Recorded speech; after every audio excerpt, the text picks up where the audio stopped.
They think I'm a rapper, I think I'm a singer. Catch me in the cut, I treat the tourists like a dinger. You southern fried, I'm a south boy, but I'm south. This is peace, I see it's the scene with a house. I score a goal, and I do my dance, I beat a crowd.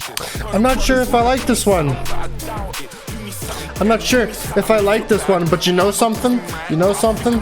This game has the best song ever. There's one song here that is the absolute best.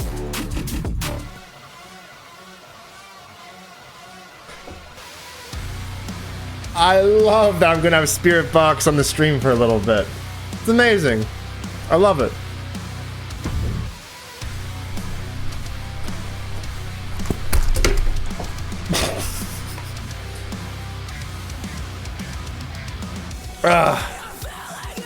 Oh wow. Hello, Nuka Club. Good morning. It is Saturday. It's lovely. It's not snowing today. It's all good. Temperature's settling down. Good stuff. No more rain to freeze the roads. We can only go up from here.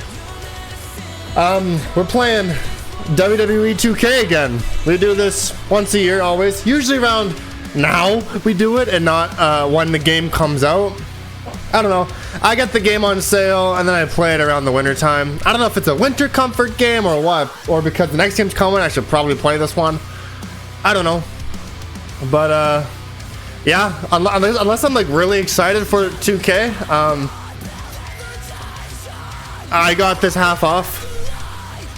Can't complain. Gives times for mods to happen if I need any for like music, because PC is the best place to play WWE 2K on, because you can keep it updated. It's great. Yeah, we're starting off with the showcase mode. We're going to acknowledge our tribal chief. It's gonna be amazing.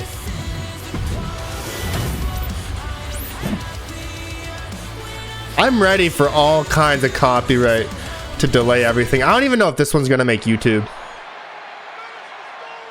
Solo Sikoa lifting Cody Rhodes up. Oh, it's first person. Spear from Roman.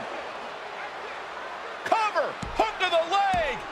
Cody somehow survives. Are you kidding me? How? How did Rhodes survive?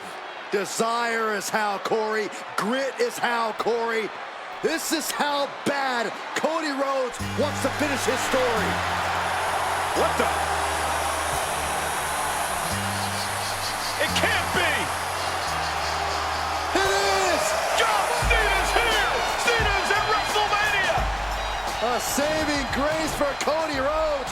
John Cena here to fight off Solo Sikoa. Solo sent crashing to the outside, courtesy Beautiful. of the franchise. Oh, we're playing as John. John Cena's here. Restore order. Take Roman Reigns down with an attitude adjustment in the ring. Actually, I should probably turn off the legend difficulty status. Oh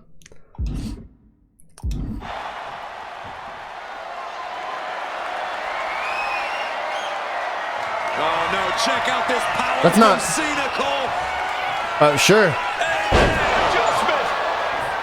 I get some payback on Solo Sikoa by going for the announce table attitude adjustment.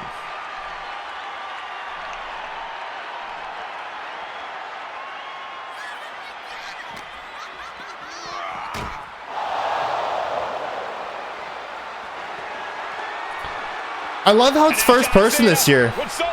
The last few have sucked. Maybe it won't be so copyright fucked up like last year's was, because it was just last year it was all like just watching the match. It didn't animate any of it. You gotta be kidding me! The final boss is at WrestleMania. What a moment this is. Invincible. Brings back memories from WrestleMania over a decade ago.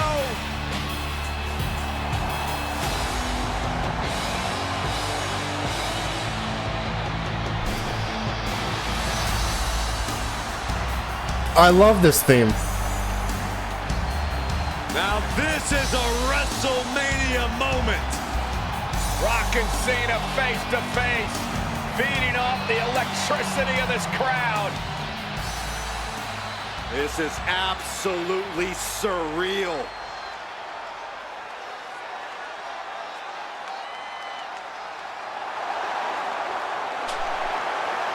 Rock bottom. I'm such a mark. I love it. Mama Rhodes. He's wearing the belt.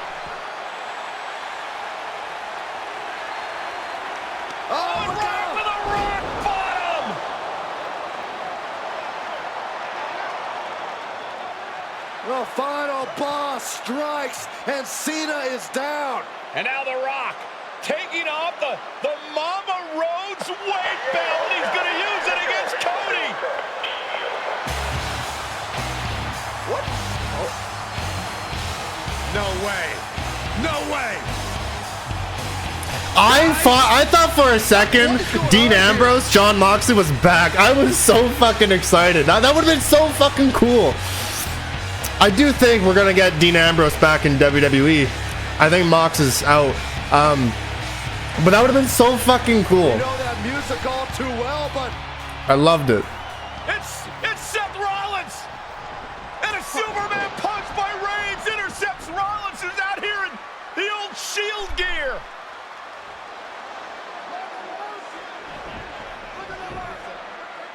At this point in the storyline, Rollins had nothing left in the tank. It was so great. And then The Undertaker. This was a legendary match. This was match of the year.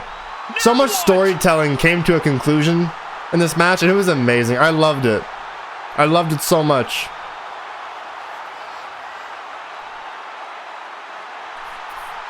Undertaker's in the ring! oh my gosh! The Great One face to face with the Reaper at WrestleMania. Oops. Undertaker with the Rock! Choke slam! Beautiful. Undertaker's back at WrestleMania! Unreal.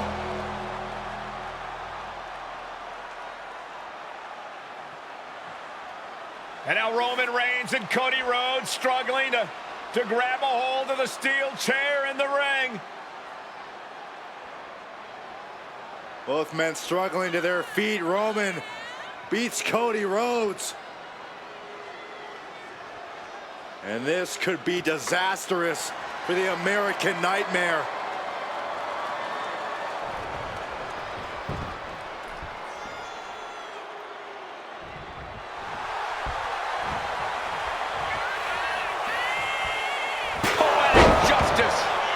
Roman has never forgotten and has never forgiven. One last spear. Roman Reigns setting up, looking for the spear to put Cody away. No! Cody catches Roman. Crossroads. And another crossroads. Looking for the trifecta now. Finish the story. Everybody seems to think that WrestleMania 40 was the night the Bloodline ended. But anyone who knows us knows that it's gonna take more than one bad night to bring us down. If anything, we're just getting started.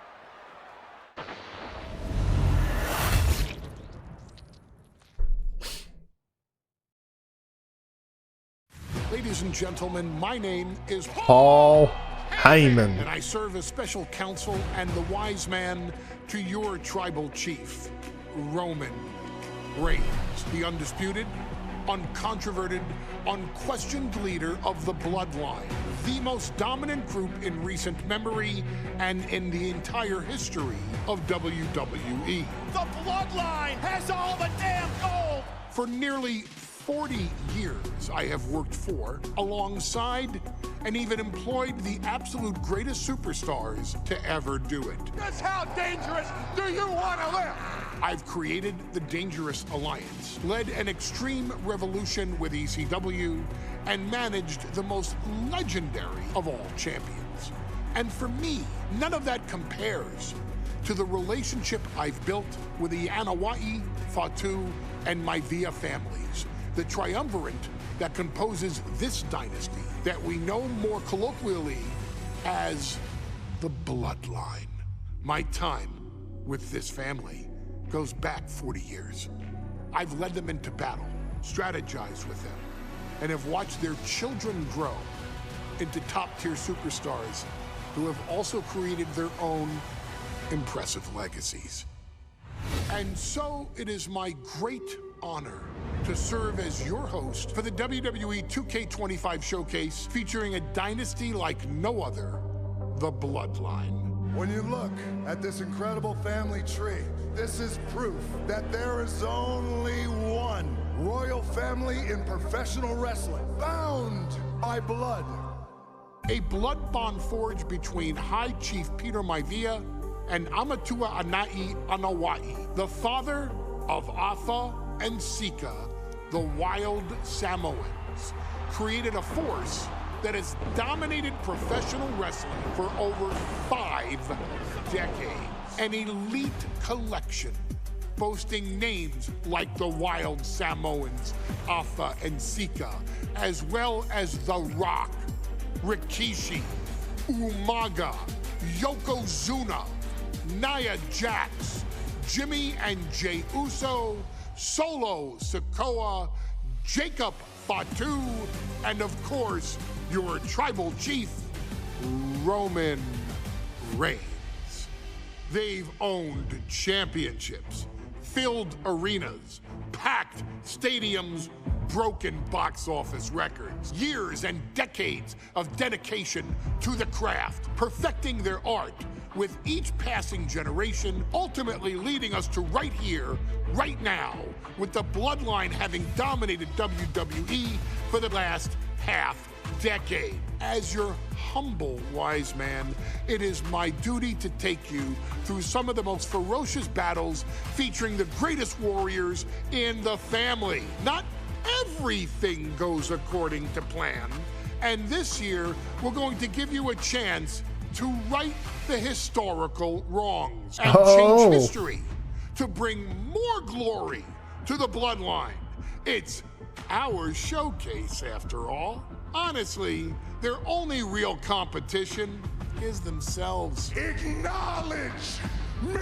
All of this fighting amongst each other, this constant power struggle,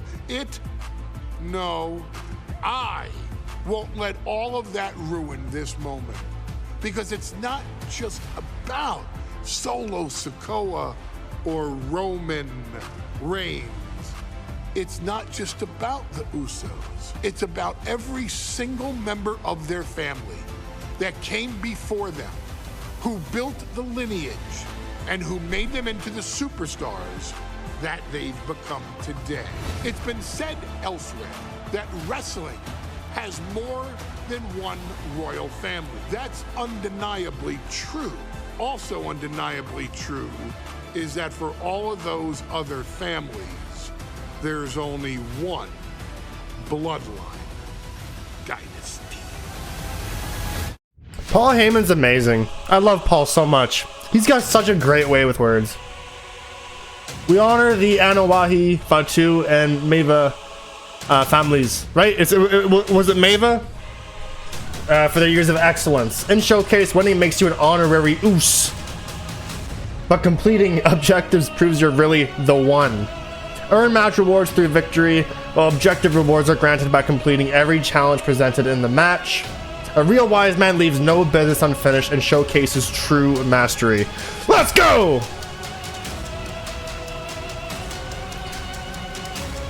We got Yokozuna versus Hulk Hogan, King of the Ring, 1993. Yokozuna's 2 goals: make Hulk Hogan suffer and regain the WWE Championship. It's up to you to follow the plan and get it done in a flashy manner. In a family that specialized in brute force over the years, perhaps no one better personified this than Rodney Anoa'i, nephew to the Wild Samoans, better known to the WWE Universe as the mighty Yokozuna. The family's first world heavyweight champion, Yokozuna arrived to WWE in the fall of 1992. An imposing behemoth, to say the least, Yokozuna would make an immediate statement, winning the 1993 Royal Rumble just a few months after his debut. This victory would grant him a WWE Championship match at WrestleMania 9, where he took on Bret the Hitman Hart. This meteoric rise to the top was only a hint of the dominance Yokozuna would have on WWE for the next year. 2 WWE championships, a WWE Tag Team Championship, victory over the era's titans like Bret Hart, Undertaker, Lex Luger, and Hulk Hogan. Yokozuna is my middle name. I'm named after my uncle. I carry it with like so much pride and weight on my shoulders just because of like what he's done for this business and like who he is as a person too. It's a cool middle name to have, man. I represent it with the pride, man, that I have. Hopefully, man, I'm making him proud by doing it. The manner in which Yokozuna melded incredible size with unspeakable agility shocked the WWE Universe, who to that point were used to their monsters hitting hard but moving slow. Yokozuna broke the mold, punishing opponents with super kicks, uranagis, leg drops, and of course, his devastating banzai drop. A maneuver so effective that once it had connected, nobody kicked out of it. Nobody. And that's what Nia Jax adopted.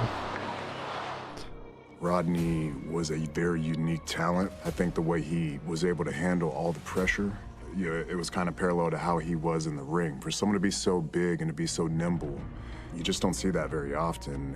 Rodney was one of those first solo guys, singles competitor guys that was able to go out there and really just make waves, make a big splash. I mean, pun intended, I guess. You know, that fool jumped in the pool, he'd knock out all the water, and that's the way it felt sometimes. He would go into those arenas and just suck in all the energy and be able to give it back. So when I look at Rodney, I see someone very similar to me, someone who understands the top, the very, very top of the game, the top position, and everything that goes along with it.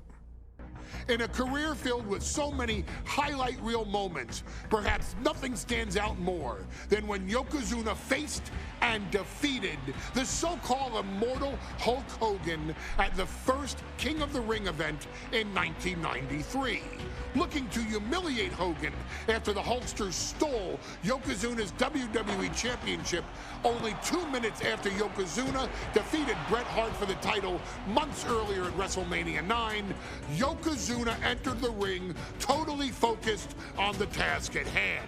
And on that night, he not only got revenge, but his victory would send Hogan packing from WWE for nearly 9 years. Hulk Hogan is finished. Many felt that Yokozuna had indeed killed Hulkamania. Now, you get to possess the power of the mighty Yokozuna and deal out punishment to Hulk Hogan to walk out of the King of the Ring a 2-time WWE champion. Showcase the ability and the agility that made Yokozuna a Hall of Fame performer and take Hulkamania down. Banzai. Thank you, Heyman. Again, amazing. I love it. Ladies and gentlemen, this is an event of international magnitude. Photographers from around the world as they are documenting Yokozuna's every move. Coming down the aisle with Mr. Fuji is the challenger from Polynesia Islands, weighing 550 pounds, Yokozuna. You know, it never dawned on me that Yokozuna was Samoan. 550 pounds, bigger than he's ever been. And I understand Hulk Hogan. I kind of figured that most of the bloodline went back to Rikishi as the more recognizable names. I didn't know Yokozuna was part of it, let alone Samoan. His whole gimmick is Japanese, right? President of WWE for what he did, but this is Yokozuna versus Hulk Hogan. Let the winner be the winner. One thing's for sure, Hogan will be quicker. He will be faster than he's ever been in any previous title defense. Well, this is going to be interesting because he's wrestling a fresh Yokozuna this time. Not a man who's already wrestled a 15-minute match with Bret the Hitman Hart. Well, Hogan and Yokozuna's last match lasted less than 30 seconds when Hogan won the title at WrestleMania. Well, I can tell you, this match will go much longer. Yokozuna will not be caught by surprise this time.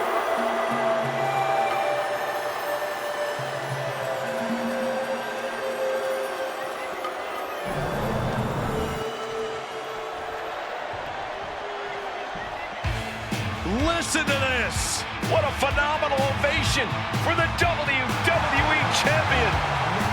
His opponent, coming down the aisle with his manager, the Mouth of the South, Jimmy Hart, from Venice Beach, California, weighing in 302 pounds, the WWE Champion, The Dud doesn't really have a whole lot to say about Hulk Hogan,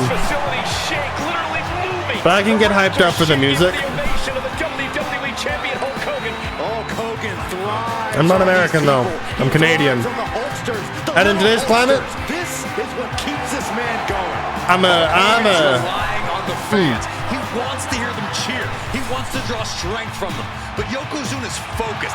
He has not taken his eyes off Hulk Hogan. He is ready, believe me. The Hulkster ready for war, and you can bet, ladies and gentlemen, it will be warfare here.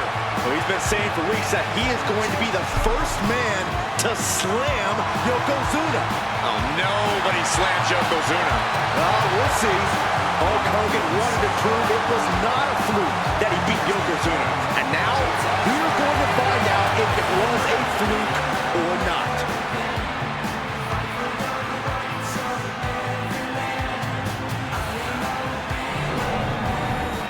The past doesn't matter. Here's where it counts. Here is where it's settled. The prize is on the line.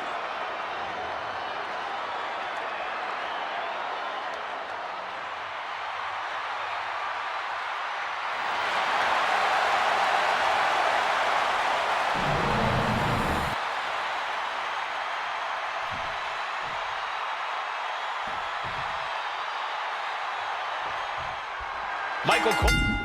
All right, objectives checklist. For help on completing objectives, go to the checklist menu. Okay,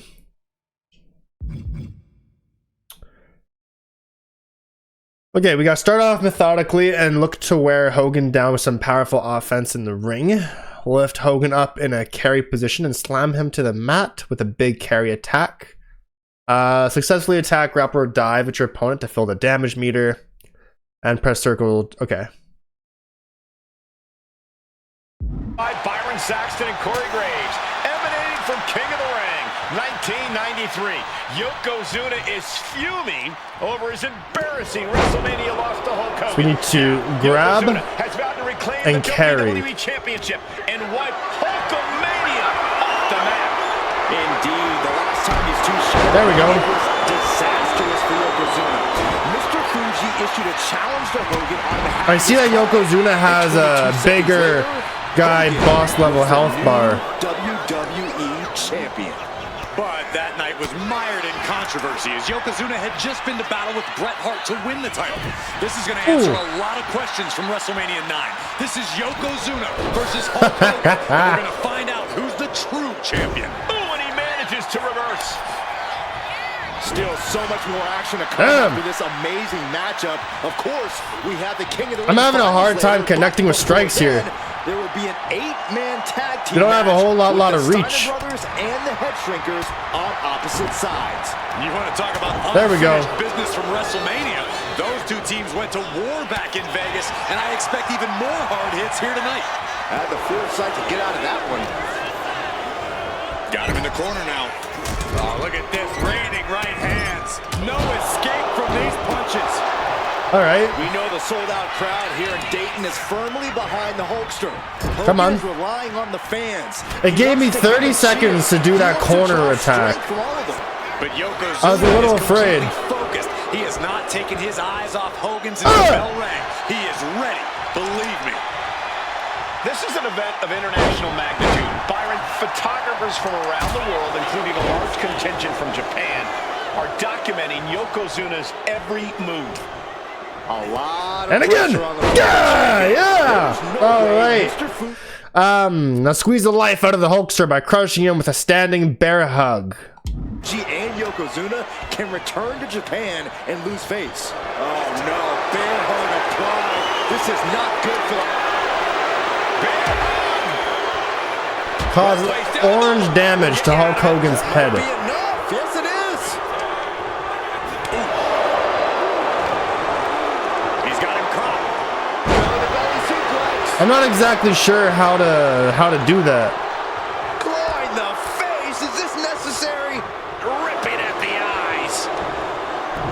You can see Mr. Fuji at ringside. He's shown he will do anything to earn his client the win. Indeed he has, but he might actually rein things in tonight. We saw at WrestleMania that Fuji's interference earned Yokozuna the win against Bret Hart, but when he tried it again against Hogan, it backfired. And not to mention that this time, Hogan has Jimmy Hart in the opposite corner.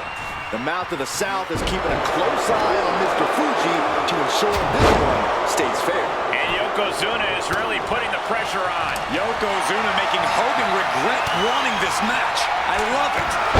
Clothesline. Ouch. Carefully measured knee drop. Come on, make his head orange. There we go. All right, belly to belly suplex. You know, Hogan slimming down may have an adverse side effect. Yokozuna can wrench those holds in around the Hulkster's waist. Yoko now. Oh! Slam. That's got to be the end of Hulkamania. Jimmy Hart trying to rally. And a kick out by Hogan with authority. Hulk Hogan's not done yet. He's hulking up. Hulk Hogan is coming alive. Yokozuna back to his feet. Big chop to Hogan. And Hogan's starting to hulk up here. How many times have we seen this over the years? These massive This is just outright playing the crowd now. No effect on Hogan. Gets people hyped up. Hogan's ready to go. Hogan feeding off the energy of all the Hulkamaniacs. And here comes Hulk. And Yokozuna being backed up to the ropes. Big boot. I can't believe Yokozuna's still standing. Hogan continuing to pour on the offense. A second big boot, but Yoko still on his feet. Don't let up, Hulkster. Keep swinging, keep firing away.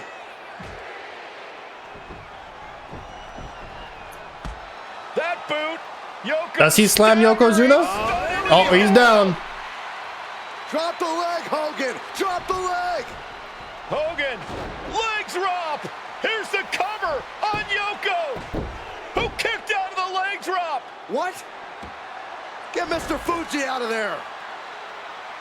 Hogan feeding off the energy. Wait a minute. What is that photographer doing on the apron? There's a match going on. What the heck? What was that? Damn. What in the world just happened here? Okay. Oh,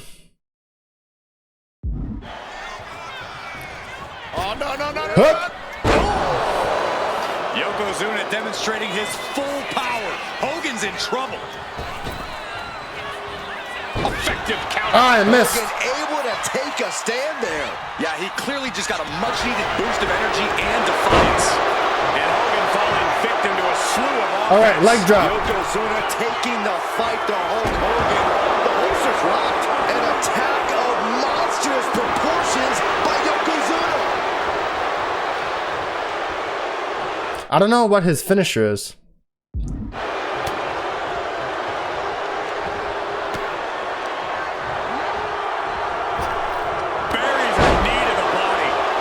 All right, it's the Banzai drop.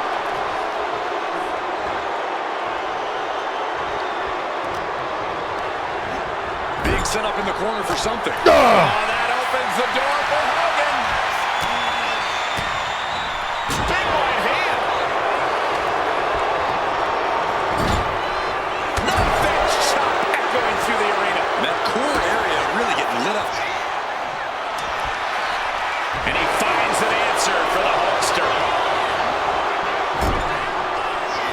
Here we go. Yokozuna in full control. Hope the ropes hold up. Banzai! The challenger comes up big. And Yokozuna is once again champion. I can't believe it. The winner of this bout and new WWE champion, Yokozuna. We have the official word. Yokozuna is indeed the new WWE champion. We may have just witnessed the end of Hulkamania, gentlemen. There's no may about it, Cole. Damn. Yokozuna just conquered Hogan, and every newspaper in Japan is going to be filled All with right, pictures that's how we of unlock new everything, huh? WWE champion. Our next chapter sees the showcase spotlight shine on an area in which the family built their legacy: tag team wrestling. Starting with the wild Samoans, Alpha and Sika, all the way through to more recent champions like the Usos or Tama Tonga and Tonga Loa. This dynasty has always excelled in tag team competition, consistently showing an ability to dominate the division with a wide variety of looks. And the first team that we will look at, I was muted. accompanied to Whoops. the ring by Alpha himself. Fatu and Samu, the head shrinkers. What's a head shrinker supposed to mean? Put the fear in people's hearts. That's what. Like the Great Khali with his little grip. Second to none in that ring. You know, hard nosed, battle tested. They went for it every single night. More astute fans may also know that early in their journeys, Samu and Fatu were managed by me, Paul Heyman, then known as Paul E. Dangerously, and the SST, the Samoan SWAT team. The Samoan SWAT team is here. Vengeance is mine. Already an imposing force that early on, their future greatness was obvious to so many industry experts. Alpha, more than anybody, knew he had the team on his hands, with Samu being his son and Fatu his nephew. The tribal elder was able to mentor both, instilling in them the same unrelenting approach to competition that made the wild Samoans world famous. The team tore through regional promotions. That's hot. Before stopped with me in WCW, but WWE was always their goal.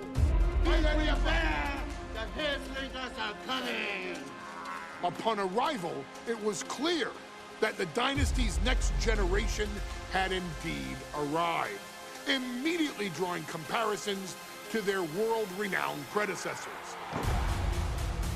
10 years before it became cool to say, Samu and Fatu displayed ruthless aggression in the ring, overwhelming opponents before the bell and continuing the non-stop attack until their hands were raised in victory. Deceptively agile for men of their size, they brutalized the opposition with devastating dives from the top rope. The duo would eventually go on to capture the WWE Tag Team Championships in the spring of 1994, fulfilling the promise and carrying the legacy to even greater heights. At WrestleMania 9, the Head Shrinkers' one and only in-ring WrestleMania appearance saw them taking on Rick and Scott, the Steiner brothers. Be prepared, Steiner brothers. We're gonna give you a pain that you have never felt before. Is that a cat, a dog, a cougar? Make excuses.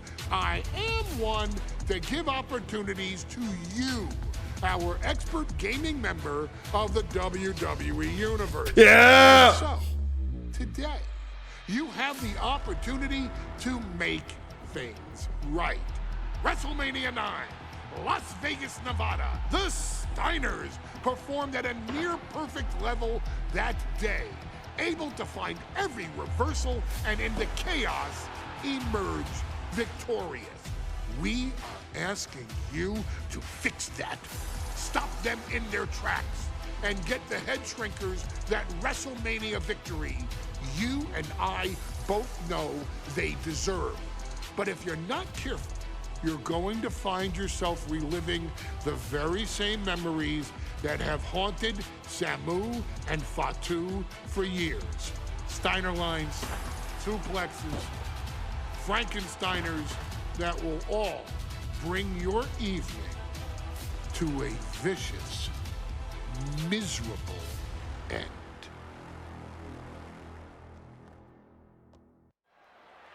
All right.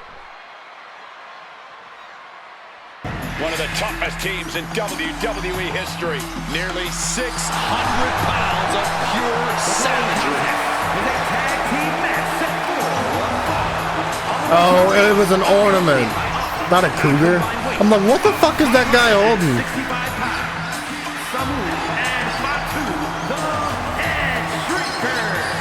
Fair warning, this one may not be too pretty, guys. You talk about rugged individuals. These are two tag teams. They sure as shit look like Fatu for sure. Steps in their path. Yeah, there's about to be a seismic collision. I mean, look at him.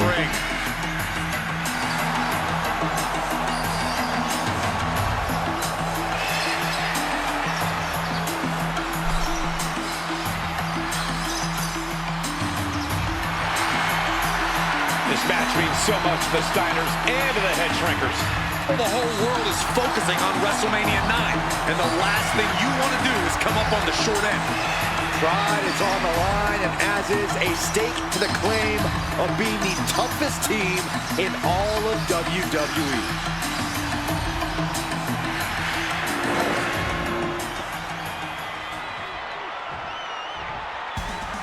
The Steiner brothers getting a tremendous ovation here in their first WrestleMania. And we'll see if they can carry on Michigan's winning ways. And their opponents, at a combined weight of 531 pounds, Rick and Scott, the Steiner brothers. The Steiner brothers are one And of now the we have Braun most promising Breaker. tag teams we've ever seen in WWE. But Samu and Fatu are looking to stop take out my any of that promise right here. 3/4 chance of winning.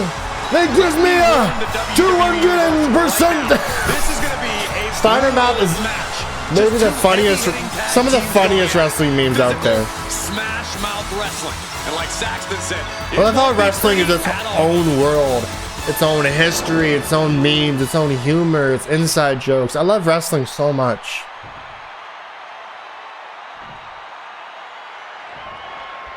big fight feel in Las Vegas as gladiators face off here at WrestleMania 9. Little opponent talk. Watching four men who would have been right at home inside of a Roman Coliseum. The head shrinkers and the Steiners are ready for a true battle. Both teams are relatively new to WWE, but we've seen that each duo is not afraid to get physical. Each side is looking for their first WrestleMania win, and they will do anything to earn it. Samu and Fatu already some success in the tag division. At least 3 strikes in the corner. Well, they certainly have a tradition to uphold, Cole. The man in their corner, Alpha, has held the WWE tag titles on 3 occasions. Done. And he's primed to bring the head Now turn it shrinkers up the pace. Connect with 2 light combos in the next 30 seconds. Oh, man. I've seen Samu and Fatu headbutt each other during matches. If they do that to their own flesh and blood, who knows what they'll do to the Steiners? It's just a byproduct of the brutal take-no-prisoners offense of the head shrinkers, Byron. These guys will bite, scratch, and claw their way to a win. Rule book be damned. And with Rick and Scott coming from an amateur collegiate background, they might be a bit more hesitant to I failed the objective. I need to restart the match. Do we keep it on legend difficulty? Big fight feel in Las Vegas as gladiators face off here at WrestleMania 9. And we are watching 4 men who would have been trying to get the early win with this pin. That ain't happening. Throws up the shoulder. My pin kick out game is not that great. You know, eventually you play enough and you can really get them, but right now it's not that great. Could really be their coming out party. Well, they certainly have a tradition to uphold, Cole. The man in their corner, Alpha, has held the WWE Tag titles on 3 occasions. And he's primed to bring the head shrinkers to the top as well. Aided cross body on the mark. That was one big behemoth flying down with authority and force. I do not see this match going on much longer. There's too many more moves like that from them. You have got to be in elite physical condition to pull off something like that. And Samu's plans fail there. Tackles ruthless. There may be an abundance of togas in the arena today, but you're not going to see a lot of Greco-Roman wrestling out of the head shrinkers. They're just looking to hurt the Steiners. And that actually may help Samu and Fatu here. The Steiner boys earn most of their wins by utilizing their amateur wrestling skill set. I can't imagine they'll get many grappling opportunities against dedicated brawlers like the head shrinkers. You know, the objectives can be really hard on Legend difficulty. The game is enjoyable to play on Legend, but the objectives maybe not. Teams competing now, and later tonight, none other than Hulk Hogan will lead the Mega Maniacs against Money Inc. Because they just reverse so much stuff. It makes it very exciting to play, but not when you're trying to cherry pick objectives. Propped up in the corner. There we go. What a right touch. Oh, and a headbutt. Running knee. A narrow escape. Samu sensed that was coming. Oh, man, taking it to the trachea. That clearly there we go. a bit. All right. Hit them out with a huge running attack to maintain control. Yeah, that's Samu putting his in-ring acumen to good use. 3 heavy corner attacks. The Steiners are 2 of the brightest young teams in WWE, but they both come to this match with a few years of experience in WCW. The Steiner brothers earned many tag accolades in WCW, but Rick and Scott have their share of singles titles too. Meanwhile, Samu and Fatu were never quite able to break through before WWE. You know that needs to serve as motivation for the head shrinkers tonight. And just when he needed it most, no wonder the head shrinkers lost. Look at this shit. Uh-oh. And he turned it around. Oh, God.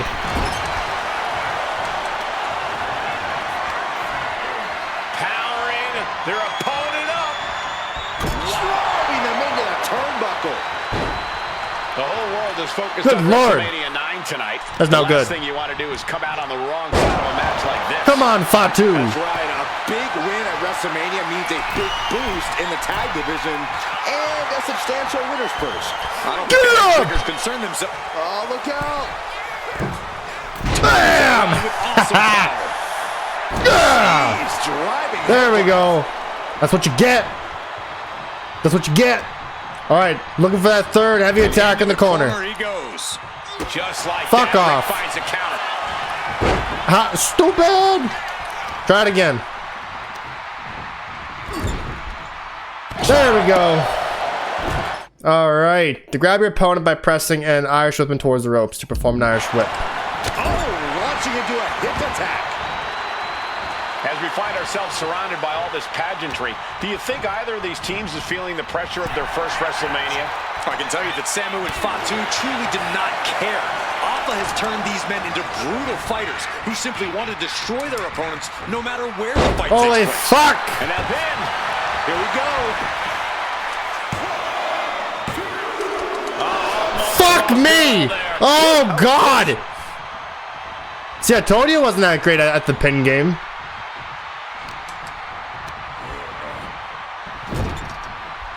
I reckon a finisher will actually finish me off. Up top. Rocket launcher. It wasn't tough enough. Looking for out tag. Contending with one opponent, now you got to deal with 2. Fuck off! Waylaid. And we are really seeing the amazing skill sets of all 4 men in this tag team showcase. Well, we already knew about the brawling of the head shrinkers and the grappling of the Steiners, Oh, but Lord. men as big as these 4 behemoths should not be able to fly around the ring like they have thus far. It is made for an extremely tough act to follow, guys. Once you've got Fatu, hit Rick Steiner with the Irish whip attack. Okay. And I'm Samu. But Scott Steiner's in the ring. Thrown around like a sack of you know what. A reversal. Well scouted. Before this match began, you heard the Steiner speak backstage. Scott saying, "This is reversing everything." "Me and my brother are going to go out with a game plan and do what we do best, and that's wrestle." That's all well and good for the Steiner brothers, but Alpha has gone on record saying that his men are looking to tear Rick and Scott's heads off. Superhuman. Holy fuck.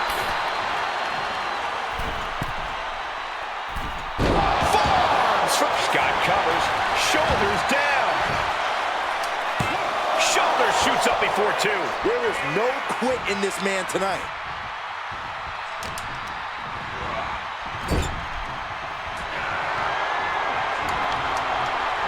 Ah, fuck. Get him in there. I need Fatu. And into the turnbuckle he goes.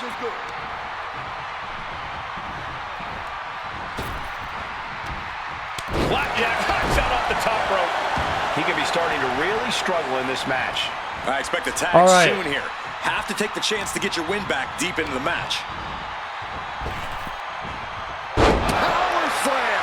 Why you got Fatu in the ring? Oh, I need Rick Steiner. Why don't you get your man, huh?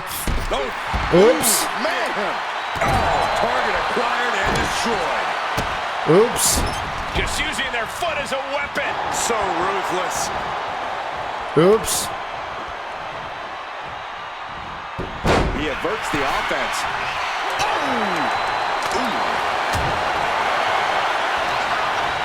Tag your man in. Wicked clothesline.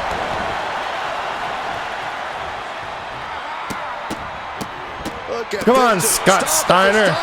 Tag your man in.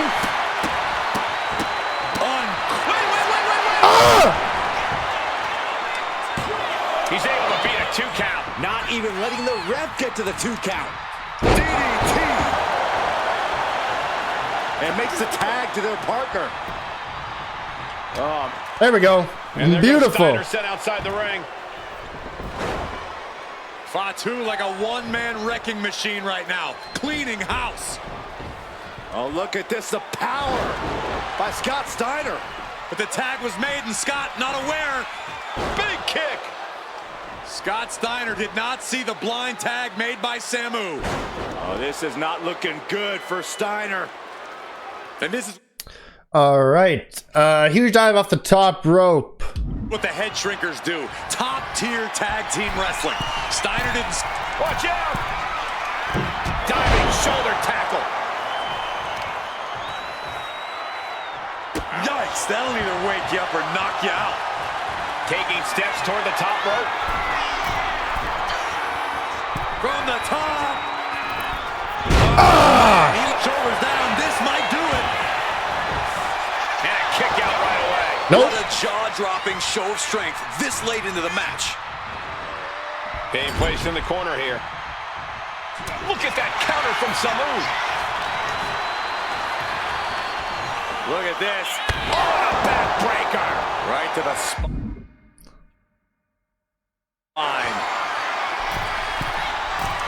From the top. Damn it! Turns that away. I'm trying so hard here.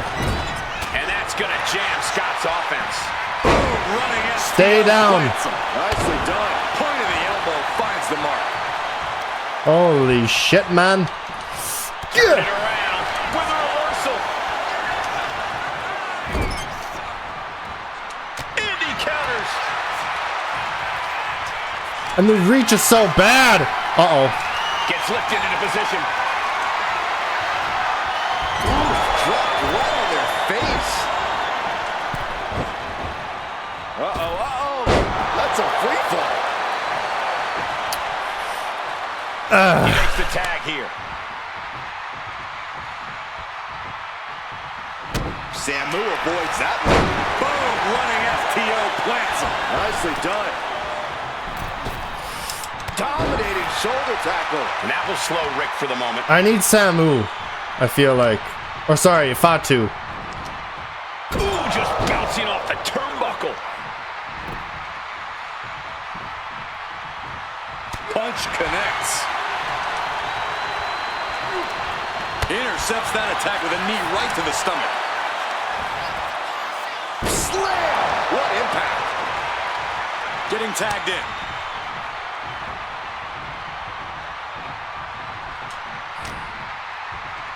Oh my God. Especially because Rick has a lot more health. And he's going to get up a lot faster too. First up top.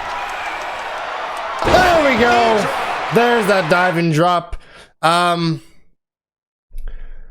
Put the Steiners away for good. The path of least resistance means you should shrink some heads with the double face plant finisher in your ring.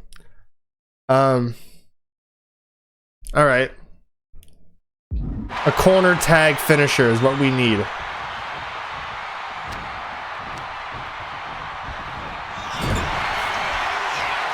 These two have learned each other so well. Uh-oh. Yep. Deconstructing the knee there. He's been dealt a good deal of damage. Stun him first. Yeah, this tag team match has seen its fair share of tide changes, and it's not over yet. He's really feeling all the damage he's taken up till now. Yeah, holding strong for this long in a tag team match is commendable. But beautiful. There's the tag. Tandem offense on the horizon here. They have their opponent.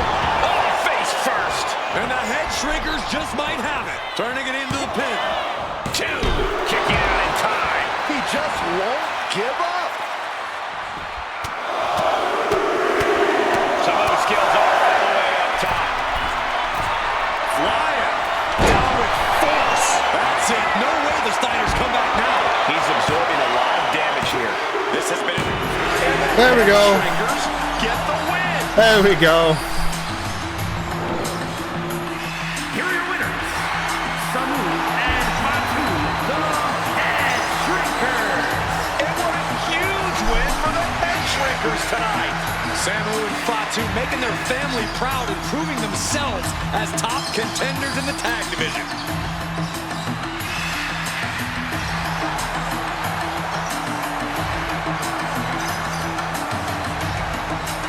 There we go.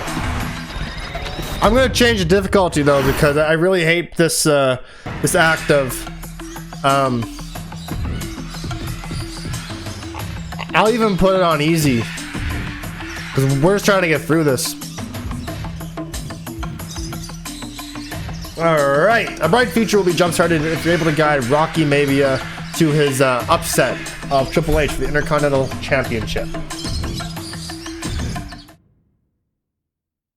Hey, let's put this in the simplest of all terms. Dwayne "The Rock" Johnson is the biggest celebrity on the face of the planet today. Now, whether he's a blue chipper, the people's champion, or as we know him right now, the final boss, The Rock has always commanded all of the attention in the arena since the very first moment he made his WWE debut at the 1996 Survivor Series.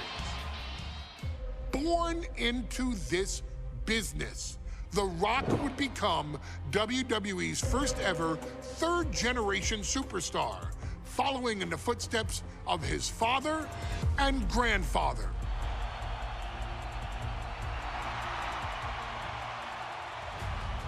Who had competed in WWE rings before him. Dwayne, you had the huge responsibility. There's a legacy, and you have to take it so seriously. Even with incredibly high expectations, the Great One surpassed them all, along with the usual achievements if your name is The Rock. 2 Intercontinental Championships, 5 Tag Team Championships, 8 WWE Heavyweight Championships, a Royal Rumble victory, not even to forget the fact that The Rock once led an entire nation. The Rock has one of the more noteworthy feats in WWE history, earning WrestleMania victories over Hulk Hogan, Stone Cold Steve Austin, and John Cena. Each of these men are known as the faces of their respective era. Each of these men found out what happens when you go 100 1-1. Oh, you know the rest.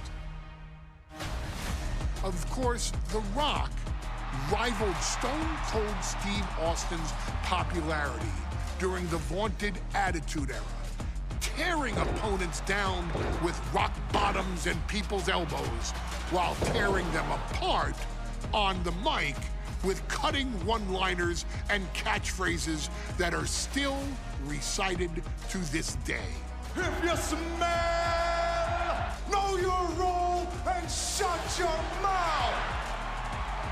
He ended CM Punk's 430 Bullshit. title reign as WWE Champion at the 2013 Royal Rumble as well, after having only competed twice over the previous 9 years, displaying the always ready mentality and physical conditioning on which he has built his global brand. But you don't need me to rattle off The Rock's resume to you, now do you? Of course not. The man is an occasion unto himself.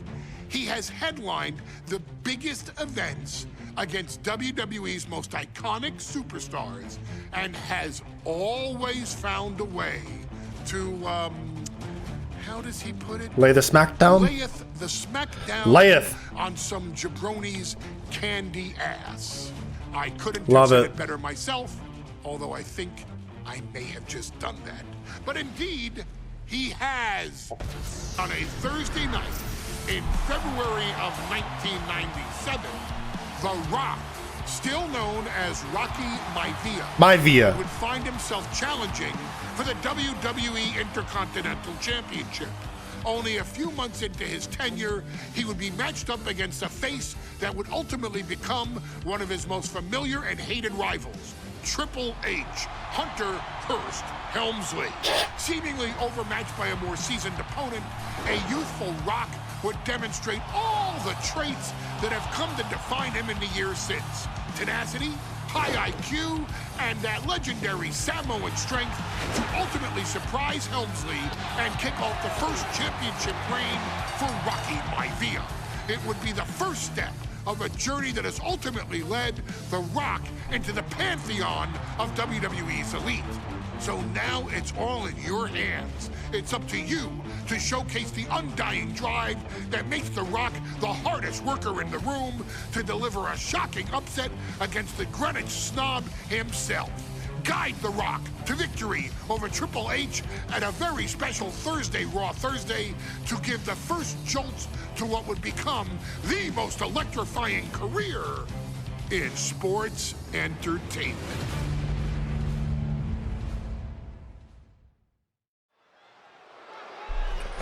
All right. I don't know how I'm gonna feel about the game being on easy mode. It might be boring to play, but I don't know. The following contest, scheduled for one fall, is for the WWE Intercontinental Championship. Making his way to the ring is the challenger from the South Pacific, weighing in at 275 pounds, Rocky Maivia. A blue chip talent with a bright future. With a bright future.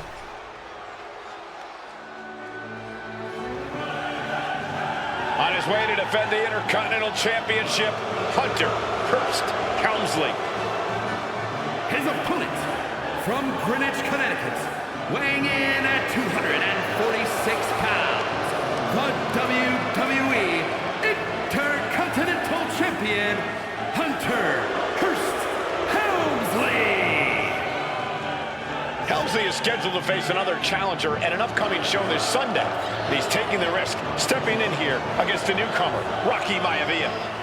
Well, You know, this gimmick would have never have worked for him. You can consider it overconfident. How does this but become the any way you look cerebral at it, assassin? It's a dangerous move Huh? by Helmsley to take on an athlete. The game, who's put on a the king real of kings, him, Rocky Maivia Hunter has been Hearst successful Helmsley. thus far in WWE, and Rocky is Biggest focused. gimmick change Rocky is only makeover thinking about tonight. ever. Saxton, just curious, have you ever exercised your right to remain silent? I am tired of all this talk about Rocky Maivia. Yeah, he's been on a roll, but it could all come come to a screeching halt tonight at the hands of Hunter Hearst Helmsley.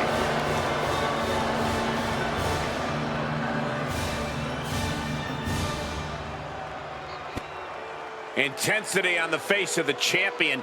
Challenger in the corner, looking more determined. Really makes you wonder why some gimmick changes go from good gimmicks just to outright bad gimmicks. You know, you take like Finn Balor. He had it all, but he was so popular, and then they just made him like a total joke. You know, you wonder, well, why would you hurt your product that way by giving wrestlers gimmicks that aren't over? It's like if they took LA Knight and told him to shut up. Or like when they try to make Keith Lee Bearcat. The Intercontinental Championship is on the line here between two superstars who don't have anything nice to say about one another. He could be looking for a submission here. You know? Coquina clutch locked in. The neck just being wrenched away at. Believe this hold feels even worse than it looks. I need to... Wow.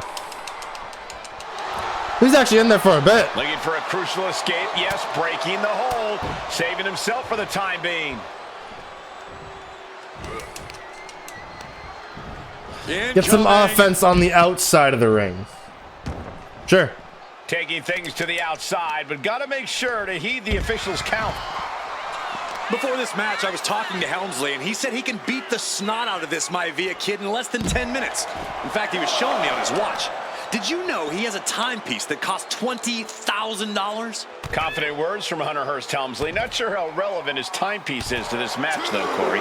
It isn't relevant. I just wanted to share an example of how far ahead in the game of life Helmsley is. And it actually makes you really mad because we know that Finn Balor is so popular, right? Damage, but needs to remember to get Helmsley in the ring. The title can't be won outside of the squared circle. Just getting bounced off the ring post. Maivia was ready for that. Big knee. Damn. Back into the ring now.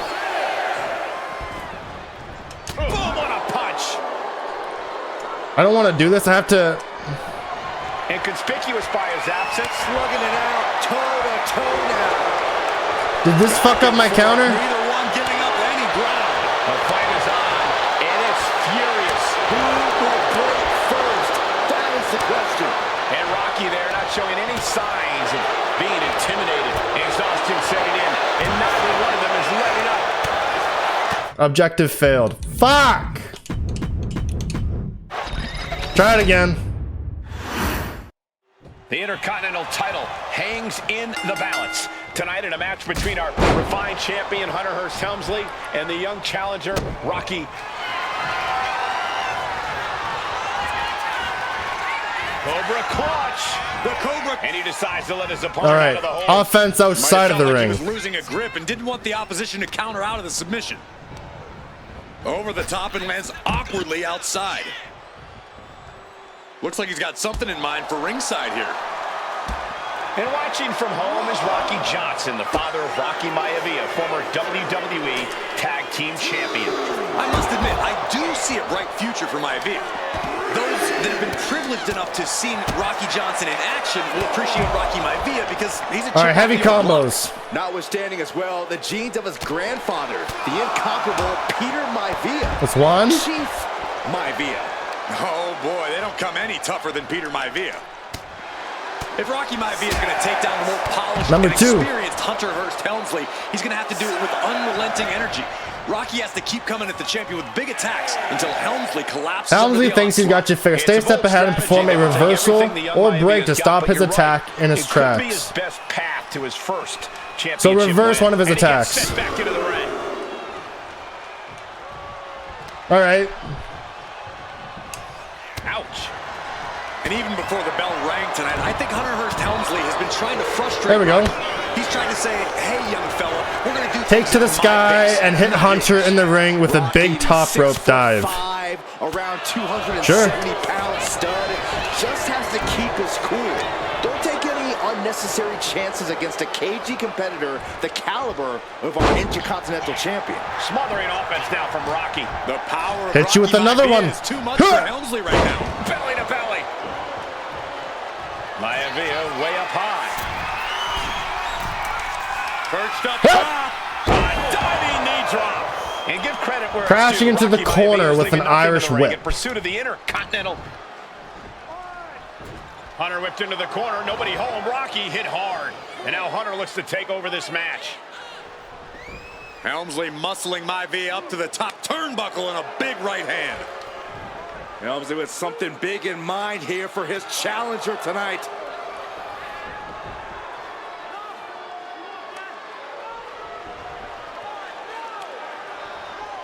Well, this is just blatant disrespect from the arrogant champion. Almost daring Rocky, hey, you really want my title? You really think you're gonna be Intercontinental Champion? Up to the top, hooking Rocky into a superplex. This could be it. Can Hunter capitalize? This could be it. Hook of the leg and a cover, and Rocky stays in it, getting his shoulder up. Bizarre pin. Still not enough to put out the flame of Rocky Maivia. Hunter has to be asking himself, what else do I have in my arsenal? And I think we may get our answer, gentlemen. Yeah, it's just a matter of time, I believe, before this one's over. Hunter hooking Rocky, taking his time, looking to put him away. But Maivia just collapsed. This just shows you how much damage Hunter Hearst Helmsley has inflicted on the challenger in this matchup. I think Maivia's done. Official might want to step in, call this one. The official checking on Rocky. Hunter Hearst Helmsley believes this is close to being over. Lifting him back up again. Rocky rolled through. Shoulders down. Rocky wins the title. Damn. Rocky Maivia has shocked Hunter Hearst Helmsley. Here is your winner and the new Intercontinental Champion, Rocky Maivia. We have a new Intercontinental. This would be so cool to watch for other matches that I'm really familiar with. I'm not familiar with a lot of matches, right?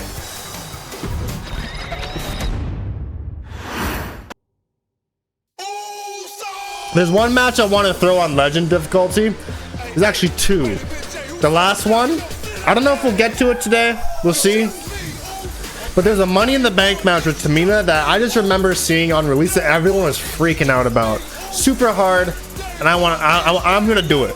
I'm gonna do it. High Chief Peter Maivia versus George the Animal Steel. Day 1 arena right now.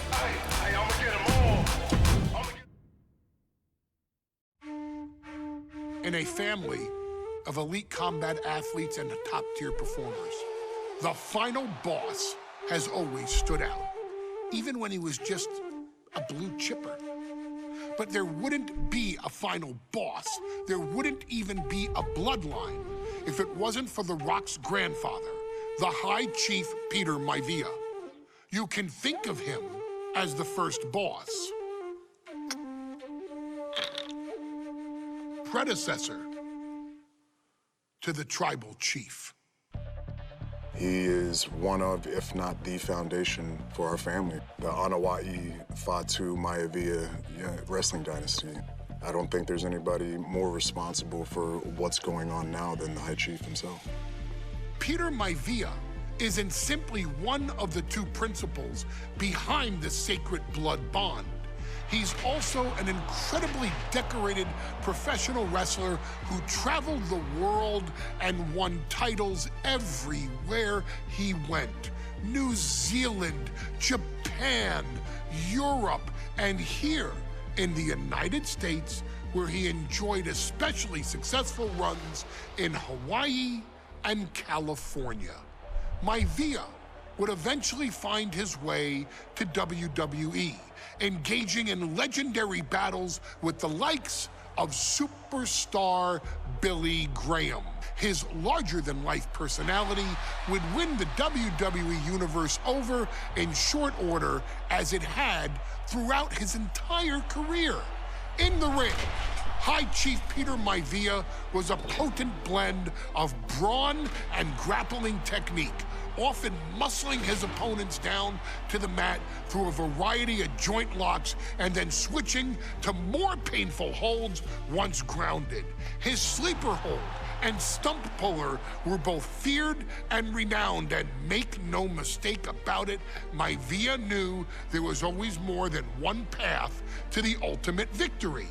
Out of the ring, High Chief Peter Maivia also ran one of the most successful wrestling promotions on the planet, Polynesian Pro Wrestling, based out of Hawaii, showing his mastery of the business in every aspect. His induction into WWE's Hall of Fame class of 2008 was supremely deserved, forever enshrining Peter Maivia as the legend he always was. And now, we present to you the opportunity to walk in the boots of the legendary High Chief Peter Maivia, facing off against one of the most legendary WWE rivals, George the Animal Steele. You will settle this score once and forever and showcase the overwhelming strength of Peter Maivia, which has ever since remained as a hallmark for every single solitary member of this bloodline. Steele is no easy battle, though. He thrives in the chaos, one of pro wrestling's true madmen. He'll even try to eat part of the ring if he thinks it'll help him break you down. So do your best and honor High Chief Peter Maivia properly with a resounding victory.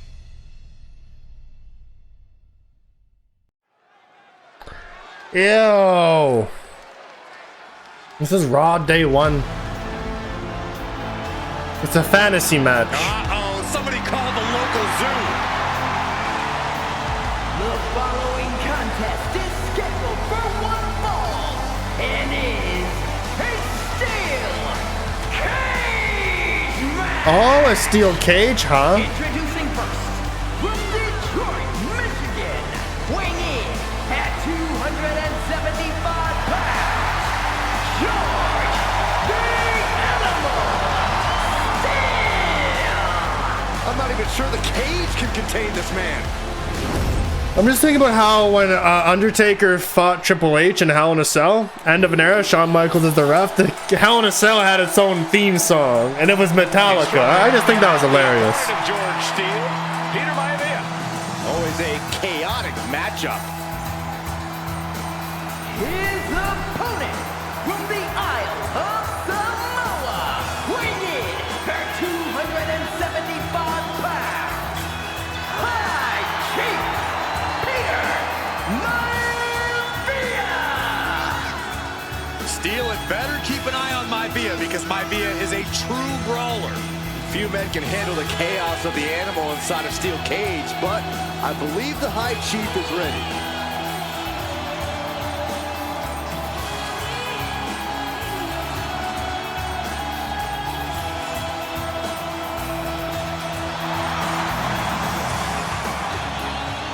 Maivia carrying such pride into the ring.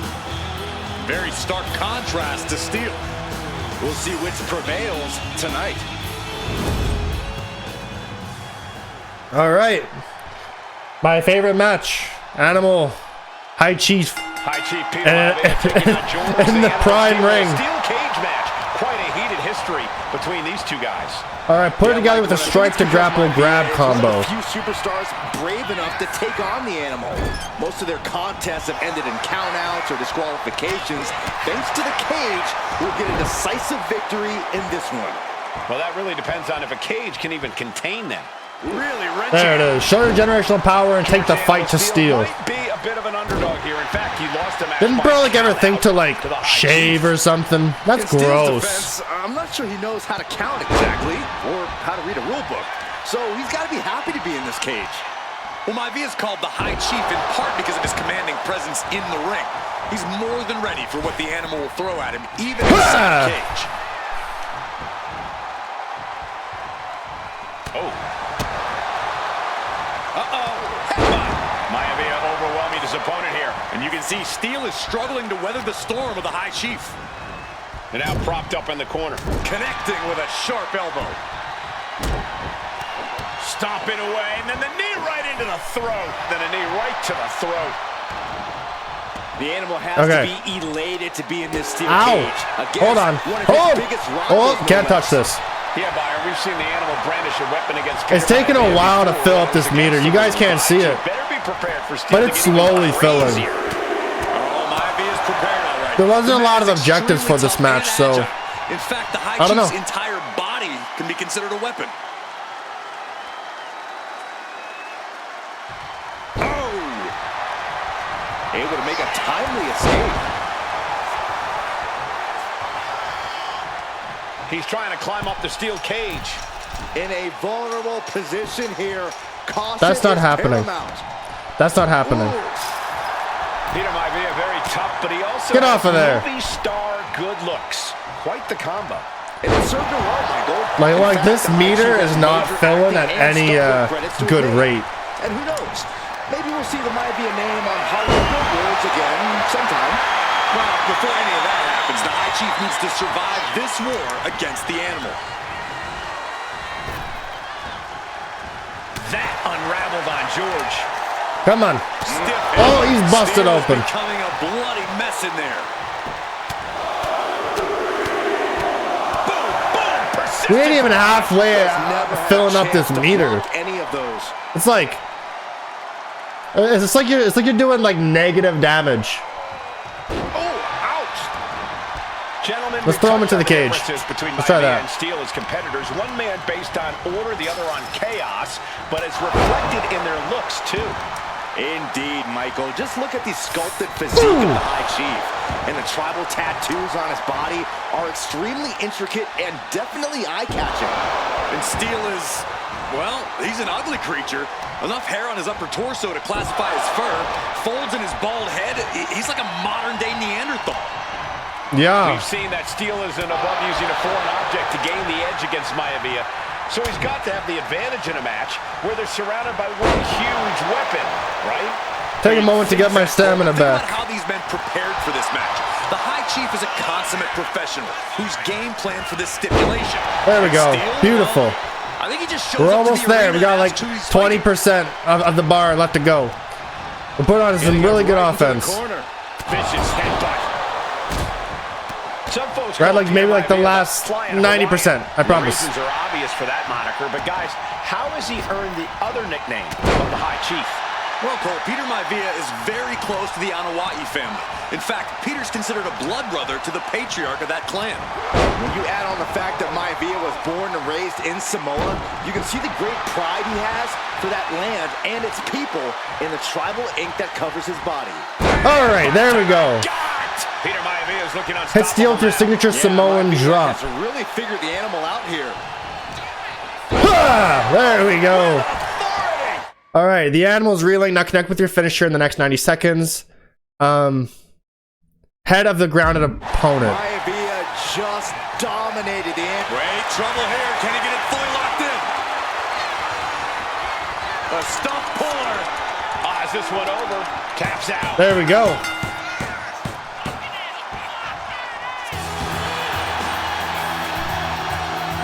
That's why you play on the easy, because then you can just end the match when you're done with the objectives.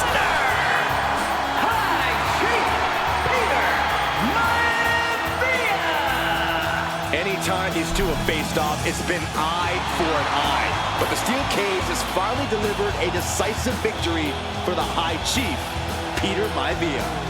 George Steele is one tough animal, but the way Maivia faced him in the cage tonight just reinforced what everyone already knew, that the High...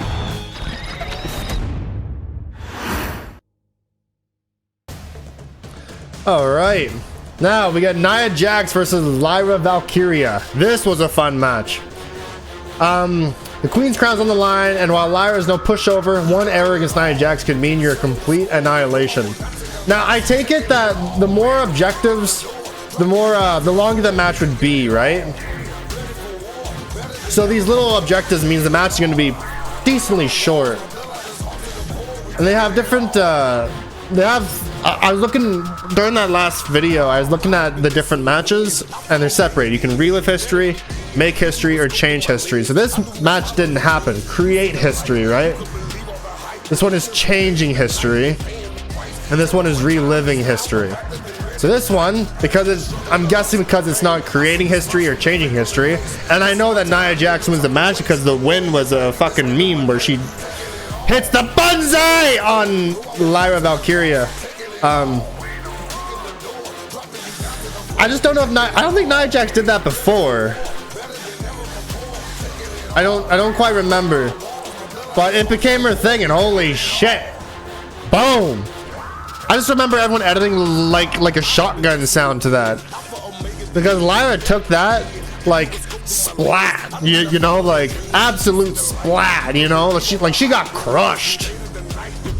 It's the first time I ever watched Lyra Valkyria in action. I was like, I'm gonna like this woman, and yeah, boom, Lyra Valkyria is one of my favorites now. What she's doing with Bailey, I'm thinking, all right, I'm gonna pay close attention because Bailey is my number one. That is my goat.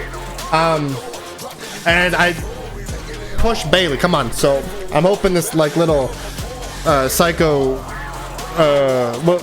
what's it called, schizophrenia gimmick she's doing right now leads somewhere. Because every time she gets thrown a bone, they just decide to drop it. You know, they made her women's champion, and then boom, what happened? It's almost like they did it as a service, but no, she won the Rumble, she beat Io Sky, and then that was that. They did nothing with it. What the hell? That's like most face title wins. They don't do a whole lot with them. The chase is done, and then it's like an off season. The reigning queen of the ring is a reckoning, a force of nature that blitzes right through her competition. A cousin of The Rock, Nia Jax arrived in NXT almost 10 years ago with astronomical. I'm not like most girls. Undaunted, Nia Jax would dominate early opponents, finding herself competing for the NXT Women's Championship mere months after her debut. It did not take long for those running Raw and SmackDown to take notice. Well, our next pick, Nia Jax. And Nia Jax would join the Raw roster as part of the 2016 draft lottery. And since joining the main roster, absolutely no one has been safe from Nia Jax. She is a two-time women's champion. She is a two-time women's tag team champion. She competed in the men's Royal Rumble match in 2019, even getting an elimination while in the ring. Nia Jax looking to eliminate, she does! She's battled standouts like Charlotte, Bailey, and Becky Lynch. And all the while, she has left undeniable destruction in her wake. In the ring, she applies many of the same tactics that once benefited Yokozuna, even using her own version of the Banzai drop, known as the Annihilator. And just like its namesake, if it connects, your night is over. I never thought I'd see Paul Heyman putting Nia Jax over. Success, jumping at any opportunity to prove her dominance. This last year, that included entering into the 2024 Queen of the Ring tournament after earning victories over Naomi, Jade Cargill, and Bianca Belair. Nia Jax would fight her way into the finals, taking on former NXT Women's Champion Lyra Valkyria. Valkyria built a lot of momentum, defeating Dakota Kai, Zoe Stark, and Io Sky to punch her ticket into the final at the Queen and King of the Ring.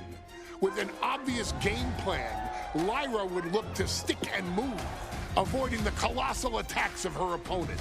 Unfortunately, as often happens when competing against Nia Jax, Lyra made one miscalculation, and that error in judgment provided Nia Jax with the opening she needed to annihilate. It was a banzai drop while Lyra was standing, just sandwiched her.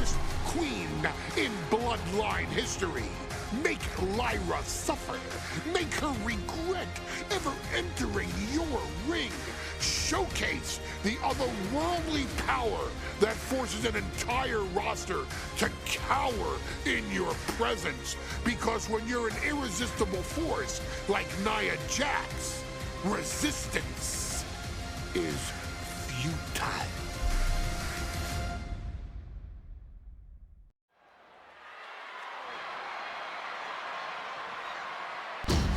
And now a dark horse will face an unforgiving titan in hopes to don the crown.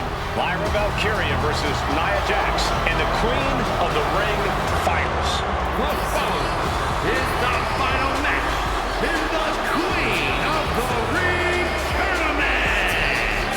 Introducing first, from San Diego, California. What's funny is that in recent time, we've watched some really like hated wrestlers. Like they play as heels, but like they get like real hate because like the audience just doesn't vibe with them.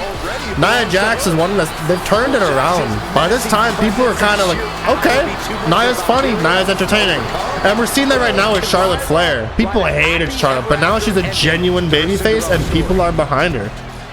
Wow, that's absurd. I've noticed there's a very different. I love Lyra's entrance with the wings. Lyra Valkyria fancies herself a Morrigan, which is an Irish goddess of war. As they were on the battlefield, they used to take the shape of ravens to fly around and decide who would live and who would die.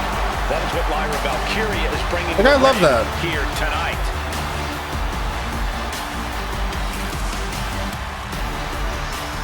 And her opponent from Dublin, Ireland, Lyra Valkyria. Lyra Valkyria may have read a little too much fantasy in her day, and now is reality. Lyra Valkyria is about to go toe-to-toe with a real-life, fire-breathing dragon in the form of Nia Jax. Nia Jax, who's in the best physical condition of her career, tonight will make someone. Will it be Lyra? Will it be Nia? We'll find out in a matter of moments. And guys, you win the crown. Guess what waits for you in August? A date with the champion of your respective brand at SummerSlam.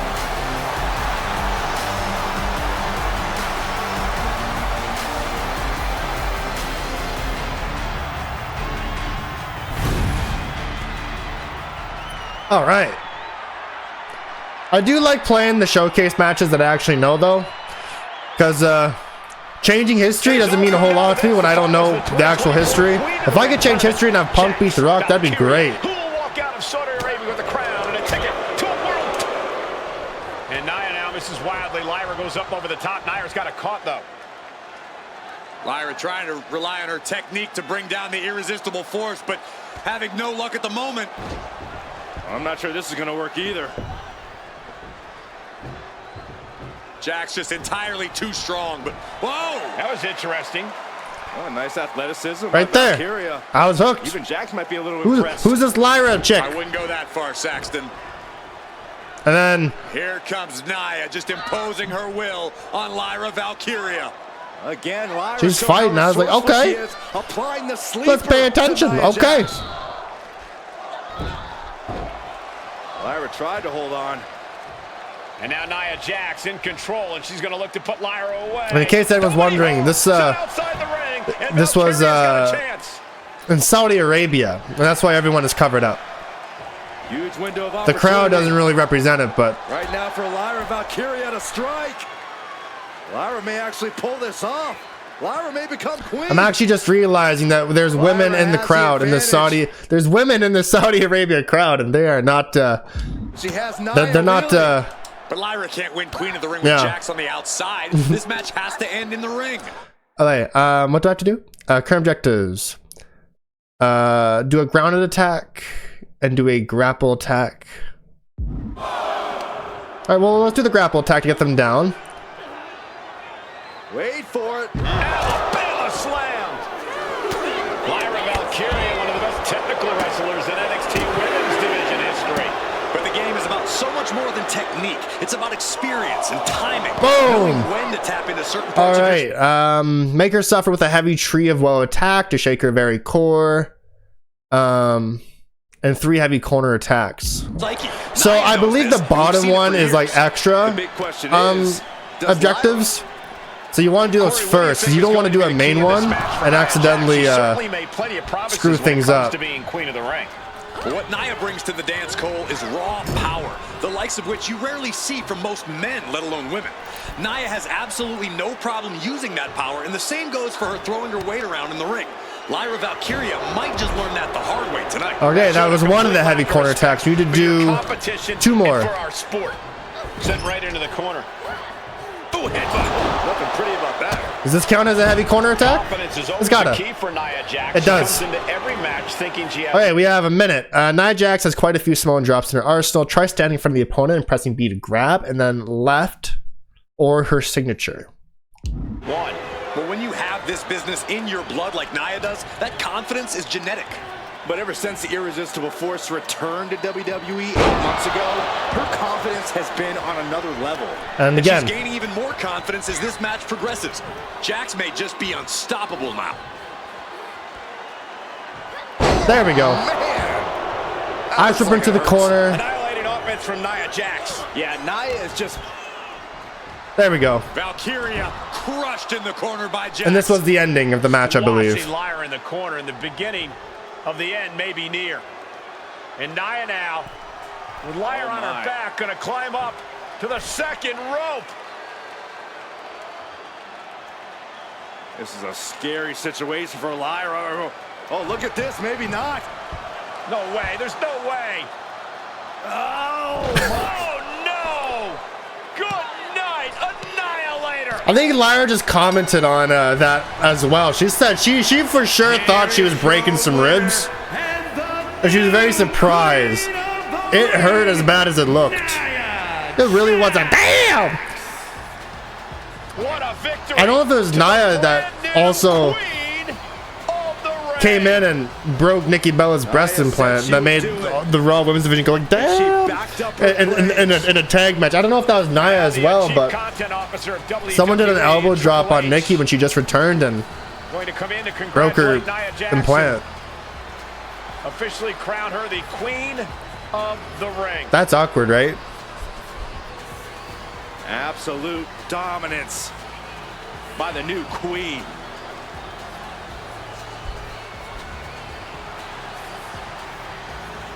Okay.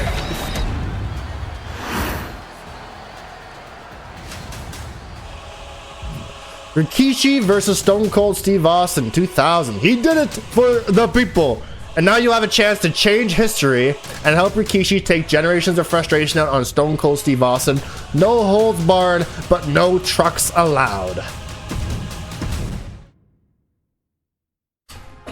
I'm sure you will agree with your wise man.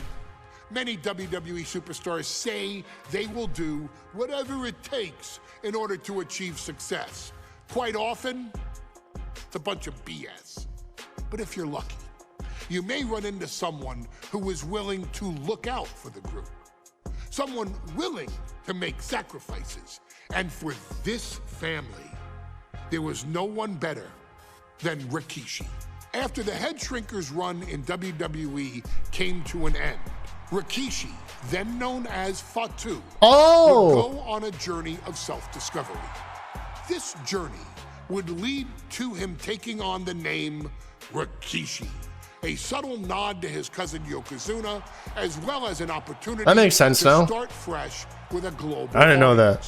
Well, my dad, you know, when he became the Rikishi character, when you think about Samoan wrestlers, right, or mean, or aggressive, he made it like his own flavor, right? You know, poop flavor? Here, still carry the aggressiveness, but I think he just wanted to add like a little flavor to it. But it became even more popular to our culture. Rikishi blitzed WWE from the jump, devastating opponents with new tricks and winning people over with his fat-ass dance moves. That Rikishi is fat, all right. P-H-A-T. And with this wave of newfound momentum came even more success, with Rikishi capturing the WWE Intercontinental Championship and displaying incredible athleticism in iconic moments like when he dove off the top of the steel cage.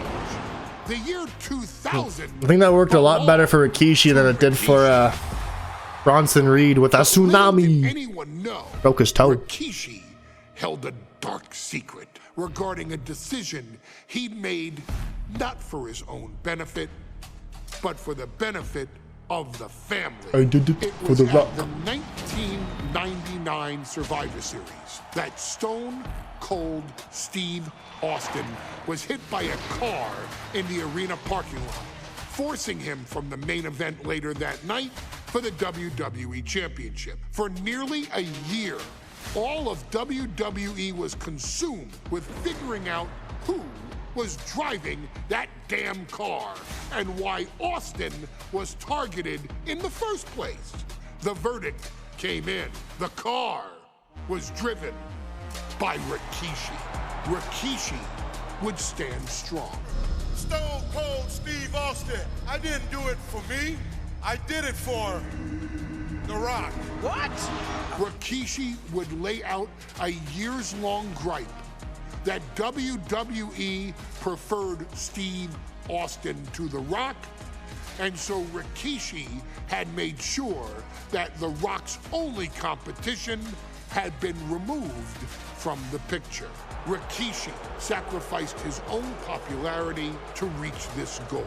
The Rock thrived while Austin was on the shelf. For Rikishi, the struggle and fall was all worth it. Rikishi knew that he would eventually have to face off with the Texas I'm invested. Wow. to answer for his sins, and he welcomed that meeting with open arms.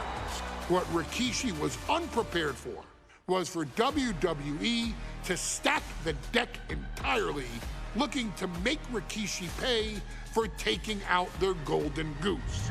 Stone Cold Steve Austin was allowed to drive his truck directly to the ring and was generally given the freedom to do whatever the hell he wanted in the name of revenge. We are going to make things right. This time, when Rikishi and Stone Cold Steve Austin lock horns, there will be no stacking of the deck. Someone willing to give of himself so that his family, this family, can succeed, deserves better. So get in there and showcase the never say die spirit that has led this family to victory Yes, sir. time and time and time and time and time and time again. Use whatever weapon you can get your hands on and prove to Stone Cold Steve Austin that you will do anything for the people. I did it for the people. I did it for The Rock. So why was The Rock mocking Rikishi at that time?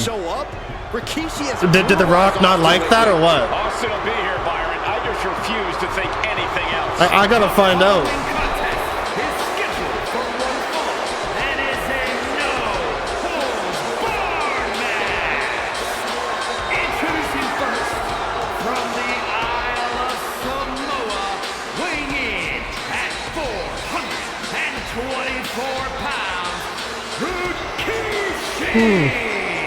We have learned more about Rikishi in the last couple of weeks than we knew about him his entire career. Yeah, The Rock didn't like it too much. He ran over Austin not for himself, but for The Rock. Right, and now he's coming out here, and I guess if Austin doesn't show up, You tell me one more time that you did it for the family. I did it for me. I liked it. I was good at it. Is he here? Well, there's the Royal Stakes music. I was alive. He's here. Austin's here. Stone Cold Steve Austin came here with The fuck is this theme song? no hesitation, just revenge. His opponent from Victoria, Texas, weighing in at 252 pounds, Stone Cold Steve Austin! Austin fought for his life to make it back here, to make Rikishi pay. Now there is no way Rikishi can escape the Texas Rattlesnake. It's been almost a year since Austin competed in the ring. Austin is a man possessed. Rikishi feels good about running over Austin and said he'd do it again. That man is sick. Oh, Rikishi made two mistakes. One, trying to end Austin's life. And two, not being man enough to finish the job. Austin's going to absolutely tee off on Rikishi. This one is going to get ugly in a hurry.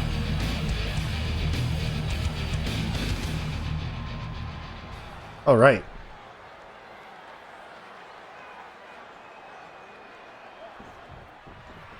We now know the sick, demented Get him out of the ring and begin the beat down. Okay. Austin his life and said he's here tonight to finish the job. Listen, Rikishi has seen members of his family be skipped over while other superstars skyrocketed to unimaginable heights. Rikishi feels it's The Rock's time, not Austin's. It's been a month of stunning revelations. No trucks allowed. To the in-ring return of Stone Cold. And though The Rock wants nothing to do with this altercation, we have to mention the sadness Rikishi has brought to it. Rock might be innocent in this whole deal, but I feel that somewhere inside his soul, The Rock is happy with what Rikishi's done. The Rock is proud to have Rikishi and his family. No, Corey, what kind of lies are you trying to spread? We've heard Rock say Rikishi deserves what Austin is going to bring him. There's no family pride in that statement. I'm just saying that blood is thicker than water, and it's been an easier ride for Rock without Austin in the picture. All right. And that's thanks to There we go. That's a full thing. Bring him to the entrance side of the ring and hit him with a big heavy combo. Austin being prepared for a fight. Talk about the rattlesnake. All right, big heavy combo.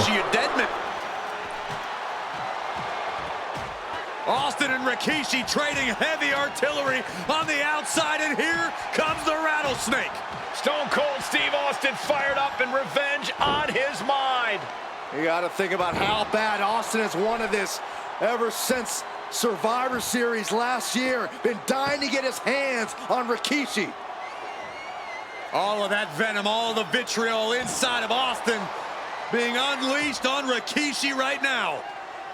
Remember, this is no holds barred. Anything goes. Man, I did that to get my ass kicked. Down. The rattlesnake is red hot.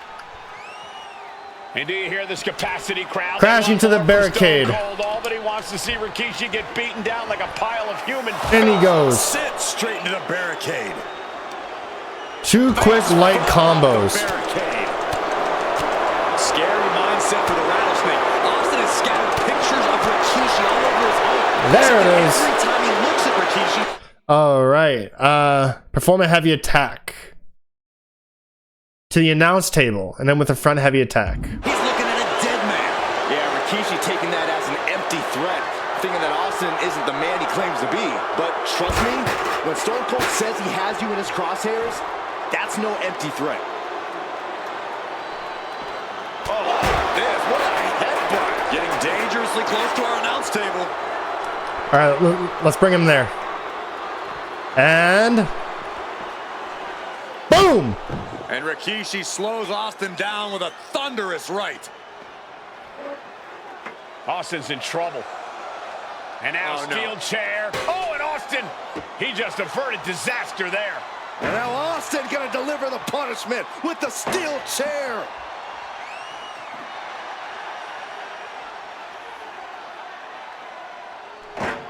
Every time I do this shit, I'm getting my ass beat. Beating the brakes off of Rikishi with a steel chair. Yeah, you are. And again, thunderous blows by Austin. Down goes Rikishi. Austin beating the hell out of him. Yeah. I know Austin has good reason to be doing all this, but he could be. Get Austin out of here. Hit him with a powerful finisher is a great way to finish the fight. For The Rock, for the people, for you. Make things right and defeat Stone Cold. Taking it too far at this point. I don't think the rattlesnake has taken it far enough, Corey. Austin wants to put Rikishi's life in danger, just like Rikishi did to him. Corey, Austin has been out of in-ring action for nearly a year. Does any possible ring rust factor into this match? Well, maybe if this actually was a match, but this all right, finisher. Scooped up, here it comes. Rikishi driver. Rikishi got all of it. Wasting no time. Into the cover. What a kick out. What a kick out by Austin. You can never count the rattlesnake out. And now the question runs in the mind, how am I going to be able to end this? There we go. There we go. We done did it. This is not what many of us expected to see. We wanted to see retribution, but Rikishi was too much of a monster for Stone Cold tonight. The vitriol that consumed Rikishi powered him to finish the job and leave a battered Austin in his rear-view mirror. All right. I did it for the people. Now this one's gonna be fun. This is a great match. He may never give up, but you can still change history and find a way to defeat John Cena and crown Umaga the new WWE champion.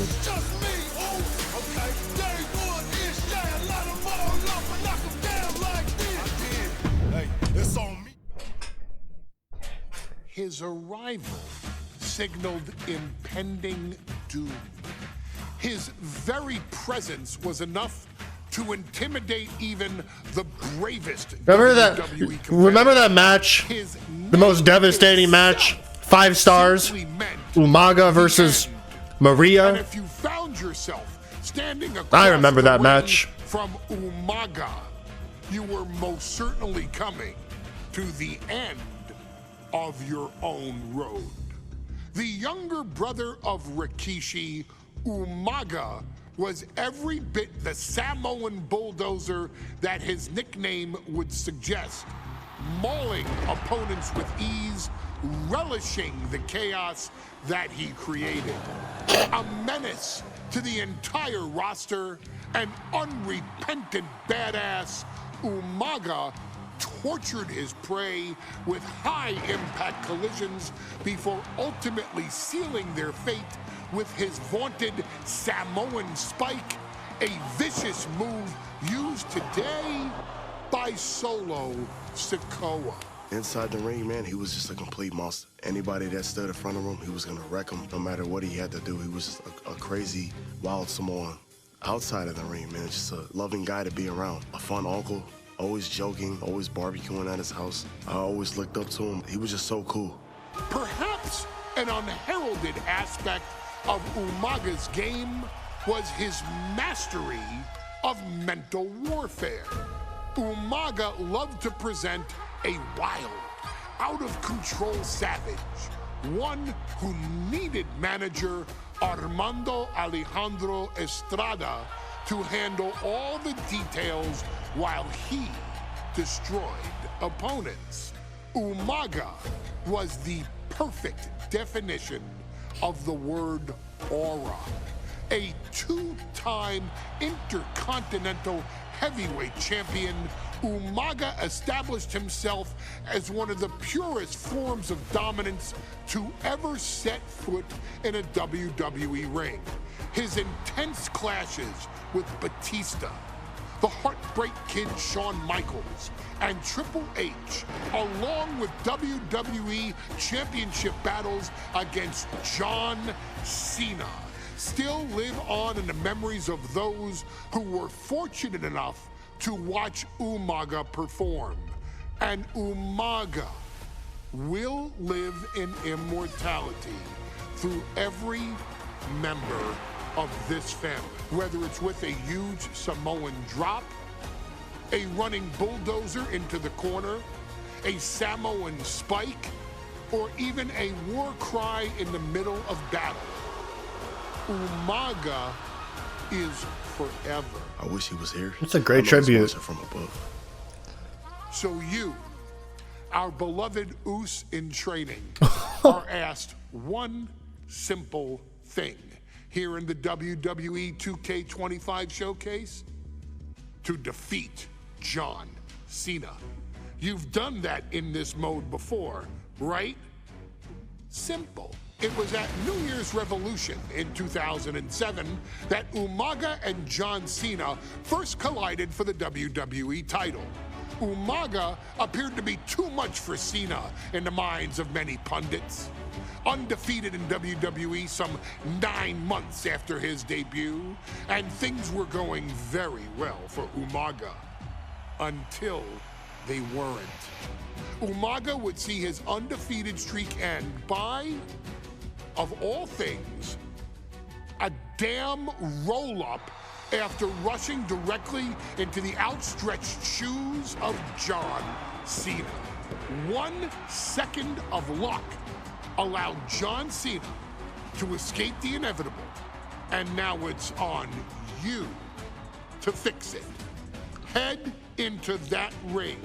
Showcase Umaga's it's not the fucking Falls Count Anywhere, was it? WWE Heavyweight Championship victory that he should have gotten in the first place. I assure you, my dear friend, Armando Alejandro Estrada will make sure nothing else goes wrong if you take care of business inside the ring.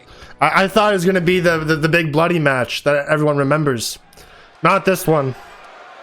That's all right. Well, ladies and gentlemen, here he is. He can be the next WWE champion. He looks great. 100-pound Umaga. A man that since debuting right after WrestleMania 9 months ago has remained undefeated. And Umaga has been in the ring, Byron, with the best of WWE. This man looks, moves, and sounds like a movie monster. Except Umaga is for real. He is a Samoan bulldozer, an 18-wheel version with a mean streak. Big, athletic, strong, and probably gonna outweigh John Cena by well over 100 pounds. Since 1963, the WWE title has only changed hands twice here in Kansas City. That's twice in the last 47 years. But Umaga is a scary human being. He can easily change that trend right here tonight.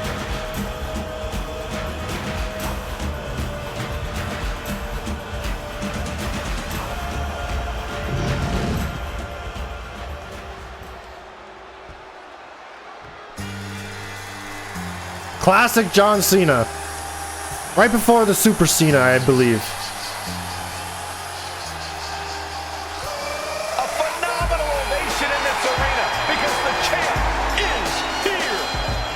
I love this title belt. I love it so much. It's my favorite. People hate it. People really hated it. I loved it. It looked good on everybody. It's a good looking belt.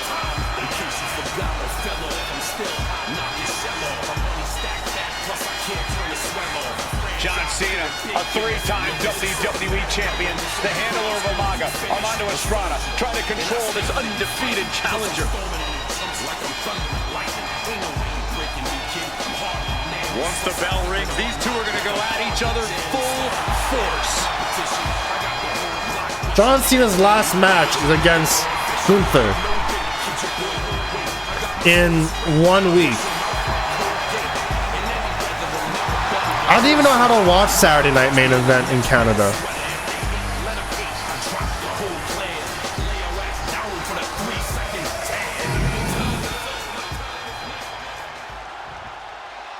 The following contest is scheduled for one fall, and it is for the WWE Championship. Introducing first, the challenger from the Isle of Samoa, weighing in at 353 pounds, Umaga.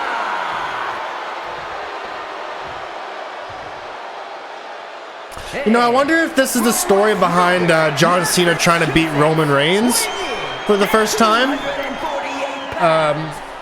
by roll-up. All it takes is 1, 2, 3. I wonder if there was a reference to this then, because John Cena was trying to take on the undefeated tribal chief and end his streak, right? And that's what he did with Umaga.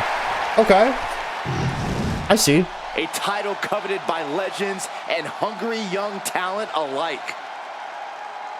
All it takes is 1, 2, 3. Okay, I see you. I feel you.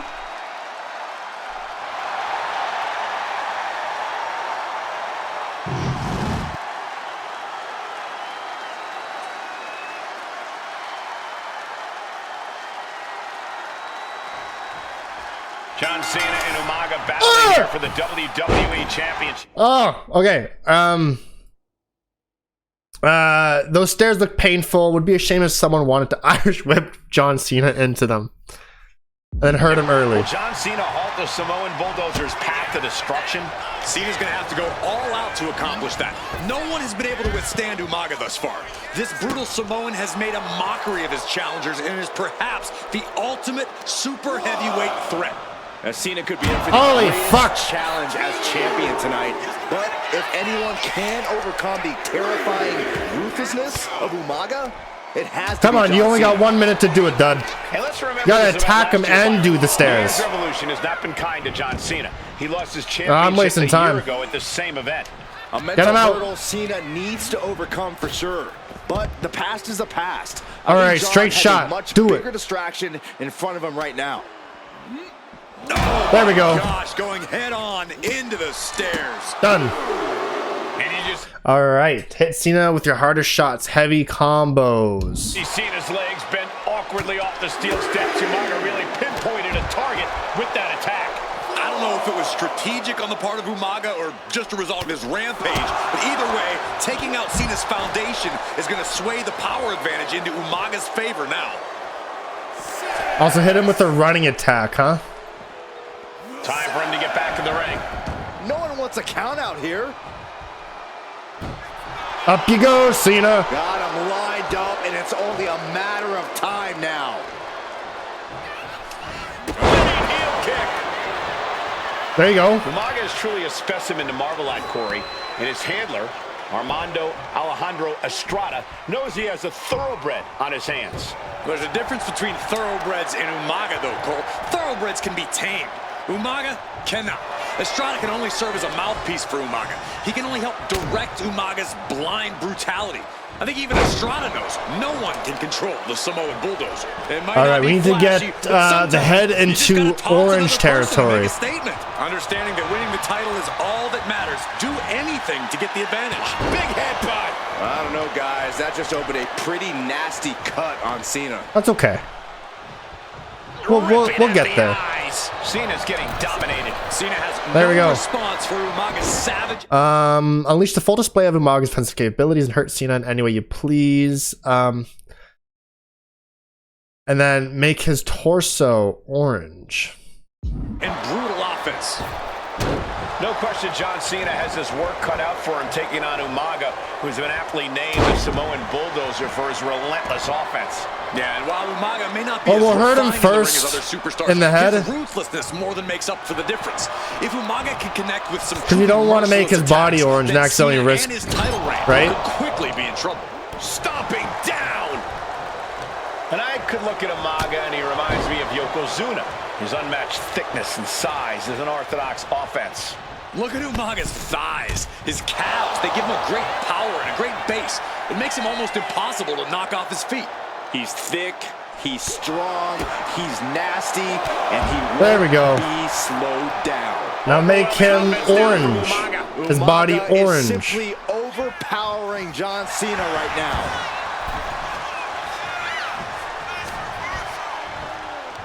Here we go. You ready for it? There it is. Big running corner attack to Cena now. Put into the corner. What? And Cena flattened in the corner. Umaga's just overpowering him. Look at the strength. Into the corner, just setting Cena up. You have to start to ask yourself, is the end of John Cena near? I think so. Look out! What a headbutt. No one has been able to stop Umaga. No one. You are seeing why Umaga is undefeated. Why no one has been able to stop the Samoan Bulldozer. Here comes Umaga, and Cena catches him with a boot. John Cena from behind, rolls him up, shoulders down, and a kick out. And a kick out. And Cena immediately back into the clutches of Umaga. I'm not sure what else Cena can do here. I'm not sure John Cena knows how to stop Umaga. There we go. Hey, Corey, you know there's no... Okay. Perform a signature. Equal to being on the receiving end of a headbutt from Umaga. It's in Umaga's DNA. Generations have perfected the art of using their own skull as a weapon. Belly belly suplex in the ring should take whatever fight that's left right out of him. An elephant. Okay. Pulled in for a belly to belly. All right. So Samoan spike finisher, and then puts Cena away by pinfall or submission. And it just scares me. I think he forgets that he's even it.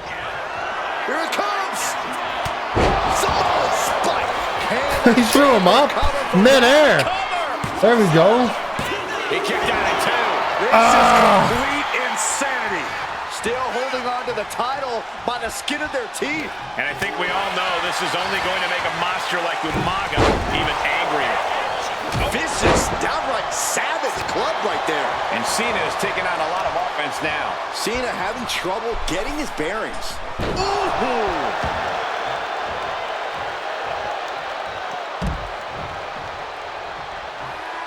Heading out, but needs to be aware of the referee's count.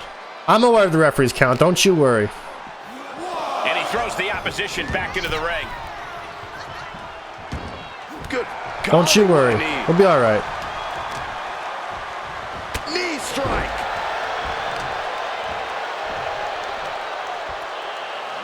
Oh my God.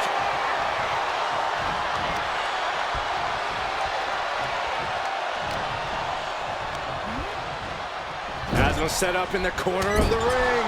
Momentum fully shifted to Umaga. Full focus from Umaga. Gets caught by the hip attack. All right. Here it comes. Samoan spike. Oh, we headed towards the There we go. New champion. Did it. Undefeated champion. Here is your winner. Fucking hate that fucking entrance motion. I hate it so much.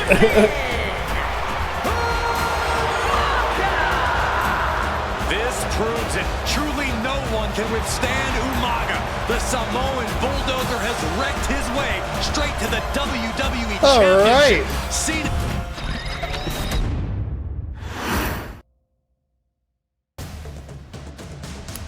All right, 3-minute warning versus AOP. Day 1 arena right now. A tag team match once unthinkable, now gives you the chance to create history and show Akam and Razar that Rosie and Jamal can still wreck any team in WWE. Hey, in WWE, things move really fast. If you aren't present in the moment, it can feel like a year goes by in only 2 or 3 minutes. That's why you always have to make time to make sure that you check. Hold on. Did I just hear myself say 3 minutes? Stop. Can you believe I'm actually doing Eric Bischoff's shtick? In the early 2000s, few words sent a shudder through the roster like the words 3 minutes, summoning the fearsome duo of Rosie and Jamal, collectively known as the 3-minute warning. Initially hired by the aforementioned Raw general manager Eric Bischoff to interrupt anything he didn't find to be entertaining. You're just not entertaining me. 3 minutes are just about up. The two instantly made their mark in WWE with their complete and total decimation of anyone that was targeted. Their formula was really simple. 2 bruisers with surprising quickness who took pleasure in throwing opponents all around the ring with reckless abandon. And the trail of bodies left in their wake remains a testament. Is that not Umaga? Station. Rosie, older brother of your tribal chief Roman Reigns, and Jamal, who would in time develop his skills further and take the name of Umaga, were about instant gratification. They treated matches like a race, seeing how much damage they could fit into the shortest time possible. The 3-minute warning with my brother and my cousin, it was just one of the coolest gimmicks of all time to me. It was catchy, you know what I mean? Like, you kind of knew what was happening. And I feel like we all remember when the 3-minute warning hit for the first time. You know, the whole Den TV area just lit up. Every match was a train wreck, as the two would use their size to overwhelm most opponents, coupling that with incredible tag team maneuvers to increase the card. Did they fuck up Goldberg? To its maximum levels. That approach, damn, maximizing damage while minimizing time, was a 3-minute warning signature. The team itself saw its run in WWE last for a little over a year, but in that time managed to make such an impression with the WWE Universe that it still resonates today. They are proof of the impact anyone can make if they capitalize on their opportunities, as 3-minute warning did every single time. It was a short-lived gimmick, but it was a really cool gimmick, and I just think it shows the versatility of, hey, if you need us to go out there and tell you a Broadway story, I'll cover 2 hours if you like. But if you need us to come out in 3 minutes to make an impact, we can do that too. But you gotta be really good to be thrown in there with the very, very best in the industry. I'm getting all pumped and proud, you know, for my brother and my cousin right now, just thinking about it. Here in the WWE 2K25 showcase, we have selected another team that embodies the same mindset in Akam and Razor the AOP. Similar to Jamal and Rosie, these are they still even on the roster? The most pain in the most efficient manner. Like 3-minute warning, AOP happily dispatches when summoned. Like 3-minute warning, AOP features 2 Goliaths who will hurl your body from pillar to post before finally bringing it all to a most painful conclusion. It's up to you in this Extreme Rules contest to beat the AOP to the punch and showcase the Wrecking Crew approach that made 3-minute warning the premier bruiser squad in all of WWE. And don't worry, we will give you more than 3 minutes to make that fact perfectly clear. As a matter of fact, take your time and enjoy dishing out the punishment. Sure.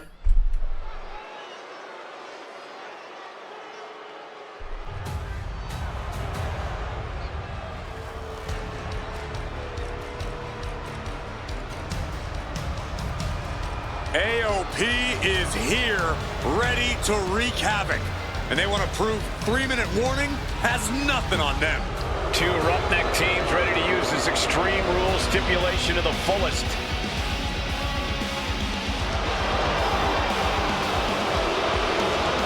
Now, I never bought into the Authors of Pain. I thought they were kind of generic and boring. Like the Shield was cool, and then these guys came and they just weren't that cool. They're pretty flat, I thought. Rules match. And accompanied by Paul Ellering. And a combined I don't know. I didn't really buy in. Like I was kind of introduced to them through Rollins, but at that time, like when Rollins kind of turned and COVID was starting to happen, I just turned off WWE for like a year or two. I just wasn't really watching. I'm not really watching right now. I'll watch the pay-per-views or keep up with them, but 3-minute warning. Yeah. You know, there's actually a lot in common between these two teams. Not a lot is happening. Even though Cena's retirement tour is happening, it feels like not a lot is happening. I don't know. I think I'm just watching a lot of things that I really buy into, just not going anywhere. Bayley's face turn went nowhere. Finn Balor's gone nowhere in 10 years. The Judgment Day is just spinning in circles, teasing things and then not doing them. Like, they've been teasing Dom versus Finn for like the entirety of the year. And guys, the Authors of Pain now have 3 minutes.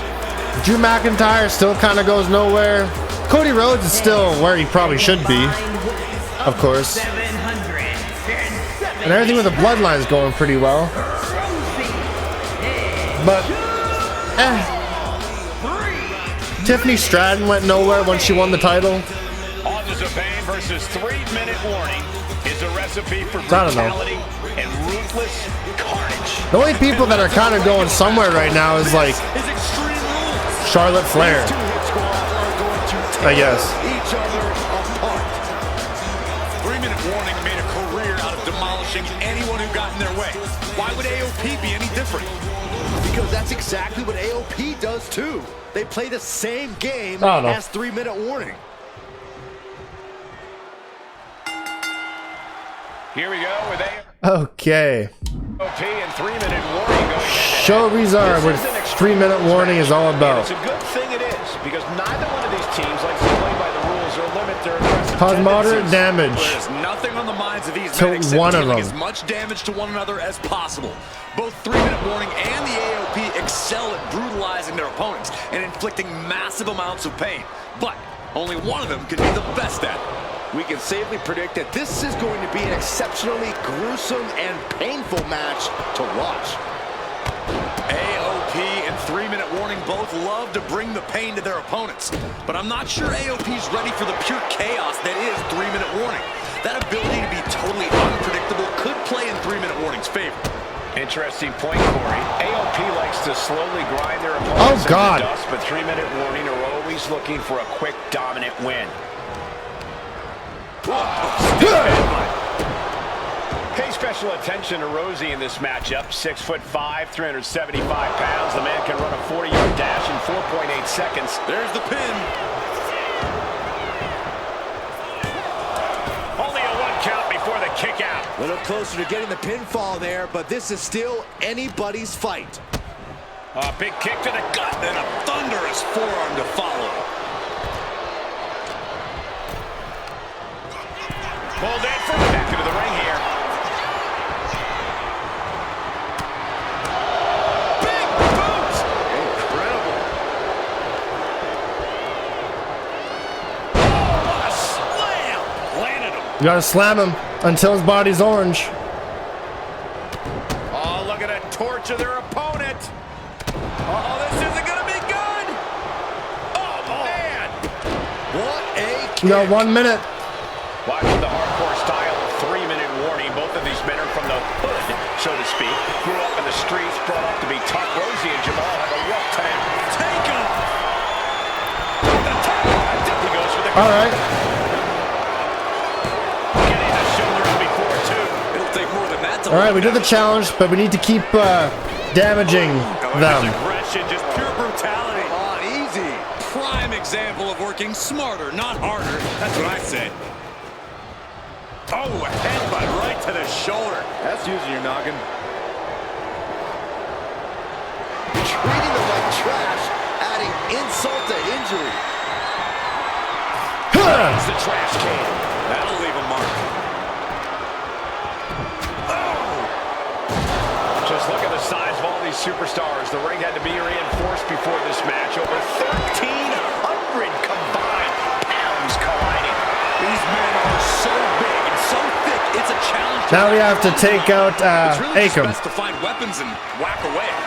Yeah, and there's plenty of weapons to choose from tonight. We're almost there. We got like 95. We're like 95% of the way through. When ladders enter the equation. And beauty. Suddenly we've got front row seats to this thing. And I don't Beauty. think we want to get any closer. Running FT. Can this pin push him all the way? We'll kick out. He got the shoulder. All right, why not use those 3 minutes to perform any finisher and make that win easier to get? Into the choke slam. And a beauty. Oh, fuck. They hit a DDT with authority. Rosie and Jamal tell their victims that they will feel the 3-minute warning. What does that mean, Corey?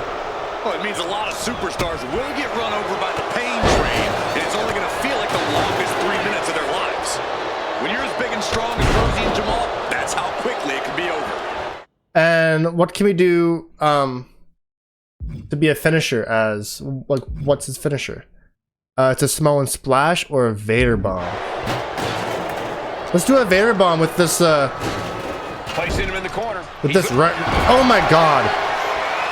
Full control of their opponent, slamming their opponent right. I got 2 minutes to do this finisher. With more in mind here. Look out! Shin breaker. Looks like he's coming back in. The WWE Universe is pouring more fuel on his fire right now. Maybe I can steal his finisher and get another one just in case it's reversed. No. Representing the biggest, most imposing teams WWE has ever seen. All right. Don't care who the... Here we go.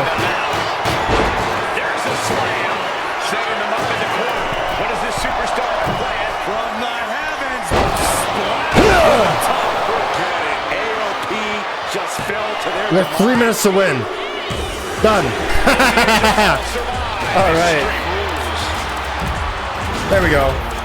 Here are your winners, Rosie and 3-minute warning. Gotta give it up to 3 minutes. There you go. Warning. In a contest between two of the most There you go. badass squads we've ever seen, they were the tougher competitors.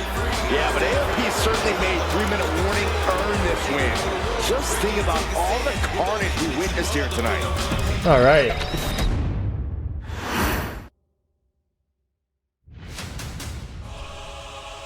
Okay.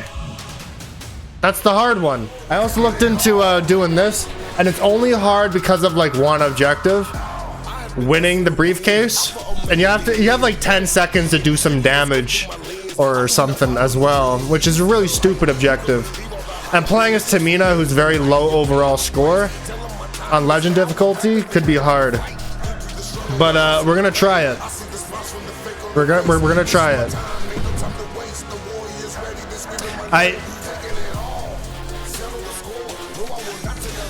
Let's do it. We've come to the part of the showcase where we get to talk about Tamina. Ever since walking in WWE, shoulder to shoulder with the Usos, Tamina's alliance with this dynasty has never been in question. I remember watching Monday Night Raw and I seen Tamina debut with my brothers. It was a pretty cool, dynamic, right? Two of my brothers and Tamina. Together, Tamina and the Usos helped each other navigate through a trial-filled first year in WWE, making sure they all survived together. In later years, Tamina has formed alliances with both Naomi and Nia Jax, honoring this family's connection. While Tamina has looked to create her own name in the industry, she has never missed a chance to acknowledge her place. But isn't she a in Snuka? this family either. Trained by Afa and Sika, the wild Samoans, Tamina was instilled with the same instincts that have carried each member of this family to wrestling glory. Her in-ring approach is similar to many in the Bloodline. Quick striking, high-impact attacks, and smothering holds. As They blurred out AJ. super She hadn't returned kicker or yet. Big splash, as anyone else, Tamina has maintained a remarkable level of success in her WWE career. A constant contender, Tamina has competed for the women's She's like an honorary championship Us. on many occasions. She's also held the women's tag team championships along with 9 separate reigns as the 24/7 champion. Don't even. Tamina has proven capable in any environment against any opponent. Tamina is always the perfect test for a rising contender. Defeating Tamina proves that you're at the top of your game, and she will always expose those who aren't quite ready yet. Taking her lightly is the easiest way to book your visit to the local medical facility. Tamina has taken part in many memorable moments, but in the 2K25 showcase, we're going to give you the chance to make history. In the first ever women's Money in the Bank match, Carmella, of all people, would walk out victorious after letting someone else do all the work. Tamina, Becky Lynch, Natalya, and Charlotte Flair were all robbed of a great. It was so bad they had to do a rematch on SmackDown. Carmella. So this is your chance to make it right. In which Carmella still won, so that was Vince's idea of good shit. Other 4 ladies in this It wasn't. match to become the first ever winner of the women's Money in the Bank. Carmella might still sneak out with the win, but if she does, she's doing it on her own because we're not allowing anyone else at ringside for this match in our showcase. No James Ellsworth to climb the ladder and win the first ever women's Money in the Bank match. We are making history tonight here in St. Louis, the first ever women's Money in the Bank ladder match. That was bizarre. It was really bizarre. I remember watching it. Everyone was so mad about it. This wasn't a ha-ha heel move. This was like, what the fuck? Why is your first ever match a cheat win? Where a man pulls down the briefcase and gives it to Carmella. It didn't make sense. Charlotte Flair looking to become a Triple Crown champion. Every title, every opportunity she has put in front of herself, she has seized. This is a night where careers change forever. You're right, Cole. You can feel it. Legends are going to be made. Careers defined. Hearts broken. This is Money in the Bank.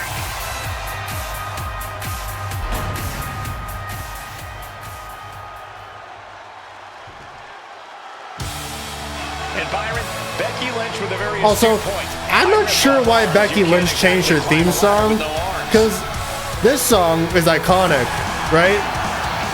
And you always associate it with Becky. But then she changed it. I feel like she'll bring it back, but I don't know. I mean, am I the only person? Definitely not the only person. Everyone would believe that a wrestler's theme song is important, and you can't just change it, because theme song is half their personality, their entrance, their character, their vibe, right?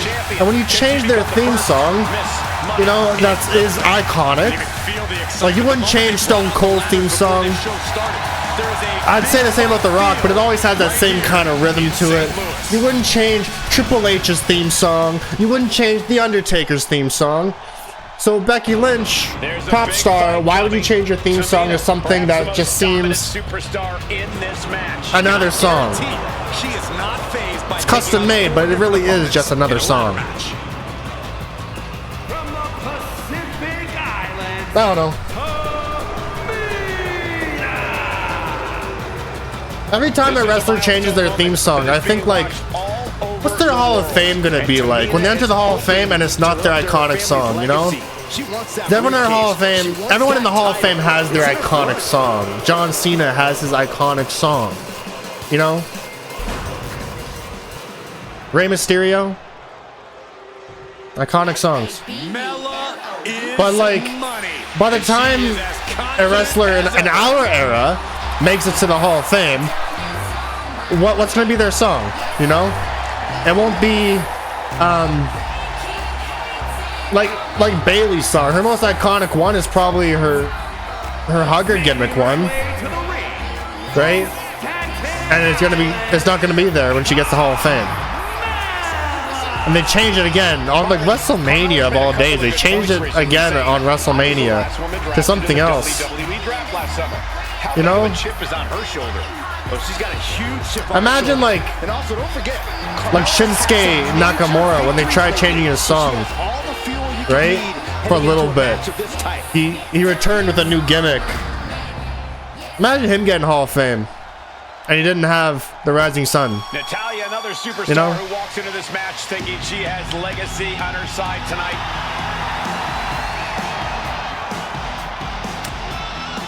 Boggles my mind.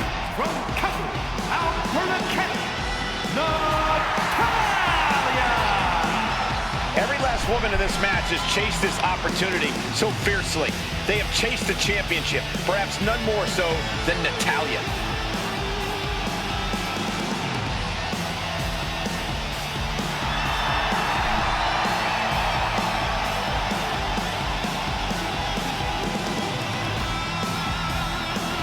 Winning Money in the Bank would certainly go a long way to helping Natalya prove she too is the best there is, the best there was, and the best there ever will be.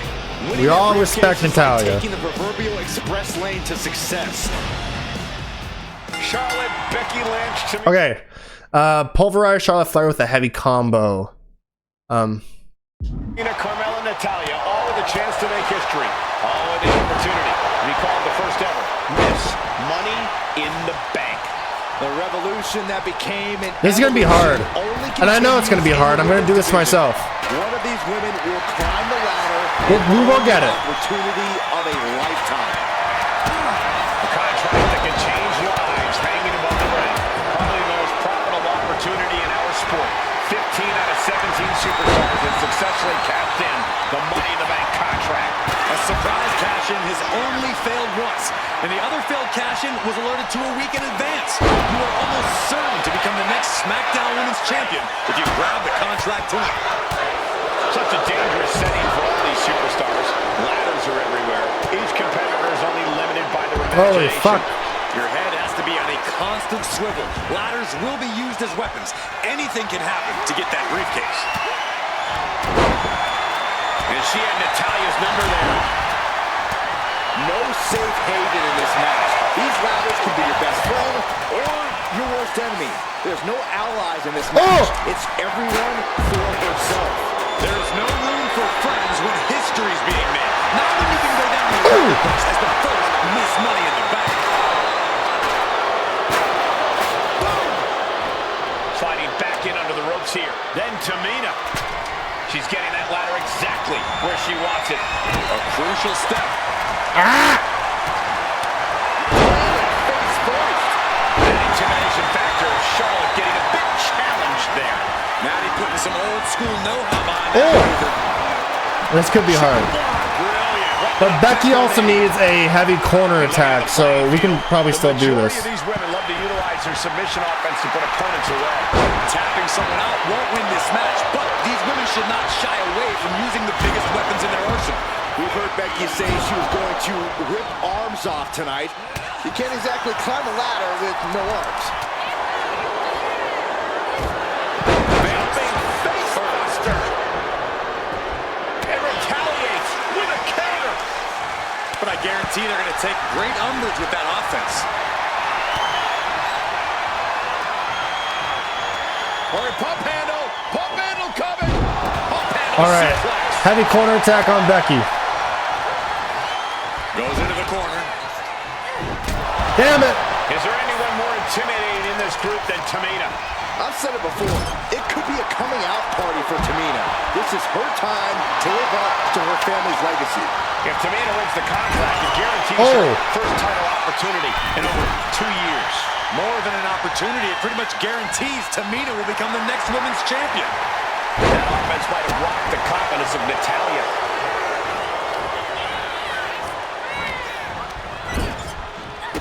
Ladder set right in the middle of the ring. Starts the clock, but needs to move quick. She's ready with the bars now. And the opening could be the opening. You just have to go for it. Tamina not caring that Becky's a fan favorite. The crowd's adulation is meaningless. All that matters heavy is the combo. contract suspended above the ring. There we go. Tamina's been showing so much dominance. Carry Carmella high, then give her a big fall with a carry attack. And also a heavy attack on Natalya.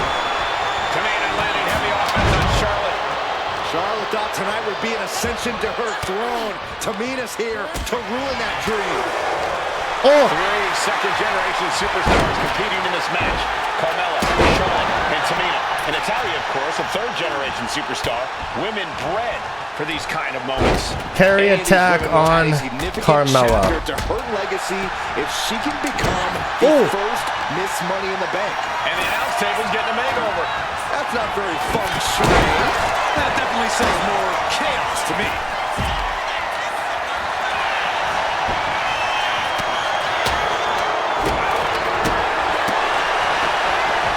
Angle pick. Beautiful takedown. Knee crusher. That's gonna hurt. Boom! Got it! When you and Charlotte Flair are both standing in the ring, wipe that smirk off her face with one of your running attacks. Ladder matches are not going to go away anytime soon. She's headed to the outside. No threat of count out here. There we go. Nice reversal by Charlotte Flair. Charlotte driving Tamina, and both tumble to the floor. Both women crashing down hard. The Queen, Charlotte Flair, the first to her feet, surveying the situation. Oh my, Tamina into the steps. Well, you are seeing a heightened level of aggression, heightened level of intensity from all these competitors because of the stakes involved. Guys, where's Charlotte going? Flair looking to up the ante now from the top. Oh my goodness, taking out everybody. The Queen rising to the occasion. What you just... I have 30 seconds. This is the objective. When out of the ring, successfully attack, grapple, or dive at your opponent to fill the damage meter. Strike fast. You got 30 seconds to keep Natalia out of the ring and away from a win. Saw is why we say Charlotte is genetically superior. Yeah, undeniable athleticism from the Queen. Can it pave her way to the top of the ladder? Oh my goodness. I don't know what they're looking for here. She's getting back into the ring. Under the ropes. And I never even got a chance to attack Natalia. Okay. So, alright. Alright, that's the challenge. Okay. This new generation of female superstars are providing yet another milestone moment here. Tamina, Charlotte, Carmella, Natalia, and Becky Lynch are going to climb the ladder and retrieve the briefcase. Become the first ever Miss Money in the Bank. And looking at the playing field, the majority of these women love to utilize their submission offense to put opponents away. Tapping someone out won't win this match, but these women should not shy away from using the biggest weapons in their arsenal. You've heard Becky say. And what's Tamina's finisher? You can do the tidal wave, which you do from the side. She also has a ringside signature, which is a super kick. She was going to rip arms off tonight. You can't exactly climb a ladder with no arms. Timely reversal on Lynch. All right, heavy combo on Charlotte. Arm wringer. Just a perfect mix of pure power and bad intentions. I thought I just... Oh, she must have reversed it. I wasn't even paying attention. I was just doing stuff. No countouts, no disqualifications in this match. Everybody is coming in with a different strategy, but remaining close. We gotta also do Becky in the corner as well. But you'll increase your odds if you stay close to a ladder and close to the briefcase. Into the ring again now. No safe haven in this match. These ladders can be your best. I did a bit of reading on the break, and they said to have a finisher stored to try and easily take care of Natalia. It's a very specific and timed objective. Really hard to do on Legend difficulty. There's the heavy combo. Charlotte thought tonight would be an ascension to her throne. Tamina's here to ruin that dream. Climbing up, but is there enough time to go for the win? She's going for it. She certainly is. She can do it. Oh my gosh, what impact. And it's scattered. Now can capitalize. This is the chance. Could be the only one. Might be a little overzealous going for it here. Too late to stop now, though. There's a slam. Strategies, gentlemen. The contract that can change lives, hanging above the ring. Probably the most profitable opportunity in our sport. 15 I need Becky in the corner. Successfully capped in the Money in the But until then, let's get a finisher stored up. Has only failed once, and the certain to become the next SmackDown Women's Champion if you grab the contract tonight.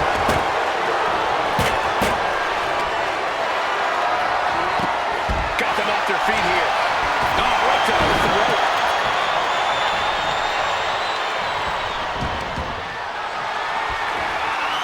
Well, for a power slam, steps down.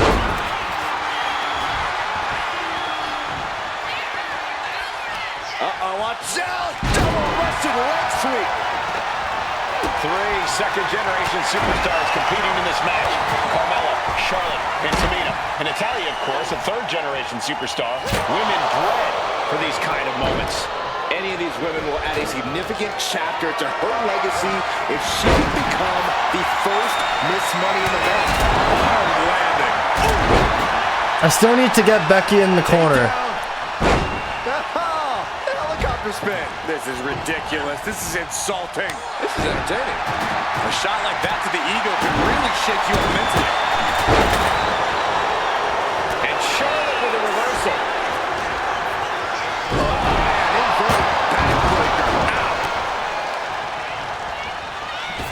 Boom!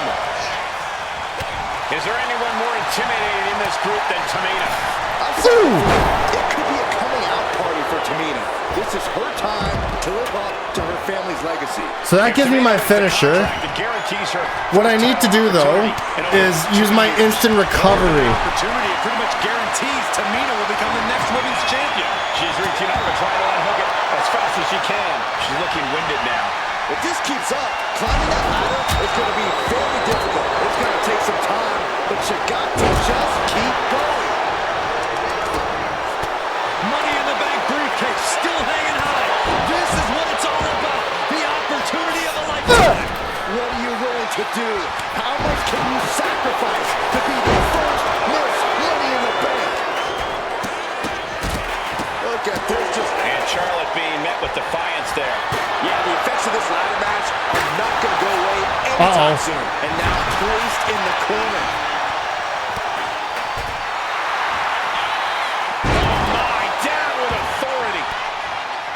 She turns it around with the reversal. I need to get my signature up. Side slam. Before I do anything with Becky, I need to get my signature up so I can do the instant recovery. 2 fists full of hair. This can't be legal. So that I can get up and hit my ringside finisher on Natalya immediately. That's the strategy. She might be nearing the end of her rope. And at this point, you really have to wonder how much... Look out! Natalya with natty by nature. Veteran confidence and mind games on display from Natalya. History on the line. Guaranteed championship opportunity. Oh, but carnage. Why would you do that? 5 women fighting for their key to destiny, willing to go through hell for it. Becky was gonna go through that table. Alright, she's got instant recovery now, so we can now do what we need to do with Becky. Remember, no countouts in this one. We have it. We've had it. Oh! I'm buried under the fucking ring. Oh! I can't see shit. Here she goes, sliding back into the ring.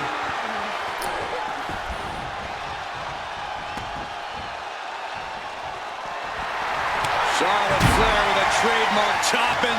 Oh, natural selection by Charlotte. Natalya's knife from the top. Diving headbutt. No ladders, dog. Ladder navigation. Heading to ringside now. When you're in an atmosphere like this, where you can't hear yourself think because the crowd's so loud, you find a way to do superhuman things. That's what these combatants are doing here. And Lynch was scouted there. Trying to put the ladder in the middle of the ring. This is where you want it. Right place. Is this the right time? Oh, man. Hands up. Can't walk well. The whole match is looked. What the fuck you doing, Natalia? Sharpshooter applied. Got the submission, but that's not going to win this match. If I tap, she'll let me out of it sooner. But not even tapping out can help her.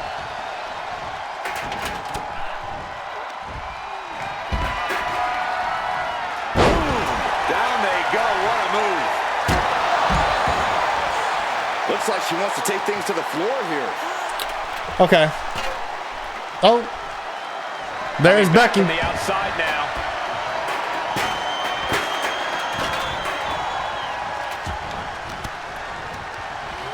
Sharp elbow to the gut turns that one around. A big boot. Releasing some pure, destructive force. And adding in the table for extra impact. She wanted to make it hurt. We're just doing damage. Because I guess if you have 3 finishers stored up, you can Ooh, hard contact against the ladder there. Connects. you can bring down the briefcase earlier. Quick thinking from Tamina. Just sent crashing to the arena floor. All right, Becky is alone. Uh-oh. Never mind. Suplex attempt. Able to go behind, though. Never mind. Oops. Carmella's eyes are growing wider. I haven't even just had a chance to get Becky in the ring. The WWE Universe is absolutely on fire right now. I can barely hear you, Byron. I'm loving this. Headed up that ladder. Center of the ring. He's got it in her hands. Can she handle here? Maybe this isn't a good position to go for it. Yeah, certainly seems to be having trouble up there. Fuck me. She's pumping herself up, reaching out for that burst of energy. She's tossed right out of the ring. The This is the Tiger's wheelhouse.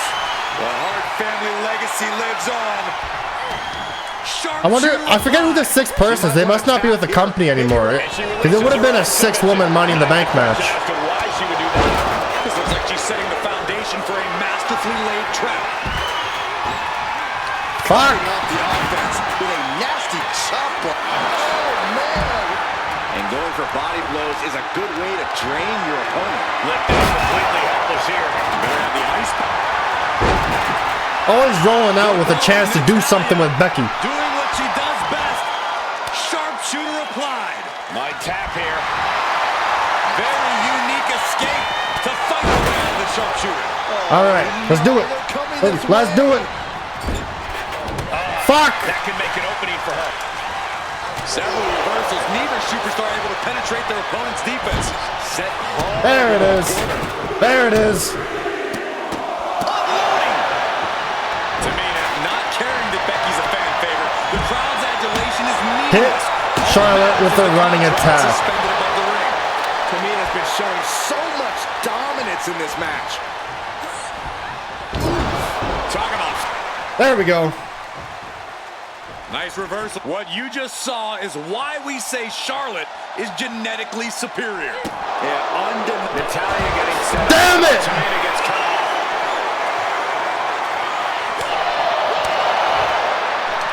And here's Carmella. Come on. A chance of coming back from that maneuver.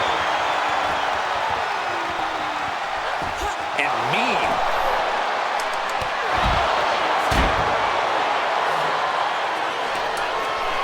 She wants it. Fuck! Tamina's It won't be easy, but there's only one thing left to do. Climb the ladder and become the first ever women to win the Money in the Bank. I couldn't get to her in time! On the other side! Charlotte, Becky Lynch, Tamina, Carmella, Natalia, all with a chance to make history. Okay. All with the opportunity to be called the first ever Miss Money in the Bank. Suicide dive. Risking it all and able to connect like a homing missile. And Carmella is clearly looking for a fight here. No safe haven in this match. Stupid! This could be your best friend or your worst enemy. There's no allies in this match. It's everyone for God damn it. themselves. There's no Already pissed. when history's being made. Not It's when you fine. go down in the record books as the first Miss Money in the Bank. Remember, the first woman to climb the ladder or retrieve the briefcase will become the first ever Miss Money in the Bank. No countouts, no disqualifications in this match. Everybody is coming in with a different strategy, but remaining close is the key. Luck is going to play a part, but you'll increase your odds if you stay close to a ladder and close to the briefcase. Y'all need to stop Charlotte here. And work together. Making it difficult to capture glory. Charlotte, seeing her opportunity. Charlotte's got a chance. The contract that can change lives hanging above the ring. Probably the most profitable opportunity in our sport. 15 out of 17 superstars have successfully cashed in the Money in the Bank contract.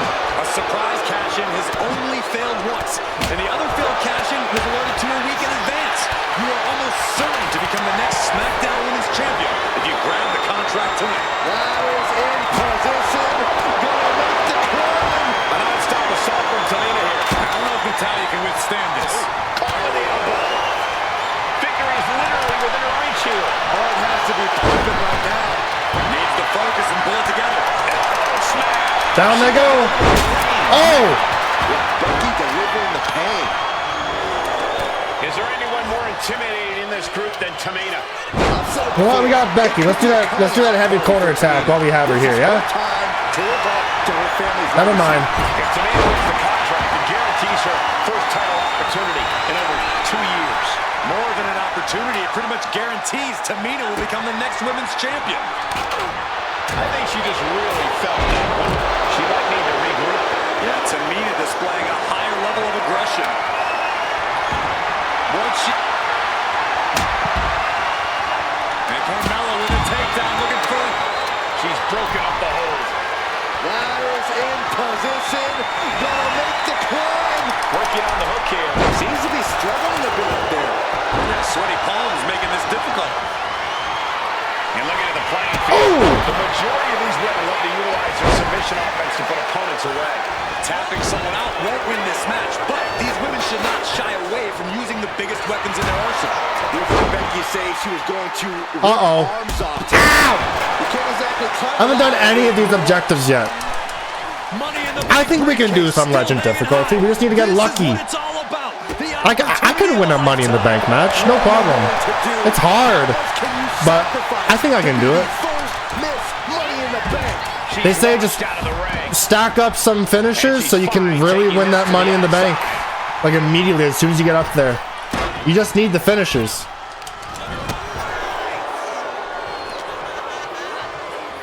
Slammed with a purpose.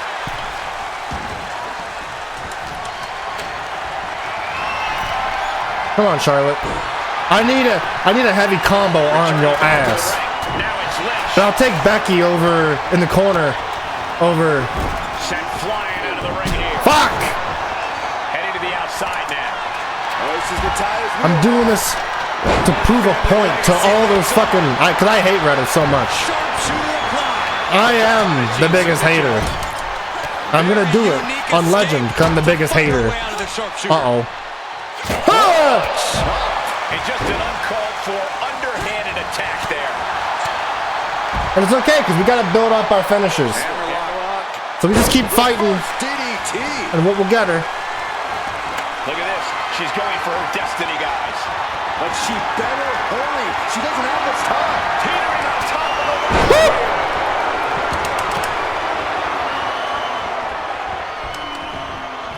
What the fuck is going on? Oh, man. Becky definitely felt every last bit of that blow. And all of this pain and discomfort will make ascending a ladder very challenging. All right. All the way up for a suplex. No. Wiggles free. From behind. Chop block. I think that one busted up Becky a bit. Big impact off the leg drop. Meanwhile, it's Carmella. Charlotte doesn't have a chance of coming back from that maneuver. Carmella with a filibuster.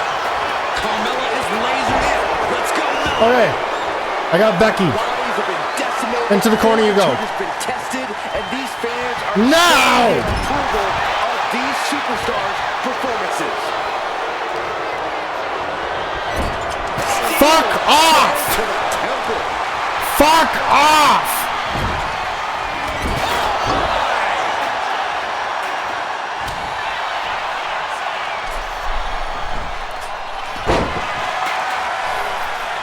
Man! And she heads out to the floor. Obviously was in need of a breather. Adrenaline pumping. Here she goes. From the top. But now we see Tamina trying to do as much damage as humanly possible. But at what cost? Up the ladder now. Let's see if this is right for the picking. She's stretching. But can she get a break? That could have been my heavy combo. You can see a hard crash back to the canvas. Fuck! Superstars is echoing throughout this arena right now. I'm just laid the fuck out. She's back in the ring now. Get up, Tamina! Doing what she does best. Sharpshooter applied. Submission maneuver is locked in. And the agony has no reason to end as we see her tapping out in pain.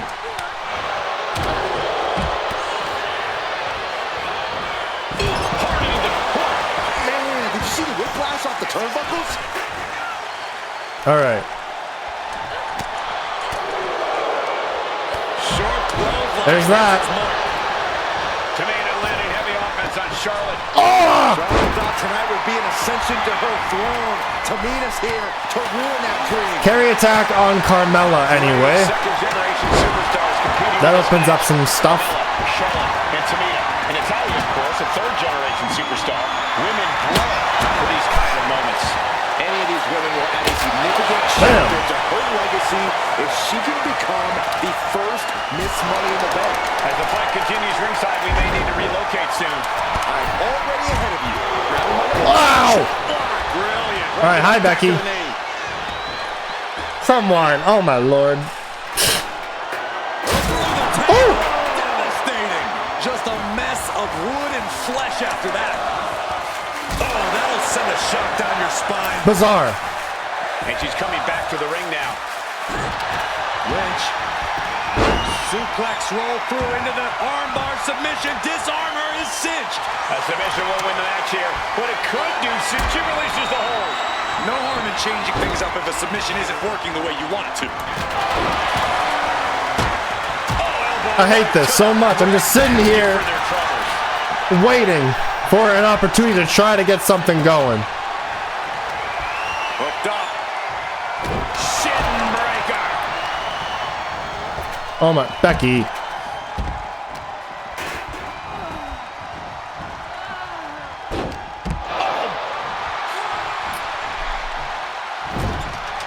I need Becky in the corner. I also need some stamina or some momentum.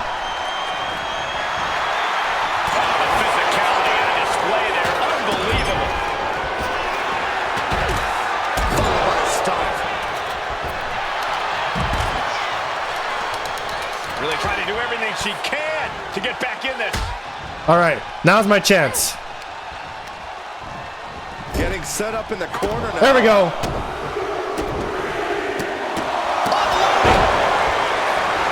Tamina not caring that Becky's a fan favorite. The Heavy attack on Natalia. All that matters is the contract suspended above the ring. Now I need a carry attack on Carmella. Minutes in this match. Gonna be agonizing for the arm. Schoolboy, no, rolls through. Super kick.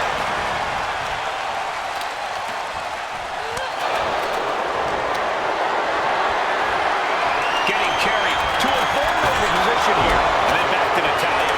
All right, now I need to run after Charlotte Legacy lives on. and try again. Sharpshooter applied. And she's tapping, but it doesn't even matter. It can't save her here.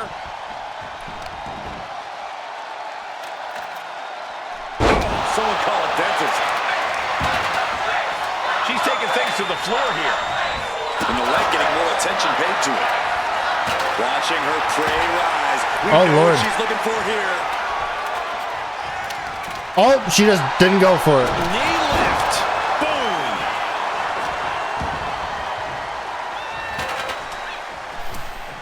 Okay, come on. What you just saw is why we say Charlotte is genetically superior. Yeah, undeniable. Could this be it? Got it!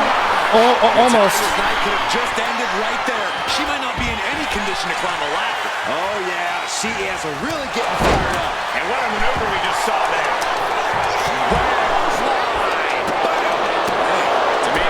Got it. Okay, now just win the match. Pick up the ladder. Win the match. Getting shot on Natalia, making sure the veteran won't have the strength to climb a ladder at all. Climbing up. Flair delivering the chop. Just win the match. Selection. The Queen has put an opponent in the dirt, and now the ladder to her throne awaits. Reaching for the prize. And she's returning fire. Gets herself down halfway. Caught with a lariat. And she finds an answer to Charlotte. And what a takedown. And she's fine taking this to the outside. Quick takedown there. Under the ropes and back into the ring. Gentlemen, this is what I believe we refer to as mudhole stomping. Bang! Crucial counter there.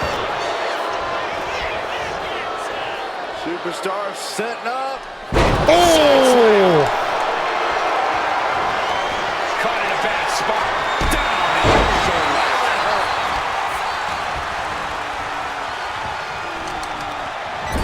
And now Tamina's in ringside.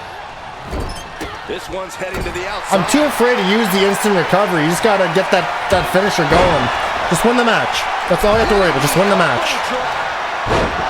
As Tamina, win the match. I'm all for getting in the head of your opponent, but there's a point where she has to lock up. Wearing off our desk. We're still advertising the WWE Network in the video game. Good. I don't know if there's anything I can watch. Hogan gets blasted into the steel steps. There's like nothing in the tank for Tamina either. Instant recovery uses pretty much everything I have. No ropes within reach. No and she breaks her own submission hold. We don't So you need to hold on to it entirely. Either psych out her opponent or come back to bite her. The title strikes with natty by nature. Stops the kick. Oh, elbow the knee. That'll hyperextend your leg.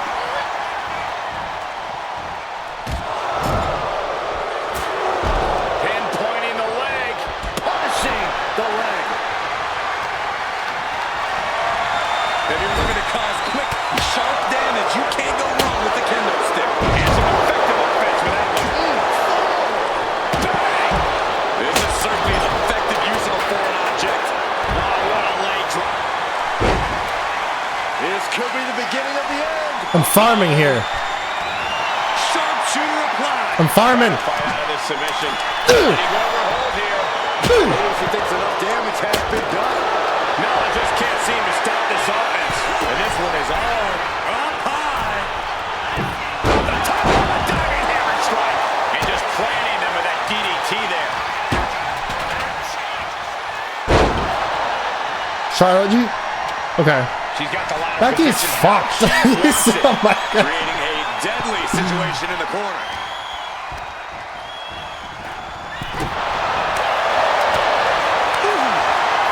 Let's go, Charlotte.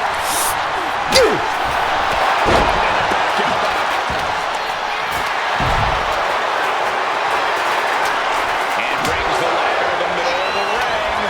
Perfect setup, Cole, but the job's only half done. Headed up that ladder. Center of the ring. Come on. And she heads out to the floor. Obviously was in need of a breather. The ladder now. Oh my god. Right for the picking. Every blow up there is an attempt to save their chances. Push it. It's coming through. She's throwing caution to the wind and battling it out on the ladder. Woo. The Queen powering up her opponent. What a backpack stunner. Climbing up. But is there enough time to go for the win? Oh, God. Oh, what is going to happen here on top of the ladder? Lynch now on the offensive. She's reaching for it. Is this the right time? Is this the career-making moment? Becky Fucking hell. St. Louis behind Becky now. She's bringing the fight outside.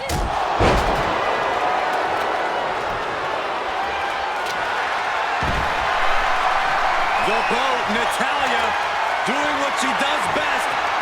Sharpshooter applied. This is just the kind of method. She can tap out all she wants. It's not going to put an end to the suffering.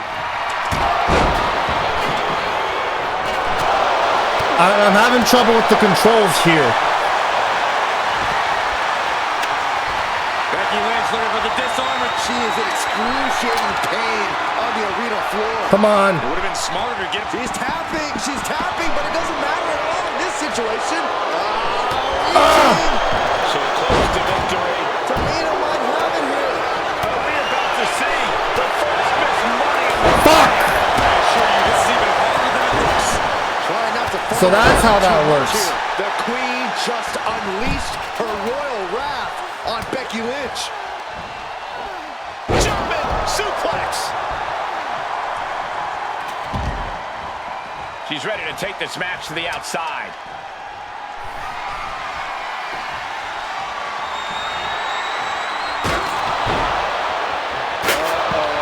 Trouble might be coming our way. Quick, Saxton, get under the table to protect yourself. Good idea. Ladder set right in the middle of the ring. Starts the clock. Elbows to the face. You just gotta concentrate. She's so close here. This is what it's Did I do it? Yes! I did it! I did it! It wasn't that hard. It wasn't that hard. The winner of the Money in the Bank contract and the first ever Miss Money in the Bank.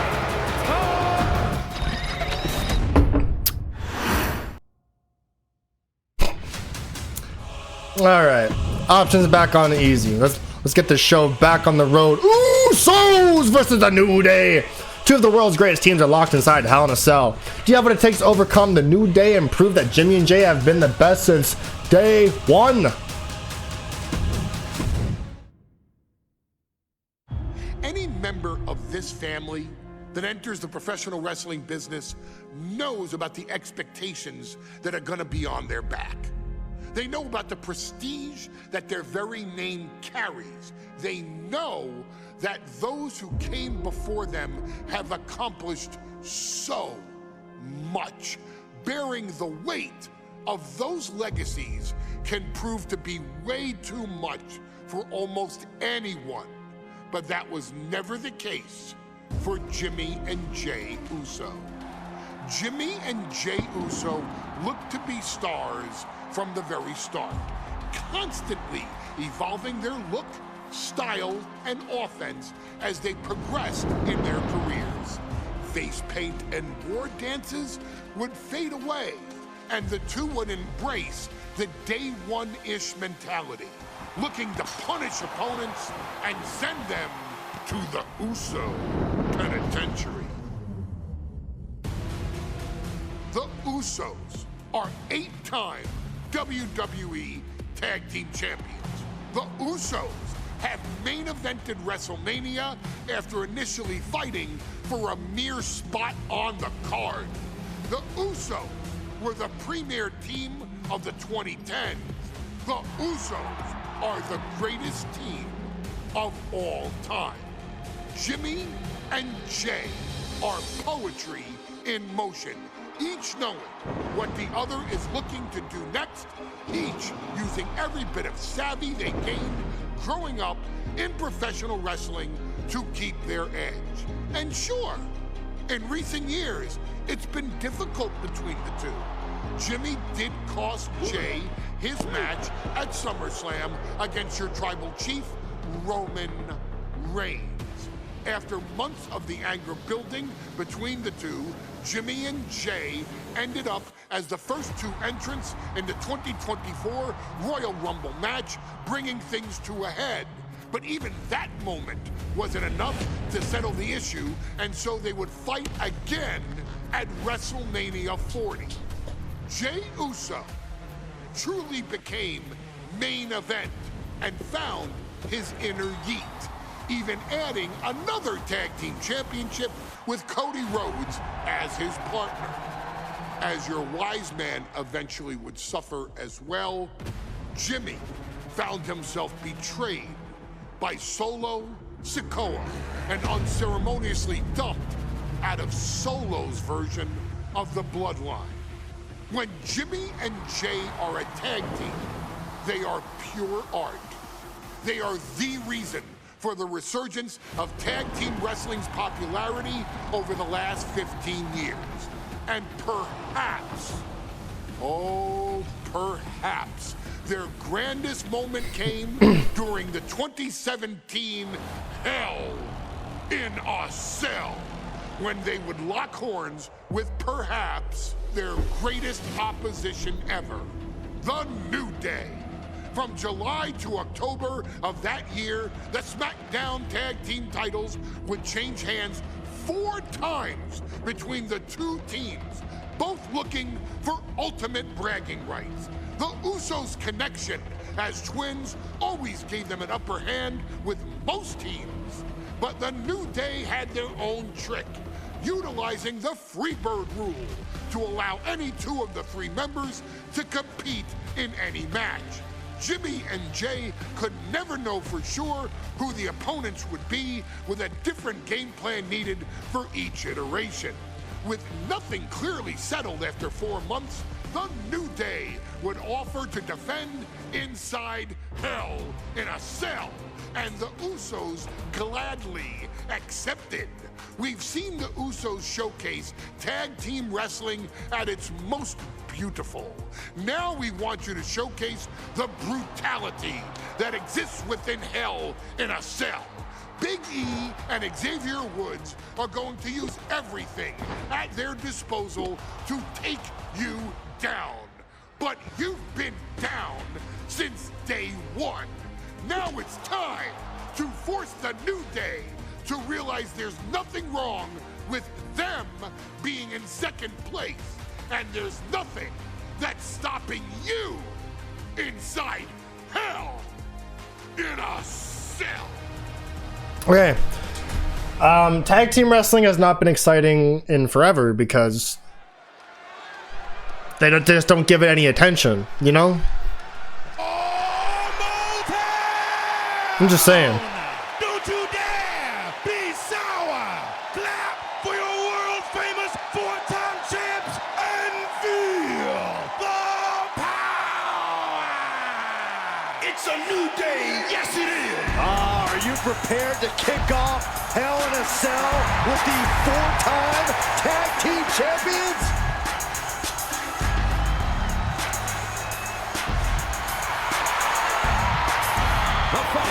Is a tag team. I don't know. I just don't think the tag team is ever been interesting. I mean, like, the Judgment Day will hold the titles for half a year, but defend it once or twice, you know? And that's just the issue with the tag team titles, is that they just aren't really defended. So when the Usos have it for a long time, it's like, I think I couldn't really defend it a whole lot. Well, I can't say that I'm ever prepared for a man swiveling his hips and playing the trombone on the way to the biggest fight of his life. We have too much going on, and things aren't being defended. You have side shows that people could tune into, like Main Event, where you can defend your titles a little more often, make people watch, and have things happen on Main Event. You know, but you don't. You would think shows like Main Event would be a big deal for like mid-card titles, you know? Your Main Event are your mid-card champions, you know? Defending the title or something like that. I don't know. And if the story calls for it, you could say, yeah, as a matter of fact, we have a storybook ending for this title then. We're going to put it on the main roster. I don't know. 493 pounds, Jimmy and Jay, the Usos. Tonight in Detroit, the Usos welcoming New Day into the penitentiary. This is going to be like a Chow Hall beatdown. In every sport, you hear about super teams. Well, tonight, we're seeing 2 super teams of the modern era. This is going to be special.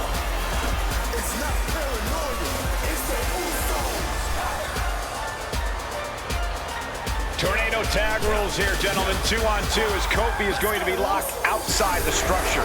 Pinfall or submission needs to happen in the ring, but we all know this fight's going to go everywhere before that happens.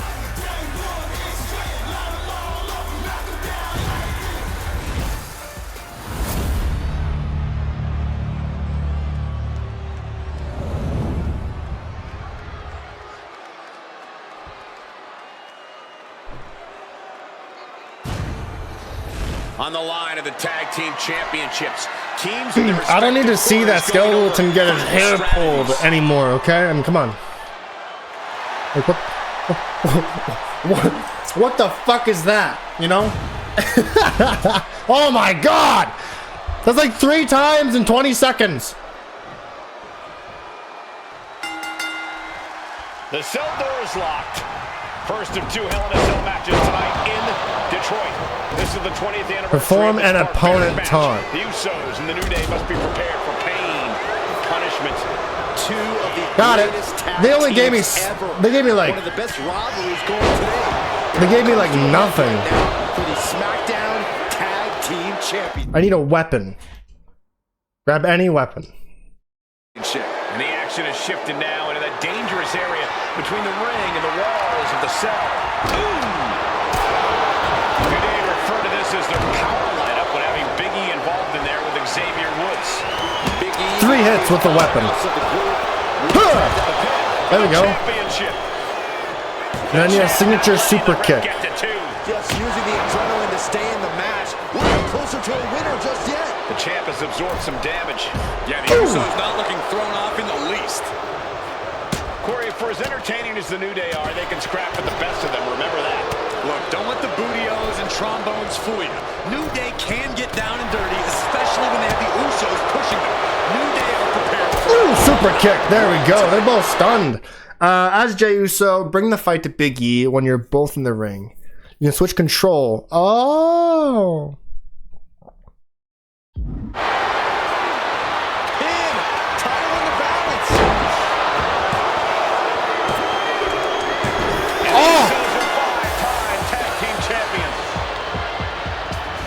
That was not the idea. Oh, that was too. Oh. The cell door is locked.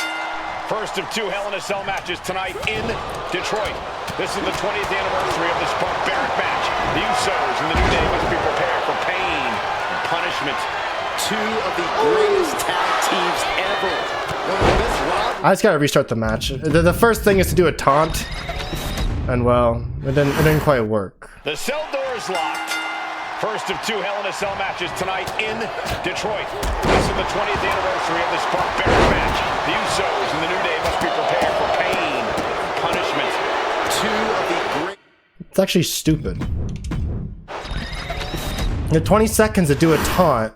Remember, this match is under Tornado Tag Team rules. A 2-on-2 match where the pinfall and submission has to happen inside the ring.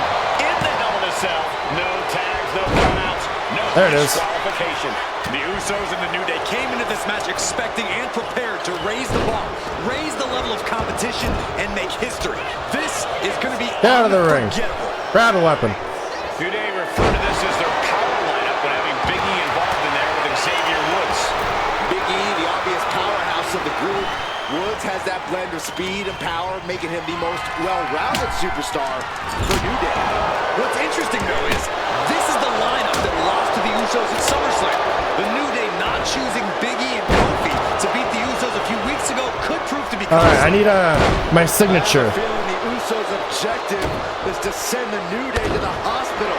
Well, 2 teams so familiar with each other, some innovation with weapons almost becomes a necessity. Corey, for as entertaining as the New Day are, they can scrap at the best of them. Remember that. Look, don't let the booty-os and trombones fool you. New Day can get for the title. New champ. Bringing up the pin count there. We're not doing that yet. The Usos following the footsteps of many great family tag teams, the Steiner brothers, the Head Shrinkers, who of course Jay and Jimmy's own father was a member of. Would be a very proud moment for the Anoa'i family if the Usos can capture their 5th tag team championship here. The apple doesn't fall far from the tree for Jay and Jimmy. Just a factory of the on the top. Elbow drop. Good Lord. Heavy attack to Big E. That's the kind of risk you... There we go. New Day going at it inside Hell in a Cell, and Jey Uso set outside the ring, and now the New Day on the attack. Big E, as aggressive as I've ever seen him here tonight. And Holy fuck. Out with toys, kendo sticks in Why hand. so many? And it's about to get more aggressive, more vicious, more barbaric.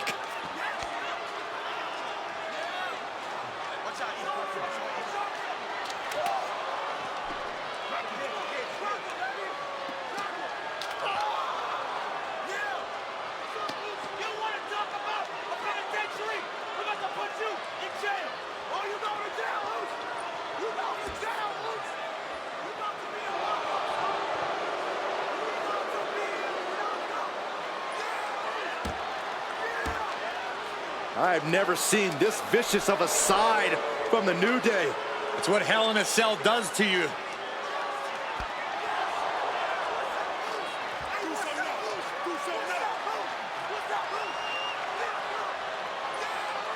Oh, now with the kendo sticks, Xavier Woods unloading. That is creative, though.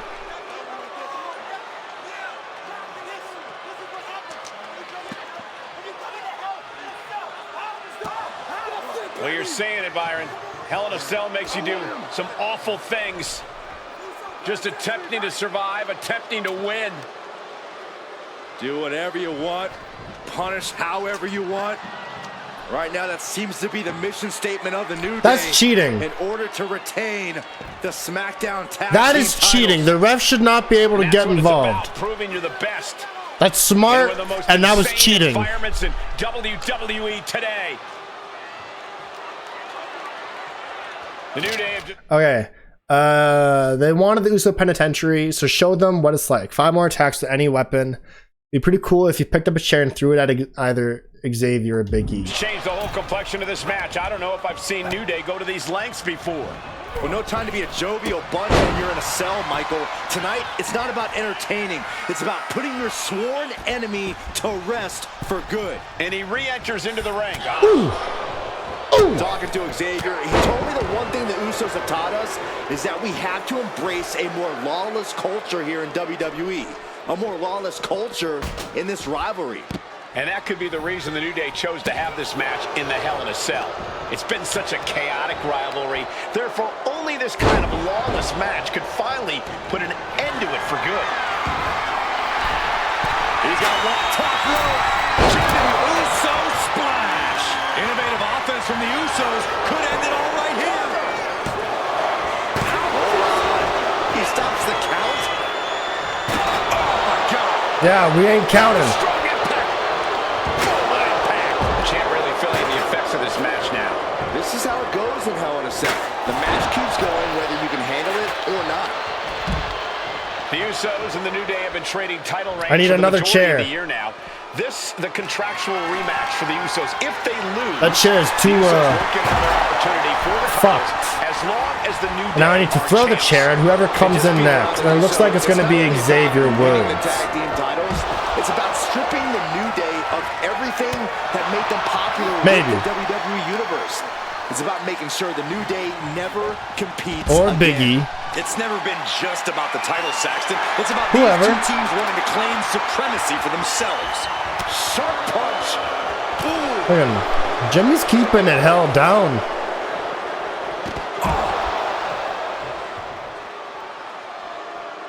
Coming or what? Boom. Well, he's got this on lock. Ooh, stiff punch.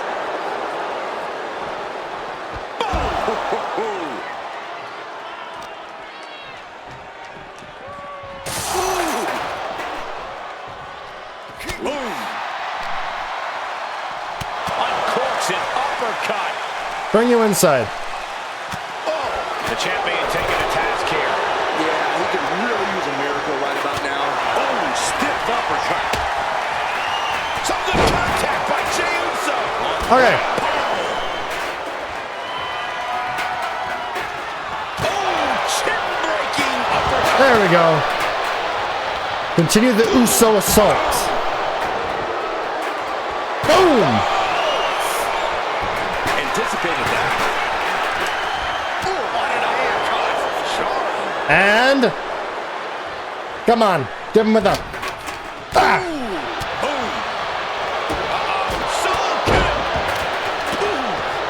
all right. Wards that off. What a response. As Jimmy. Cover for the title. He kicks out before the count starts. I can't believe the ref didn't even get to one. Chop block. Scrambling up the top turnbuckle now. Ooh, back in the ring. Top rope. Uso with the Uso splash. Will that be enough to... Boom! Beauty. And Jimmy and Big E slugging it out middle of the ring. This has been a vicious, brutal match between two of the great tag teams today. Here comes Jey Uso into the fray alongside of his brother. Bang! Double super kick. And the Usos now looking for that patented Uso splash from the top rope. Uso splash! The cover to win the tag team titles, and Woods handcuffs it all, breaks it up. At the last possible second, Xavier Woods saving this match for his team. Yeah, credit to Woods for his never say die attitude, but Xavier Woods is outgunned right now. And look at Woods still fighting back. Yeah, with the handcuffs. Using the handcuffs as a weapon. That's smart.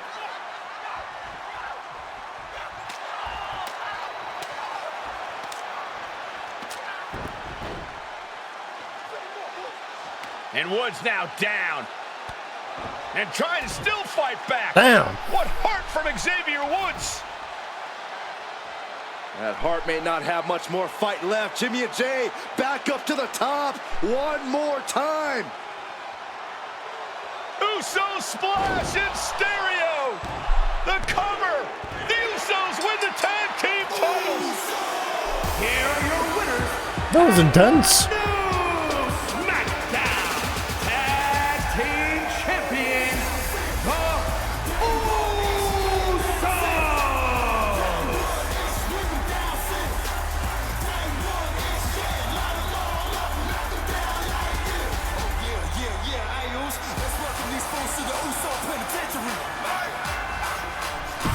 Okay.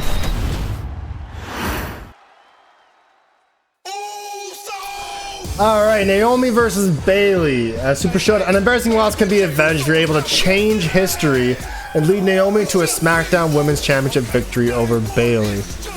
This is COVID era, right? No, I see fans in the title card. I missed all of Bayley's heel run. I caught her damage control run, but I missed the entire Sasha Banks and solo Bayley run. COVID happened, I skipped it all. And apparently that was some of the best Bayley we've ever had either. What the fuck was that English? The best Bayley we've had either? You stupid idiot! The best Bayley we've had since.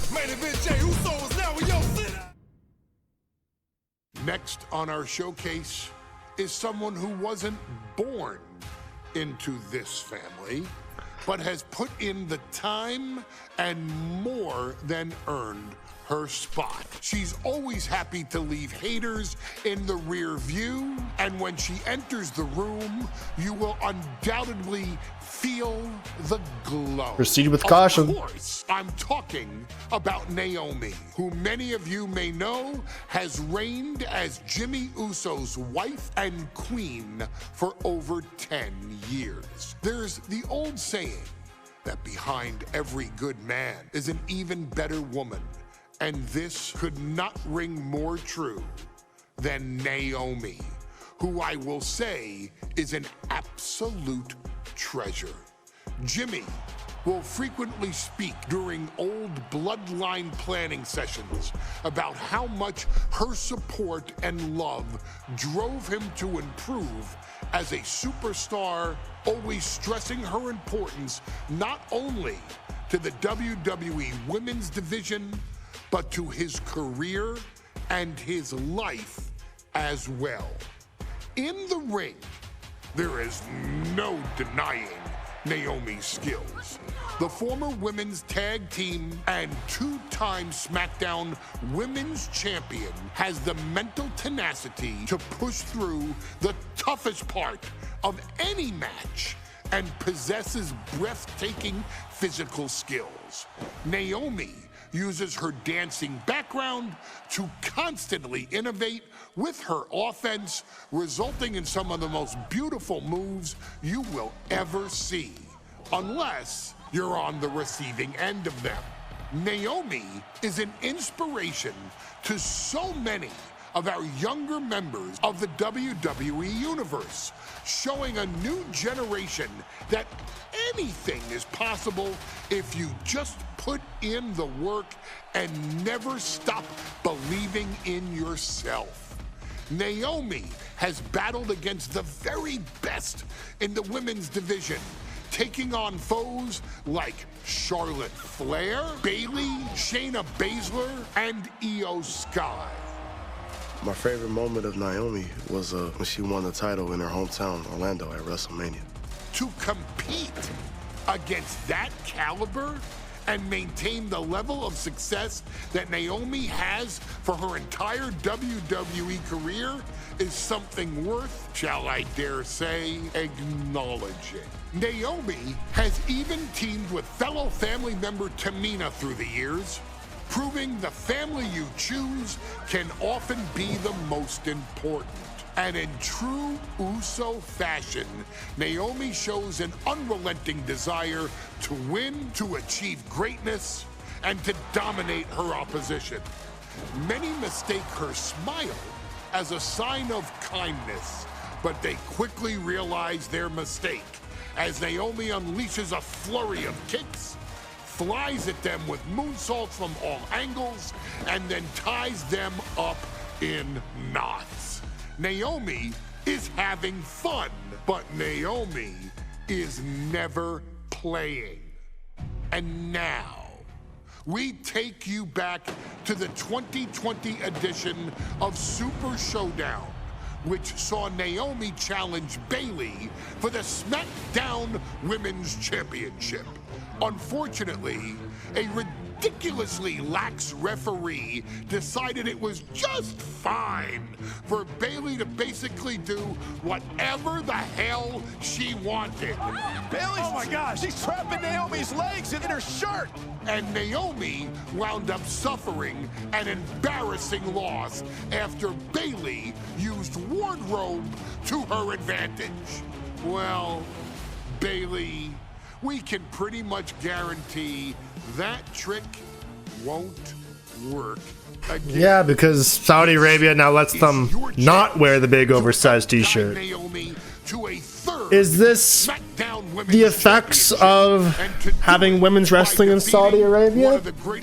You know, is this feminism in Saudi Arabia working? Wise man has nothing but respect and admiration for Bayley's abilities, but those abilities are eclipsed by Naomi's extraordinary trinity: smarts, strength, and aerial attacks that should give all of you everything you need to get the win and the title.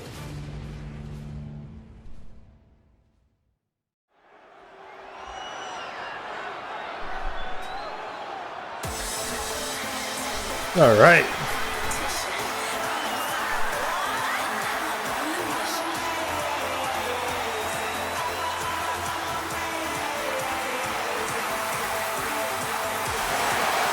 Gentlemen, it's glow time! I got an idea, Saxton. Why don't you glow home? No, I cannot, Corey. When asked earlier this week about this matchup, Naomi said it is an honor to be here, an honor to make history, because for the first time ever, a women's championship will be defended in Saudi Arabia. Naomi certainly has momentum on her side, and as we've seen in recent weeks, it appears as though Bayley has at least a healthy respect for Naomi. So much of Naomi. You know, I just think it's hilarious how Naomi was doing so well. She should just win the title or something, and then Jimmy knocked her up. being the first African American. And then she had to vacate the title. Champion. And tonight, right? Once again, she had the title when she announced she was pregnant. To make history in her career. That's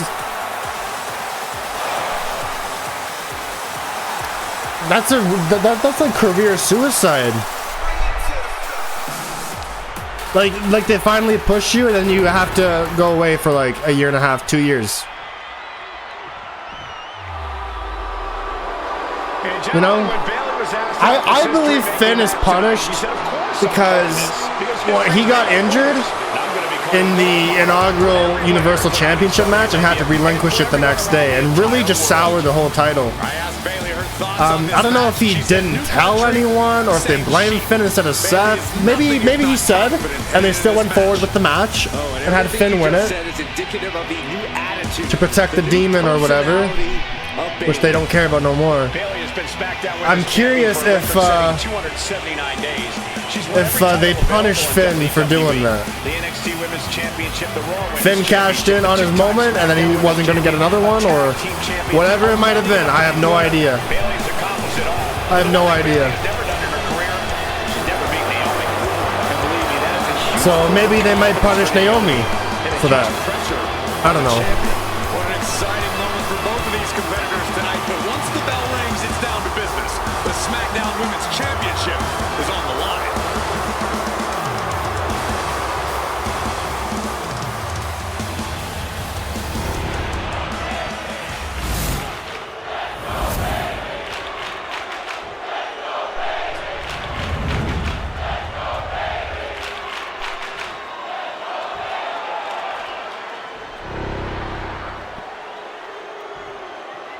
The following contest, scheduled for one fall, is for the SmackDown Women's Championship.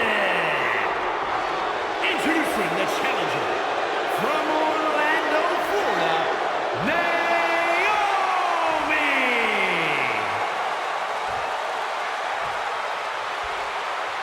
And her opponent from San Jose, California, she is the SmackDown Women's Champion, Bayley.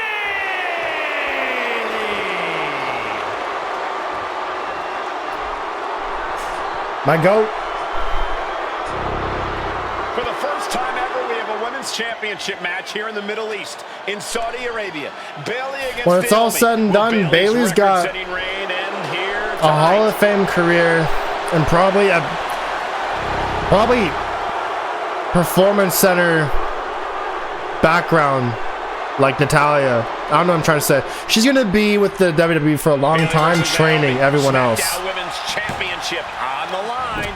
So much of Naomi's career has been predicated on making history. It just seems she seems very bummed that she keeps getting sidelined. Naomi's got plenty of momentum coming into this match and is feeling mighty confident herself. Cause she got fucked out of WrestleMania this year. That'll leave a mark. And then she just recently was saying with Stephanie that it was like, you know, we all thought that she was gonna get something with it.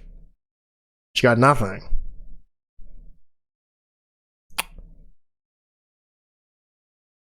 That sucks. Stick and move. Naomi, keep everything with a light combo. And perform a top rope dive as well. We've said it time and time again. Naomi, maybe the most athletic woman we've ever seen compete here in WWE.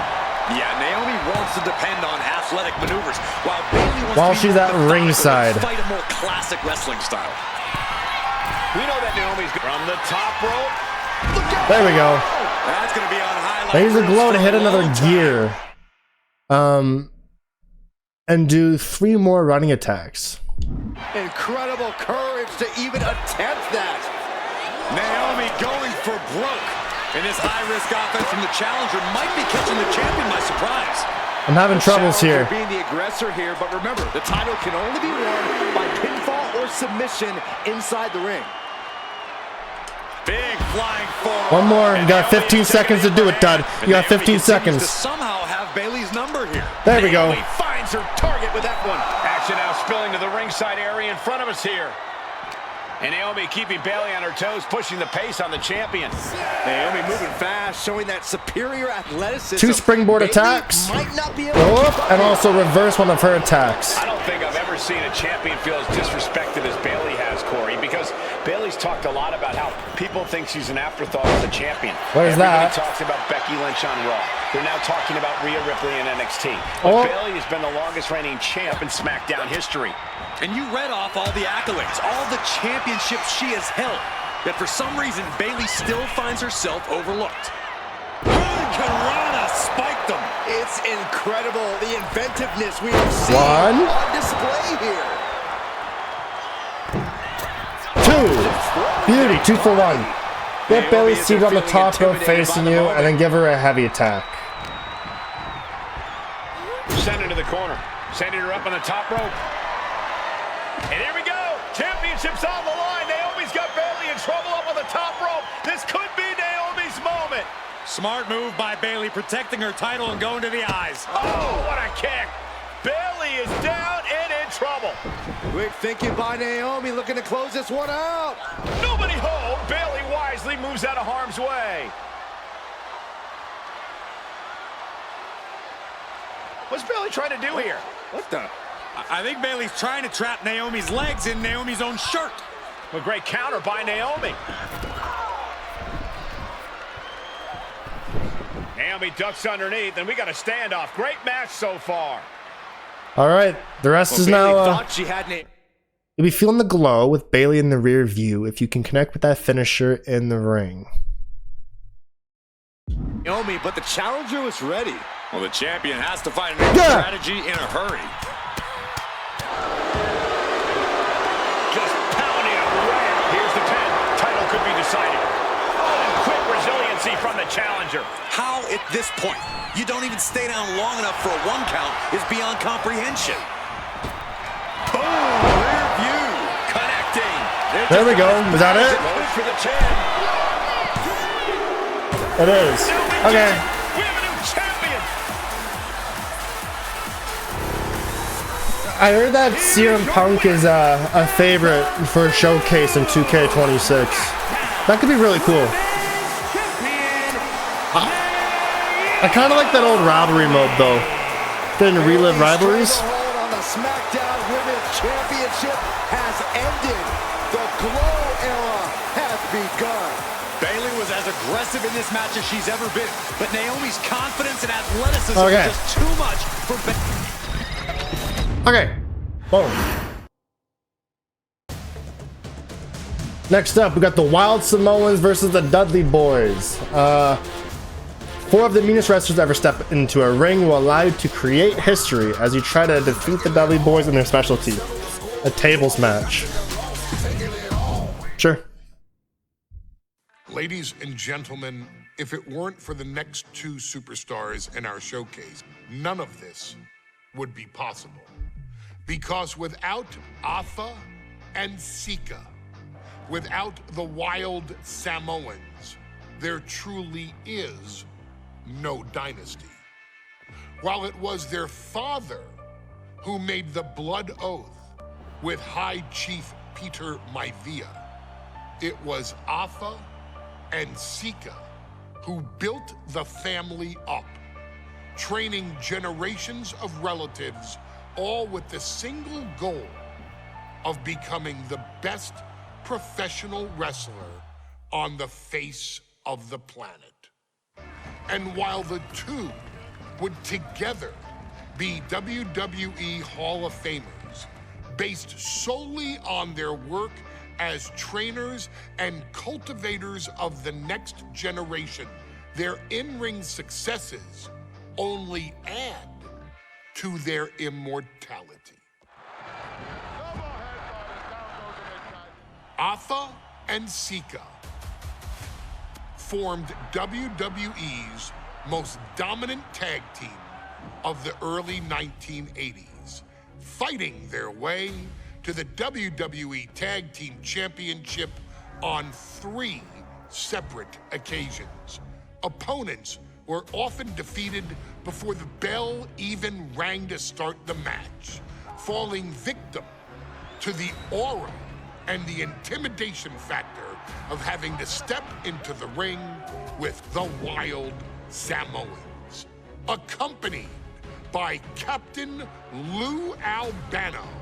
The trio formed a masterful group that was able to take all opponents off their game, be it through Albano's devious schemes or the overpowering nature of the Wild Samoans. WWE had never dealt with a team so primal, turning each match into a battle of survival. You gotta wonder if AI would recreate old footage to bring it to a higher quality. Duplicated only by a chosen few. There they are, the Wild Samoans. They could take every frame and upscale it. Truly. I couldn't imagine being these men. I couldn't imagine taking on these responsibilities of setting the tone in a whole new country and then trying to break into entertainment on top of that. But they made it work. And that's what we are. We're workers. We make it work. These tribal elders set the standard for all of their descendants to not only follow, but they also taught their descendants how to surpass it. So beloved were the two that perhaps no moment holds more significance to your tribal chief, Roman Reigns, than when he was presented the Ula Fala by his father Sika and Uncle Afa after the 2020 Hell in a Cell event. You see, it was their acknowledgement that gave Roman Reigns the unshakable confidence to continue his journey to becoming the greatest of all time. The utmost respect, love, and gratitude for those men. Because if my father and uncle don't do what they do, we're not here. We now humbly present to you the honor of walking in the famed footsteps of the Wild Samoans, finding a tag team in WWE's long and storied history that we felt would test the Wild Samoans was not an easy task. But then a thought came to your wise man. Why not give the audience exactly what they want? Why not put the Wild Samoans against one of the greatest tag teams of all time? Why not present Afa, Sika, the Wild Samoans versus Bubba Ray and Devon, the Dudley Boys? And if we're going to go that far, let's do it in a tables match. Showcase that savage brutality that made both teams the eternal legends we know them to be. No pinfalls, no submissions, no rules. Just be the team that avoids being put through the table, and you will emerge victorious. And with these four men, you better believe that things are going to get extreme. Paul Heyman, brought to you by Paul Heyman.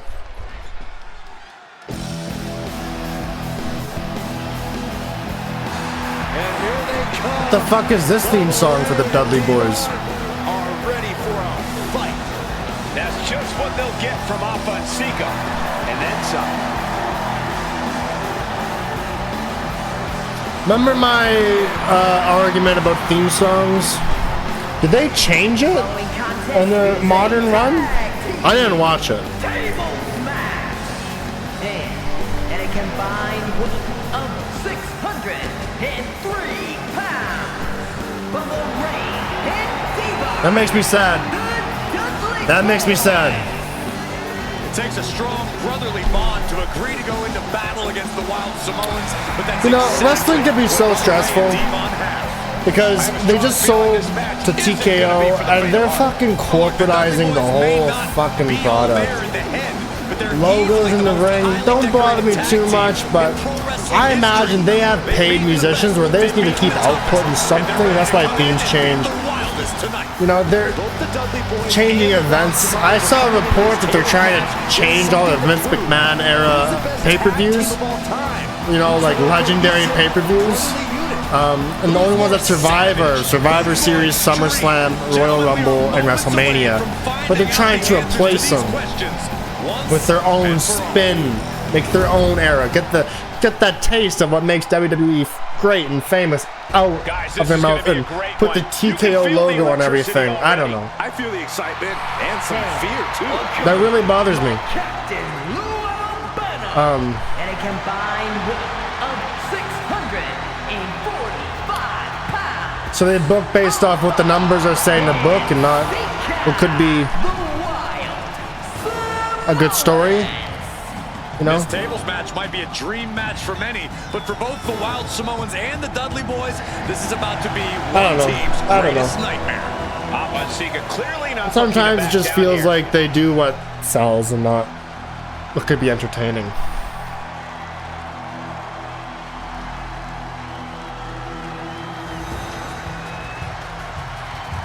The Dudleys can certainly handle their own. That just made me mad. Faced anyone or anything like the Wild Made me mad. Made me sad. Oh well. Those mean looks on both Alpha and Sika. I just watch highlights and then I catch the pay-per-view. And if something cool, I'll pay attention. But there hasn't really been anything cool. The only thing that's been really cool to me right now is the Wyatt 6 and the new Bloodline solo.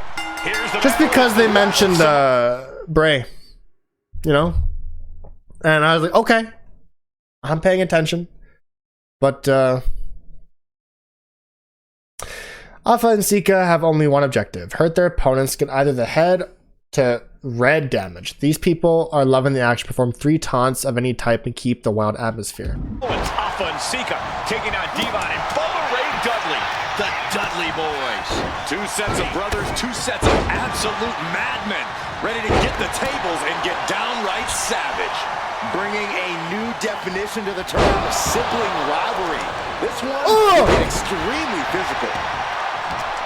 A very ferocious demeanor emanates from the Wild Samoans, like they're part of a pack of untamed beasts.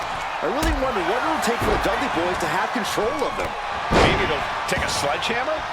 A truck? They're not human, Byron. You can knock them down, but they'll keep coming back. He's hurled out and crashes down to the floor. Watch out! All the way to the outside. Such a long taunt. Come on, man. I made sure that when I make my character that he didn't have long taunts. What can the Wild Samoans do to get the advantage in this tables match? After all, this is the Dudley Boys match, the match they put on the map, the match they're synonymous with. Maybe the Wild Samoans have to be a little less wild, Cole. They still need to brutalize their opponents because that's what they do best. But the last thing Alpha and Sika want to do is rush head first. I need to use a Samoan drop at some point. That's exactly how you lose. Such a peculiar look coming from the Wild Samoans, as if they have no control of their animalistic behavior. Okay, that's not the match. That would have sucked. That would have really sucked. The famous series of TLC matches they've had, the Dudleys have become synonymous with the T. TLC. And that didn't stand for tender, Cole. It means tables, and it means lots of them. Yeah, if Bubba Ray and Devon can get the Wild Samoans to the table tonight, it will really add to the Dudley Boys' legacy even further. Gets out of the way of that one. Tag with a punch. Here he comes, sliding back into the ring. Slam. Impactful. Will jar your Hit him with a Samoan drop. Backed into a corner right now. Try to twist him in half with a painful submission. Sika might have just shown us the prelude to the Dudley's demise. Manages to rise it. Turn leg. Words on that offense from Bubba. Nah, just like that, he's busted wide open. Opening up the flood. Oh, he got him. Is he going to lock this in? Targeting the shoulder with the claw. Submission locked in, but remember... And the anguish on his face continues. Tapping out isn't going to save him here. He is getting rid of the turnbuckle pad. Don't say that too loud, Saxton. He might get caught. Oh, he timed that counter well. I still can't get over the look I always see on the Wild Samoans. I need to damage them one-track mind towards savage brutality. They for sure answer yes to every before putting them through the table. Yes, they're right. Flying. Good Lord. Taking flight. Now put one through the table. From up top, right onto the target outside. That is kicking things into a whole new gear. Intercepted by Bubba. Kick right to the face.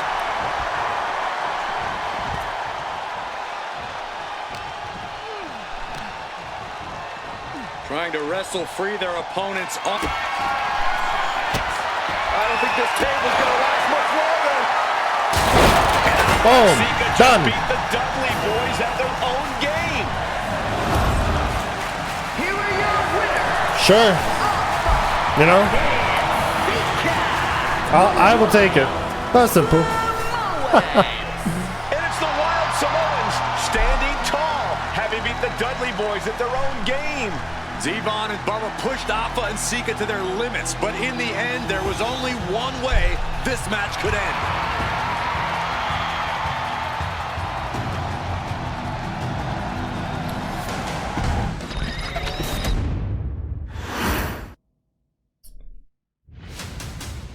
All right, Solo versus Carmelo Hayes.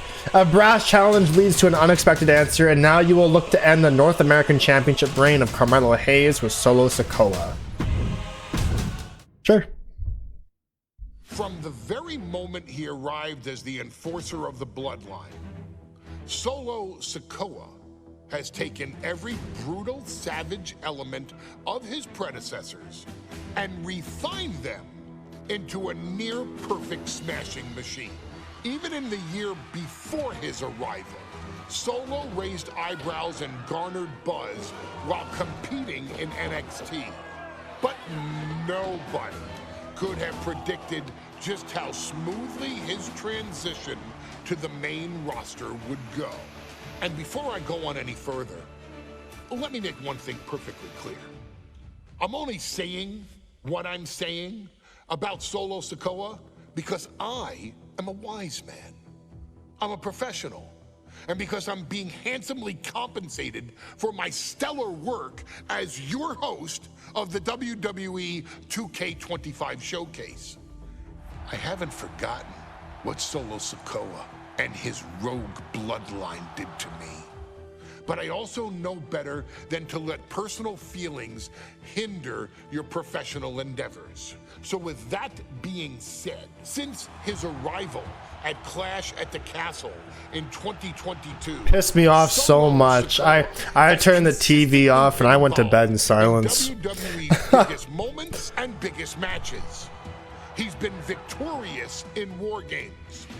He's repeatedly enforced the Bloodline's will to maintain Roman Reigns' status as undisputed WWE Universal Heavyweight Champion. I brought Solo in as an insurance policy. Solo was here to protect me. Solo was here to maintain the promised land. He's violent. He's strong, he's fast, he's all those things. And he betrayed me. Any man who would betray me must be a very dangerous man. Solo defeated John Cena. Solo elected to betray your tribal chief, Roman Reigns, in an attempt to bestow upon himself the title of tribal chief. When I refused to acknowledge Solo as my tribal chief, you are not my tribal. He, Tama Tonga, Tonga Loa, and Jacob Fatu put me through a table in Madison Square Garden. And that led to opportunities to compete for the undisputed WWE Heavyweight Championship. It's led to more visibility, with Solo's Rogue Bloodline ruling over SmackDown. Every choice Solo made only furthered his standing in WWE. He has the bloodlust of the wild Samoans, the brutality of his cousin Yokozuna, and the single-minded focus of Roman Reigns, all rolled into one. There is no question the future is his for the taking, and that he will be champion many times over, and that he may set records of his own before it's all said and done. Few men have so quickly served notice to all of WWE in the manner that Solo Sikoa has done. Whether you want to acknowledge him or not is irrelevant.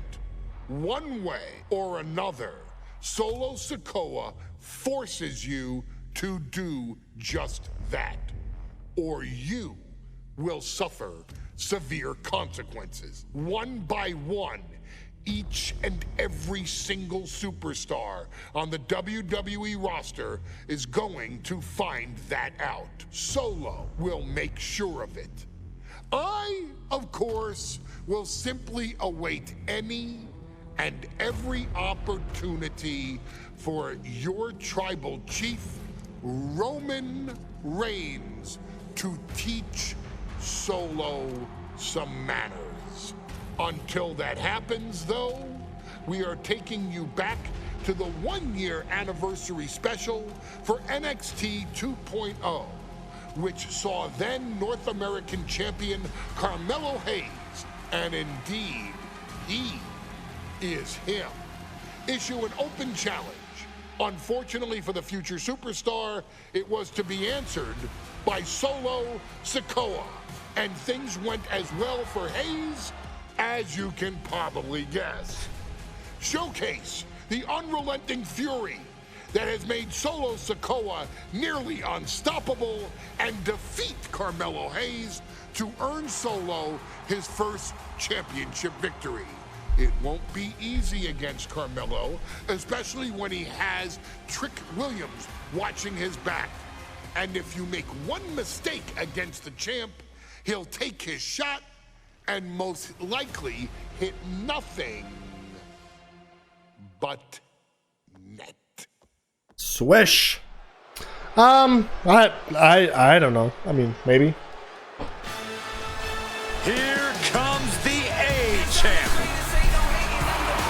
The following contest scheduled for one fall is for the NXT North American Championship. Accompanied by Trick Williams, he is I do like Solo. I really do. Solo's got a lot to offer, and I recently saw that he's just being held back with the bloodline he's got going on with them. Just the henchmen, you know. It's not like Roman with the Usos. They really are just like Samoan henchmen, and that Solo would be better off alone. After what Melo and Trick just did to Wesley, who's gonna have the guts to step up and take Lee's place? I agree.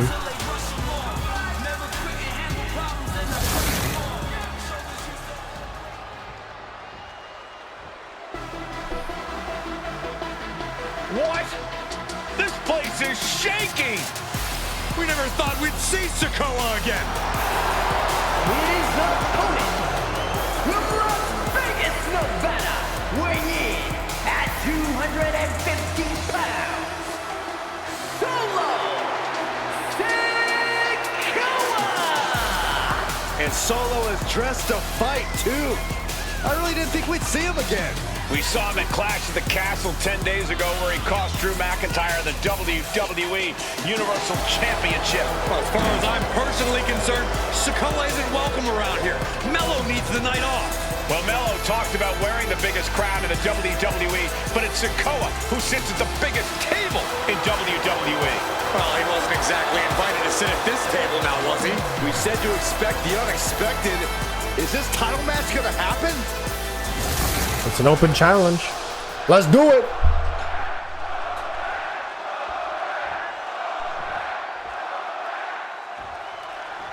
As we say in WWE, expect the unexpected.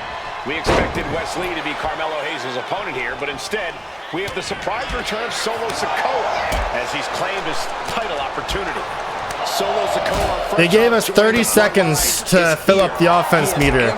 It's okay. We got it. Indeed have an NXT North American title defense tonight for NXT 2.0's 1-year celebration. And Sikoa sent toward the ropes, and Carmelo Hayes with a kick right into the midsection. Melo taking it to Sikoa here. The power of Solo just a little too much for the A-Champ in this instance. What a chop. Trademark viciousness.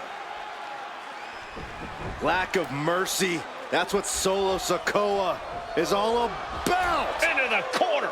Big splash by Sikoa. Melo in trouble. Sikoa. Trick Williams making sure Melo got out of harm's way, well, at least momentarily. Yeah, momentarily is right. Sikoa continuing to inflict punishment on the champ. And Hayes takes out Williams on the outside. Solo standing strong. Solo not allowing the presence of Trick Williams to distract. Uh-oh, this is not going to look pretty. Submission bit. He had it locked in. I didn't expect him to just let go. I don't know what he's thinking, but he needs to focus on the task at hand. Let me point out that And to reverse two of Carmelo's attacks. On top of that submission I just did. Getting either? This is ridiculous. The advantage is clearly in the hands of Solo Sikoa, who's had something up his sleeve all night.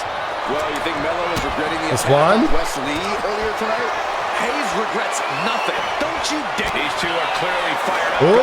No signs of either combatant. Haymaker after haymaker. These two trading one blow after another. There it is. Man, what a leg drop. One more. There we go. That wasn't a leg drop. That's okay. I wonder if Melo is regretting his words, regretting his actions. Trick Williams has been quite the difference maker for Carmelo Hayes over the last And there's my second reversal. Williams helped Hayes and saved that North American title. Yeah, but 10 days ago, Running attack on Carmelo in the corner. When he attacked Drew McIntyre at Clash at the Castle. There it is. His hands too. Big drop of the leg. This was fuck you.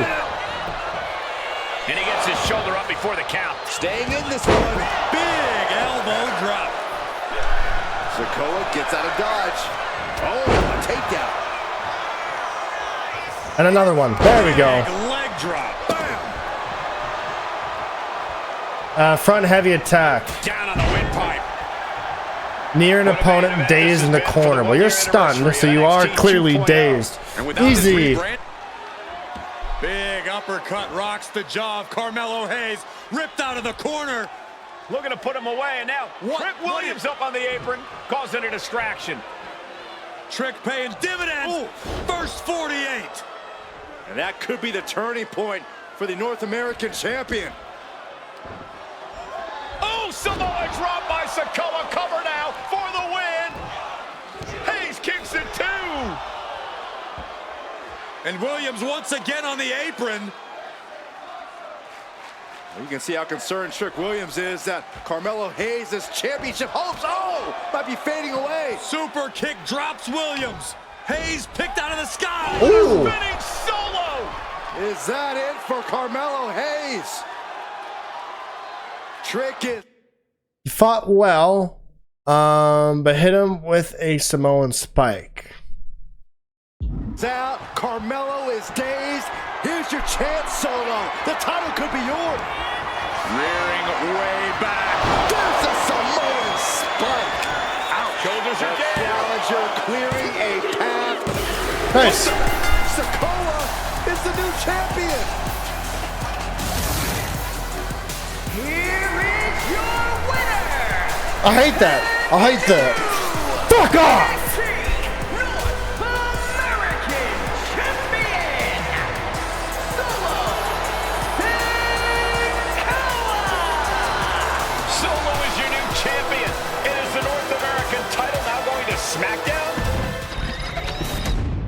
So he did just interfere with the Dream match, then went back to NXT, eh? Now this is probably what I'm most excited for. Why? Because it's, in my opinion, the biggest match in the entire showcase. And one, it's Roman Reigns, so of course it would be. Roman versus Seth. One man has plagued every choice Roman has made for years. Seth freaking Rollins. This is your chance to change history and finally give Reigns the clarity he needs by putting Seth Rollins down. Because Seth won by DQ because he got in Roman's head. And that's kind of the lore, that Seth is always better than Roman. And that Roman's never been able to beat Seth. That is his kryptonite. And I hope that stays true. Eventually, Roman will beat Seth. But I would like to prolong that as long as possible. Always have that little nod every time they meet.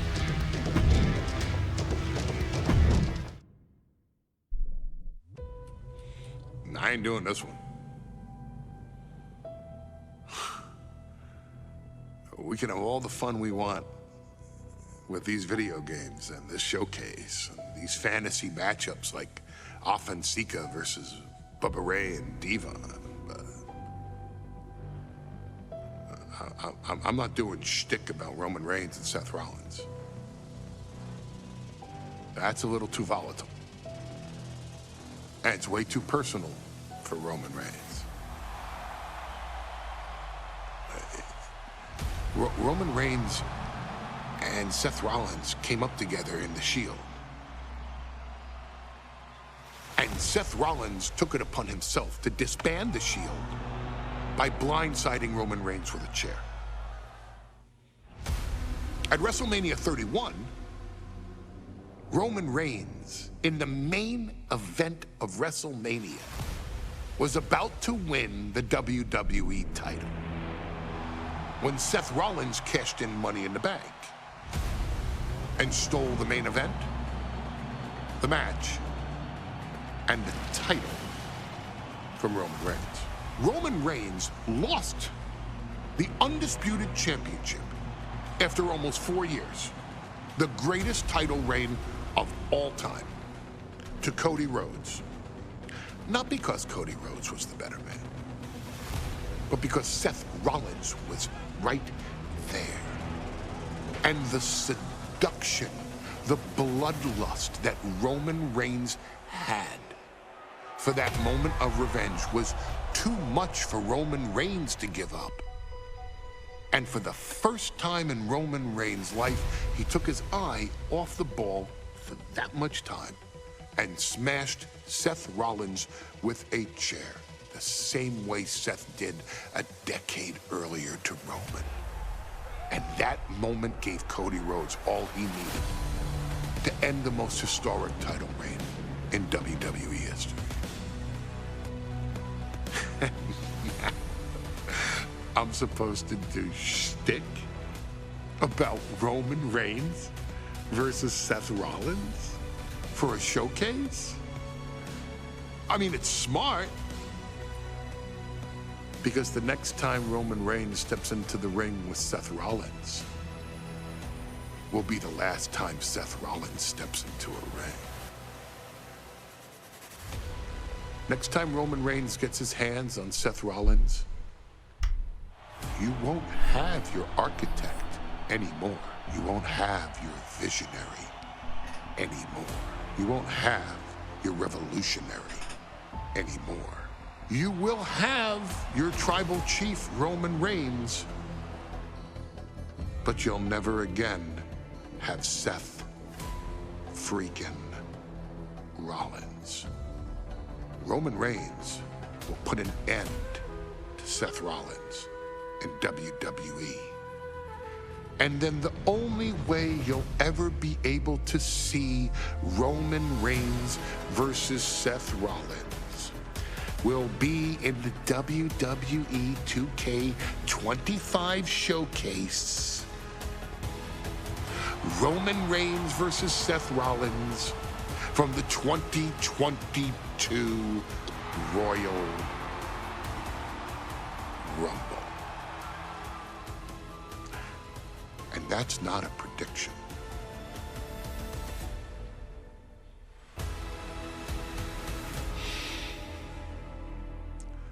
That's a spoiler.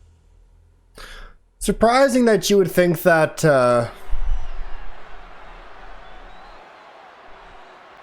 Roman wouldn't just take care of business. You wouldn't need a match, right? So they did tease it that, oh, Seth, do you want to join Roman in War Games? He's like, no. Nope. And it made Seth turn heel. So they got one more in the tank. As we kick off Royal Rumble, will Roman survive tonight? Well, the man who's walking down the aisle here in front of 44,000 plus is the greatest champion of all time, transcending the business. And tonight, it's personal.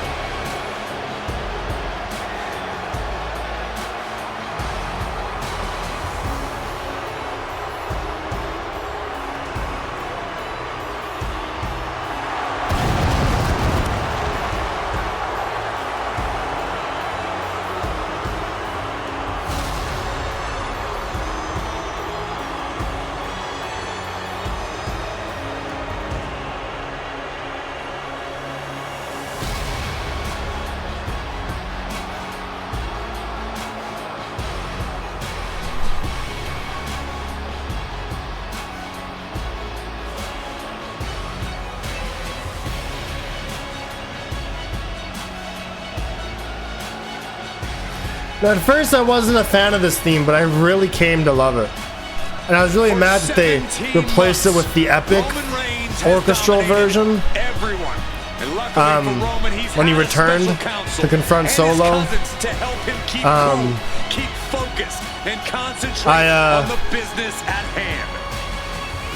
I just think it takes way too long. They just need to shorten it, you know? And without those calming forces, because like it builds up, and then there's silence, and that's when Roman does his pyro. But whenever he like comes in without doing that whole entrance, it's just like very out of place.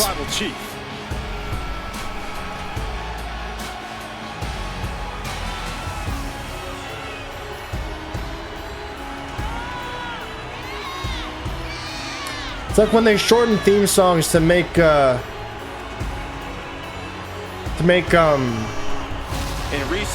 impact just right there already. No build up in the theme song, just straight into it, right? The dissolution of the Shield at the Roman needs that with his new theme. Roman Reigns is a loyal man. Like John Cena, right? It just goes straight into the music. It doesn't wait for that, like, that 20-second intro, 15-second intro. By the gods of sports entertainment. Can you imagine if every time The Undertaker came out, it's all the gongs, you know? Before the music gets going? It just goes straight into the main melody.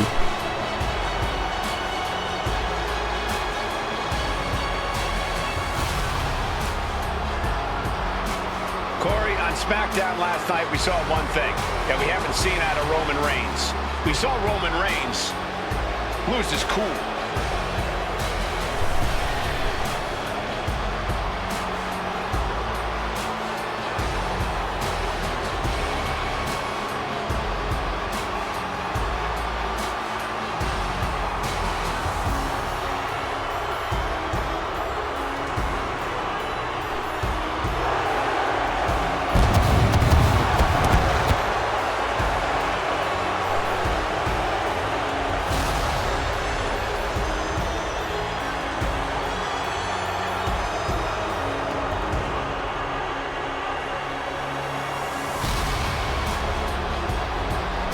I thought it was so cool to see Seth bring out the Shield gear as well.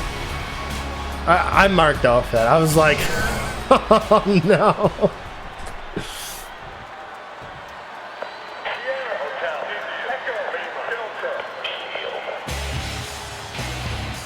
I was like, no way. He actually, it was hilarious actually. And of course, you know, it mind games on Roman immediately. Even more mind games from Rollins. But it gives us a new Shield entrance for the crowd. There, the Shield. You can't help but have a little nostalgia. You can't help but think back to the glory days of when the Shield would go to town, beating everybody down. Until that man right there, Seth freaking Rollins, decided to tear it apart. Seth Rollins says he knows Roman Reigns so well. He knows how to prey on the insecurities of the Universal Champion. He knew there was one thing that Reigns will never get over, and that is that Seth Rollins chose to end the Shield. The infamous blow to the back of Roman Reigns with a steel chair many years ago, which broke up perhaps the greatest faction in WWE history. Well, tonight, Rollins will use that to get in the head of the champ and win the Universal title.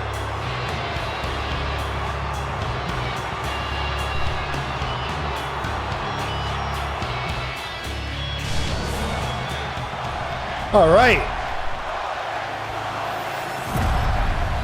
I do wonder what the next year's 2K showcase is going to be. My favorite one is still Cena and Punk and their rivalry. I just thought that was the coolest showcase.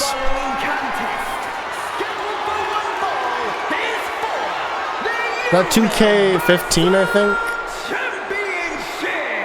10 years of showcase, though they skipped 2K21. So we'll see. It's crazy to think 2K19 came out and was played for 3 years because 2K20 sucked and they didn't do 2K21. And they finally did 2K22 and people were like, okay, this is fun. And it completely changed the gameplay as well.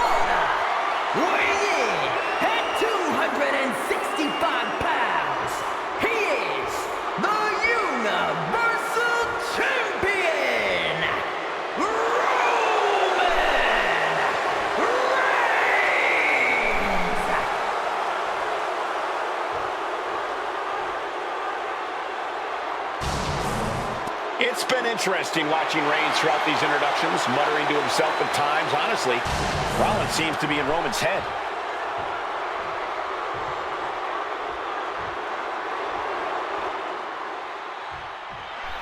Bell rings in the... Okay, 3 corner strikes. WWE Universal title is on the line. Roman Reigns over 500 days as Universal Champion, but nobody... And hit him with a heavy combo as well. Rollins down for the pin. Pin broken up easily. He might just be trying to frustrate his opponent a little with that attempt, and he avoids what was coming. Even before Seth This is my heavy combo. he came into this match with a clear-cut advantage. And then 3 strikes in the corner. Seth Rollins and Kevin Owens defeated the Usos. As a result, Jimmy and Jay are barred from ringside. It was an all-or-nothing move as Rollins would have lost his title opportunity had that match gone the other way. It just proves that Seth freaking Rollins will take every freaking risk to win. Roman certainly seems out of his comfort zone right now, guys. Reigns and his comfort zone aren't even in the same zip code tonight, Cole. Unless he can snap out of it fast, he's going to make a mistake that Rollins will capitalize on. Boot right to the throat. That hit connects from Roman Reigns. Oh, that is going to leave one more. This will do it. And the wise man, Paul Heyman, will be at ringside for a championship match tonight, just not this one. And that's just sickening to me, Cole. Reigns had just cause for firing the wise man, and now Paul's right back with his old client. Heyman has 0 loyalty to the Bloodline. Okay, Corey, did you forget the fact that Roman attacked Heyman? Anyway, Reigns just needs to forget all of that tonight. Rollins is already playing next-level money. He's looking for some sort of respite, unable to get out of the ring. He doesn't want to be hung up in the bottom rope like that. Drive-by. Absolutely laid Rollins out. And now Reigns can finally overcome his former Shield brother. I need to make his head orange. There we go. Okay. Gentlemen, for 17 months, send him into the barricade with a big Irish whip. Special counsel and cousins to help him stay in control, to keep us cool, to concentrate on the business at hand. I need to Irish whip him into the stairs as well. From ringside. Without those calming forces, cracks have started to show. Every comment Rollins has made about their past cuts deeper. Every mind game breaks Roman's spirit even further. This might be the toughest physical battle the Tribal Chief has faced, but it definitely is his toughest mental battle. Reigns is going to look to press on the advantage. Reigns isn't allowing that burst of attacks to throw him off his game. Oh, heavy contact into the steel steps. Has to find a way out of this. Driven face first into the apron. And then you need a power bomb as well. The Tribal Chief has been dominant over the last 516 days since he captured the Universal Championship. Month after month, he's dominated every top contender on the SmackDown roster. Roman Reigns has beaten big names over the last year and a half. But Braun Strowman, Rey Mysterio, the Demon Finn Balor, even John Cena. But Reigns has to be bothered by the fact that he has never been able to knock out Rollins in a premium ladder match in his career. Never successfully defended a title against Rollins. Indeed, two of the biggest losses of Roman Reigns' career. Boom! Seth freaking Rollins. And Money in the All Bank right, in signature 2016, Superman Rollins punch. defeated Reigns for the WWE title. And a year prior to that, Rollins committed the heist of the century and used the Money in the Bank to steal Roman's Down the schoolboy, shoulders are down. Rope break, so the pin's called off. Steering clear there. I hate to say this, but the Tribal Chief has become extremely covered. New champ incoming. He wasted no time kicking out there. Better hold up on the victory parade. Caught the clothesline attempt. Into an STO.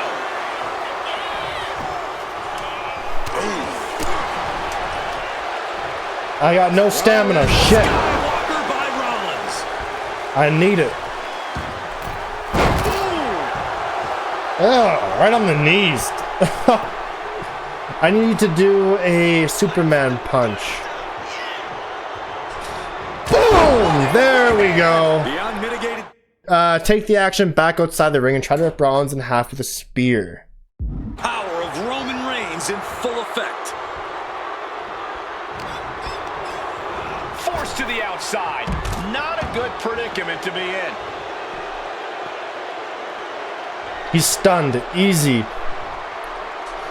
Boom! Devastating maneuver by the champion. I don't even think Rollins Front heavy attack now. He has tunnel vision for Rollins. The only thing the Tribal Chief is seeing right now is red. And heaven have mercy on Reigns, old Shield brother now. Holy time offense there. Getting back to his feet, trying to fight on, but it might be too late. And here's Reigns now, misses wildly with the clothesline attempt. Spear! Spear by Reigns! Roman Reigns from out of nowhere with a spear! That could end it for Rollins if Roman could just make the cover. Roman trying to fight through the pain. Oh my, guys. Guys, look at what Rollins is doing.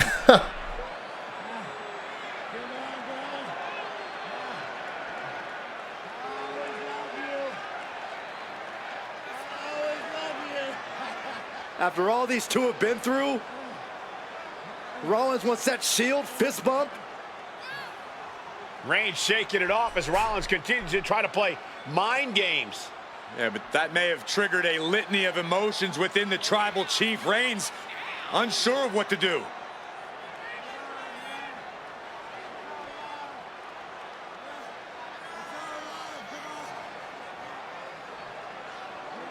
Roman Reigns determining what to do now. Will he slay his former brother?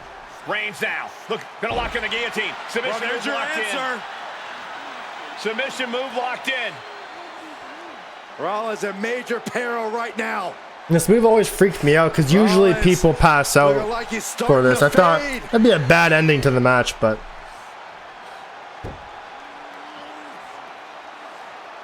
Seth trying desperately to make it to the bottom rope. I'm not sure he can make it, Corey.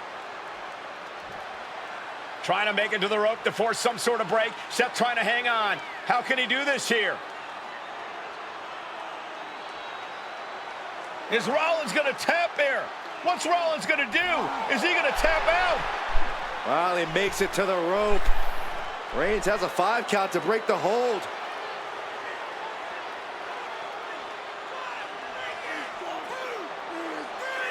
And Reigns breaks the hold here. Roman breaks the hold, and this match continues. It just shows you how locked in Roman Reigns is to winning this match. I always thought that this was a good chance for Roman to lose the title too before we got in too deep.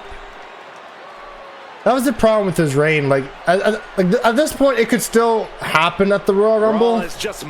And because it didn't happen at WrestleMania 40 or 39, sorry, with Cody Rhodes, I thought, oh, we're gonna do this for another year. We all thought at this point the reign's gonna end at WrestleMania. It became that obvious, but back then in the 2022 area, like with Drew McIntyre and Seth Rollins and Finn Balor, like he could actually lose the title at any time. Crazy to think that Finn Balor, Demon, had Roman beat, and it was totally believable that he was going to do it. And then stupid ending. Demon got buried, and that was that. Demon got buried again with Edge. Bizarre. I hate that so much. So much. Don't throw it all away now. Put Rollins down either with a pinfall or a submission. Rollins is out. Show no remorse and hit him with the super finisher. Okay. Motionless now. Roman had that guillotine locked in far too long. Well, the oxygen slowly circulating through. Hit him with a super spear. I feel it's just a matter of time. The fun and games Rollins has been playing has put. Perfect execution from the champ. How do you do the super one? That's what I did.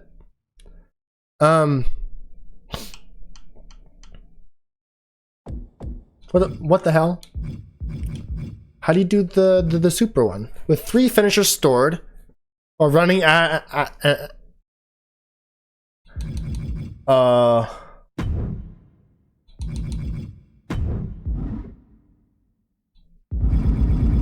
how do you do your super? Oh, fuck me. Let's see here. Holy fuck. Imagine sitting here and being like, learn to play WWE, and then you just give them all this shit. Oh my god.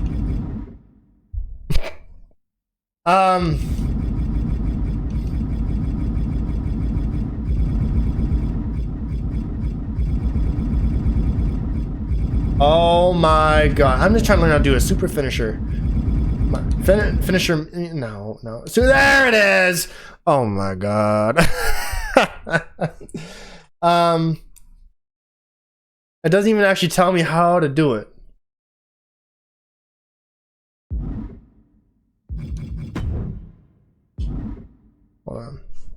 Hold on.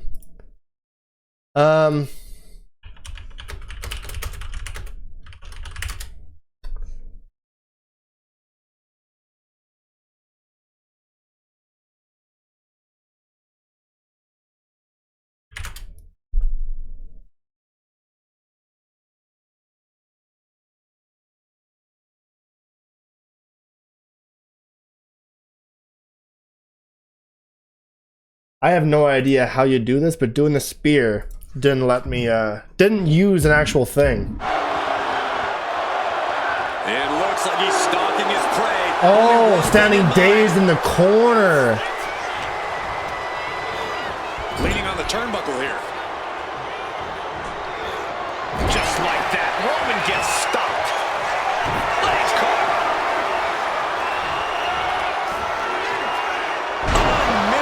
Demonstration of power. I see now. Reigns, Rollins, both men are waging an epic battle. For years, these Shield brothers would go town to town and beat the. Boom! There we go. The Superman punch, not done yet. The champ delivering when it counts. It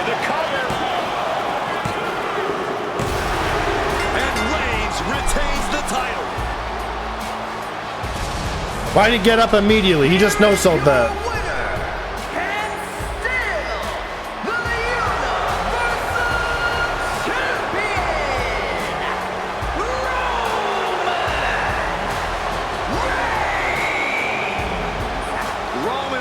Has finally done it. Finally earned that title defense against Seth Rollins. Finally exercised the ghost of the Shield. It looks like a Okay. Bonus match unlocked. Wise man. To make it this far, it takes skill, commitment, and heart. Actually, it only took 5 hours. You earn this big wins and showcases classic matches, an incredible testament to who you are. But there's still history for you to create and challenges to be met. Will you prove to be the one? Civil War Games. Who wins when Roman's OG Bloodline does battle with Solo's Rogue Bloodline inside of War Games? You decide. I'm the last guy to knock a revolution. I've led a few of those, you know. I admire revolutionaries. I respect evolutionaries. They are the lifeblood of the bloodline. So when Solo Sikoa seized the moment and became the tribal chief in Roman Reigns' absence, I didn't like it. I don't even think I respected it. But something deep down in me admired it. That took some forward thinking. I'm the chief now! Now we all know what happened when the OG bloodline, led by Roman Reigns, faced the new Rogue bloodline, led by Solo Sikoa, in the War Games. But there was a discussion here while planning the WWE 2K25 showcase that has me, your wise man, admittedly a little intrigued. What if War Games was limited to only OG Bloodline, no honorary uses, versus Solo's Rogue Bloodline, no honorary uses? It's 4-on-4 Roman Reigns. The Usos, Sami Zayn. He's the honorary Us. Versus Solo Sikoa, Tama Tonga. That's literally an honorary Us. The most dangerous new the honorary WWE Us. has ever seen. The Samoan werewolf Jacob Fatu. What happens then? This is your moment to determine who is the real bloodline. This is your moment to determine it ain't Tongaloa. who is the only bloodline. This is where the bloodline's legacy and the bloodline's future is in your hands. Duh.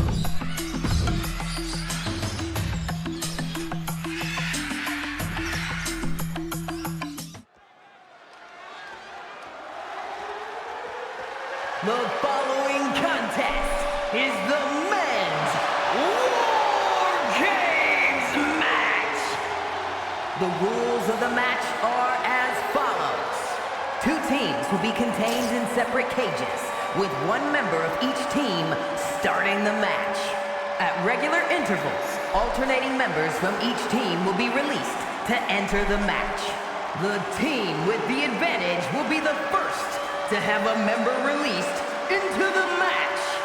Once all competitors have entered, War Games officially begins! The match can be won by pinfall or submission. Exiting the cage will result in a forfeit. And now, let the War Games begin!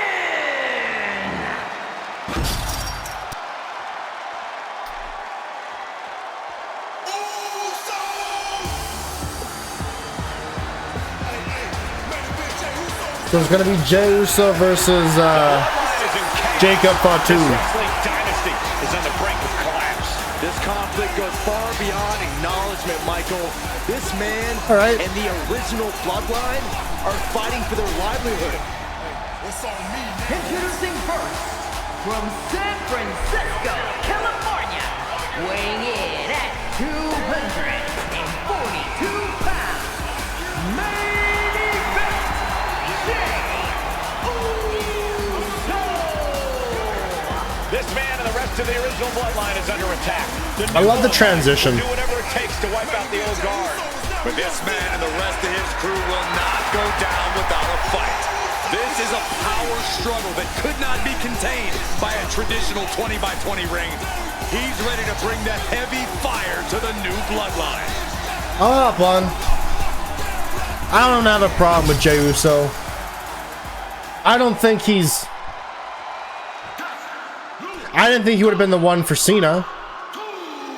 So when everyone was like freaking out that it was going to be Cena versus Jey, I was like, but it's Gunther, and well, Gunther just declared he's going to make Cena tap. I'm thinking, would he? So it's not just, we kind of know that, oh, he might be Gunther. But I think if Gunther wins, it's how does he win? It won't be by pinfall, and I don't think he's going to let him pass out, but Cena might go the pass out method. But people are saying we're going to send Cena off by making him tap. I don't think Gunther needs the rub though, you know? I don't think there's any doubt in anyone's mind. Gunther does not need that rub. The same way Brock Lesnar didn't need to beat the streak. You know? They do not act with honor. This man says the OG Bloodline. So I don't know. I think everyone was in agreement that Cena's run should end with someone like Edge. You know, if they could like get him in, or Randy Orton, or CM Punk. You know. The old guard of the Bloodline. The OG we were all kind of in agreement of that. Relevancy is no more. The OG Bloodline is fighting bloodthirsty savages who will feast on whatever they can. There will be no hesitation in pulling the trigger, and the OGs have got to match that ferocity. Here we go. First two combatants locked in the War Game structure. The original Bloodline versus the new Bloodline. Connect with any 3 signature attacks against any of your opponents. Wanted to see this war for some time, gentlemen. Roman and his old guard versus Solo and the new crew. So many questions. Can Roman's teammates put their past animosity aside? Can the rest of Solo's gang handle a match against competitors with more? It's a lot of super kicks. Well, Byron, I think we'll know the answer to all those questions in just a matter of minutes. If there's one man here with the most to prove, it's got to be Tonga Loa. We've often seen that the man with the most to prove ends up being the difference maker in war games. Many folks think Tonga Loa is just a foot soldier for Solo. But let's not forget, this man is the son of Haku. Just like his father, Tonga Loa truly excels in a brawl. And there is no bigger brawl than I ain't gonna lie, I do think a lot to prove from the new Bloodline tonight. I maybe should have done this one on Legend difficulty. Absolutely, Cole. Solo Sikoa. Jacob I don't know if it's gonna be for challenges. It's a made-up match. I don't know. They have won some major matches, and we have the advantage. Sami Zayn's coming. They might not be as ready for War Games as Roman's crew. There's a lot more big match experience in general on Roman's side. Now that may be true, but Solo's side has youth and a devil-may-care attitude that can work out tremendously inside War Games. I expect Solo's side to go all out here inside this sadistic structure. 8 men in this war, but one seems to be fighting his own internal battle. That man, Jimmy Uso. He's currently on Team Roman, but this might be an instance of the enemy of my to the sky. Axe handle from the middle rope. Oh, he fights Jey back. Kendo stick impact. Ooh, great anticipation. But now here's Jey Uso. Ooh. Neck breaker, beautiful.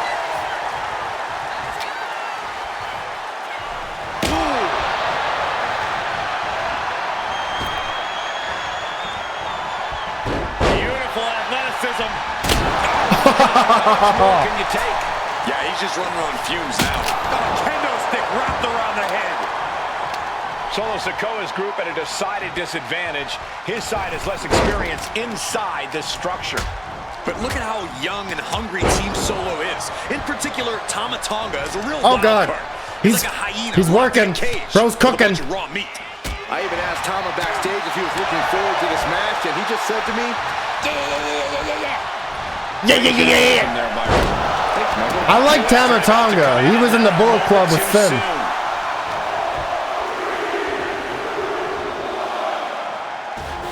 Oh my God, look at this. They're setting him up. Tonga Loa now entering the fray of Bloodline War Games. I really couldn't care all that much about Tonga Loa though, outside of all the botches and memes he gives us, I suppose. That'll be a bit tough for Jay to stand up amongst this team. Some close allies, but some enemies he's yet to forgive. We've seen the words that Jay has waged with his cousin Roman, with his... Oh my God!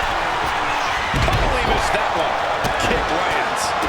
Oh man, he is fired up now. German suplex. Oh my Lord. His core might be a bigger target now. That's a well-targeted attack to the body. Ooh, right to the arm. Blue Thunder Bomb! Blue Thunder Bomb!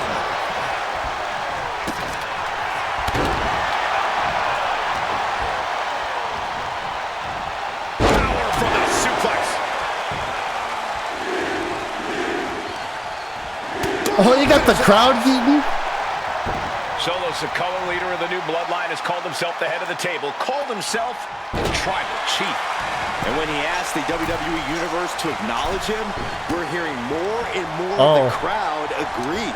Well, Solo has grown in power with big wins and title reigns, but this is his biggest test yet.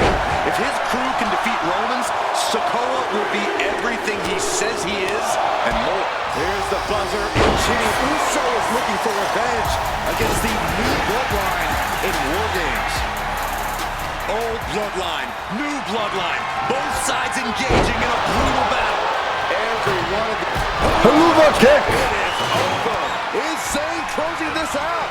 Things could get ugly now as they head inside the cage. Ooh. I think tonight is going to be a breakout performance for Jacob Fatu. So much raw talent in that young man. Every Bloodline member saying he's not ready for this. And looking at Jacob Fatu. Super kick. We're seeing more offense directed toward the head. A smart strategy. Crucial moment for Tonga Loa. Beautiful. Guys, this is what War Games is all about. Now they're just getting fucked. In the ring.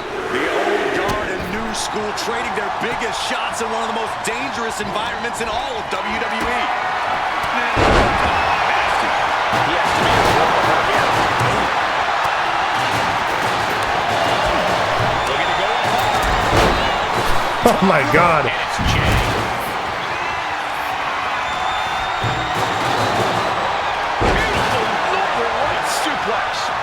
He's headed up high. This is getting absurd.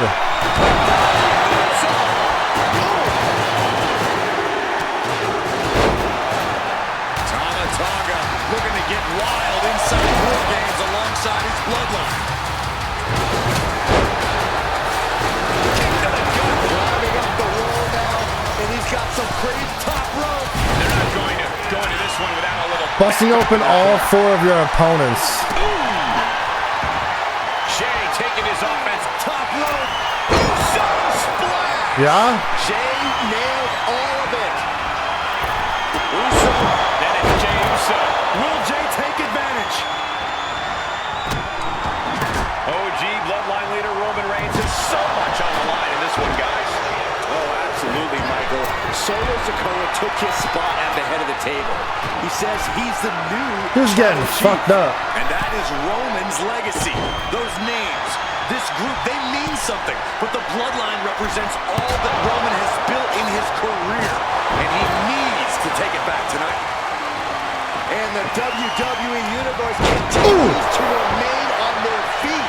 They know they are witnessing something special. Perform a super finisher with Sami Zayn in the mix, huh? This has been history in the making. This is insane. Now check this out. This is going to blow your mind. Countdown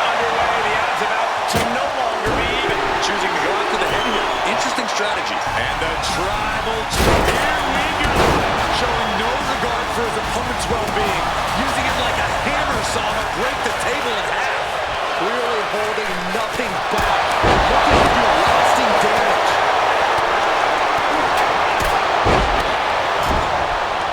Right in the chest. What a drop kick. And I don't like it, but in war games, a one-sided brawl is all perfectly legal.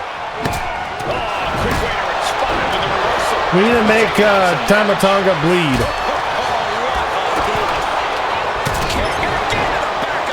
Shouldn't be too hard either. And James saw the wrong end of some ruthless offense there. From the middle rope.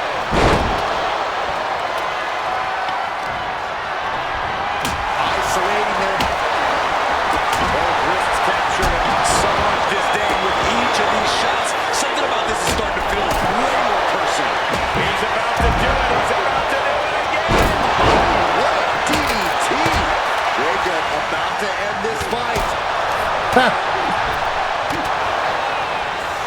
Dropped down with a snap hand. His body has to be wrapped with pain. Oh, God, what force. The hammer dropped. Literally. Something might be broken.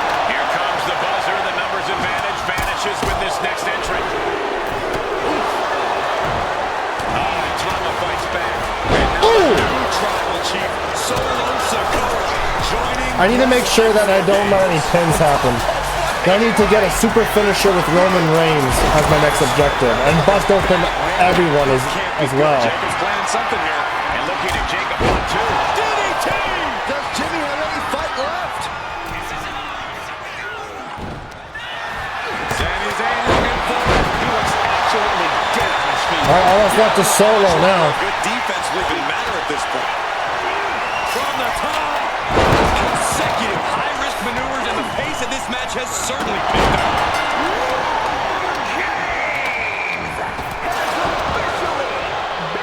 Officially begun as the last combatant and assesses the situation. Entering one of the most dangerous matches in WWE history has to be unnerving. And there's another focused attack to his head. Kick to the cranium of their opponent. He tosses him over and into the other ring. Oh, a nasty stop to finish it off. Textbook jumping clothesline. Oof. Oh, ouch. Boom. All right, come on. I need something. Into the fireman's carry. And nasty boot by Zayn. Zayn has this wrapped up. Just bashing into that hammer. Make him bleed. Oh my God. Top rope. And Jimmy Uso. Uso splash. Jacob And he's busted open. Here.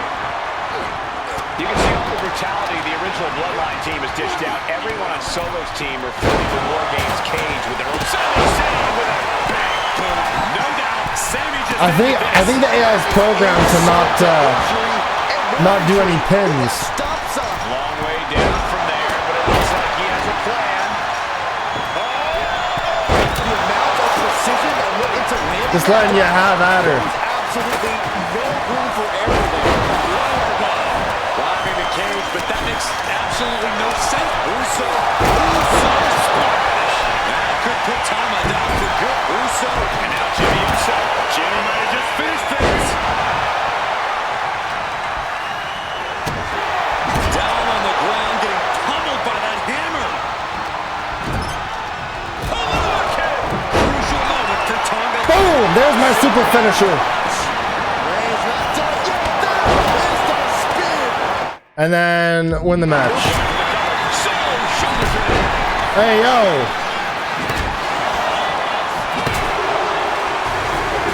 There we go, that works. Thank you, Sammy. There we go, we did it!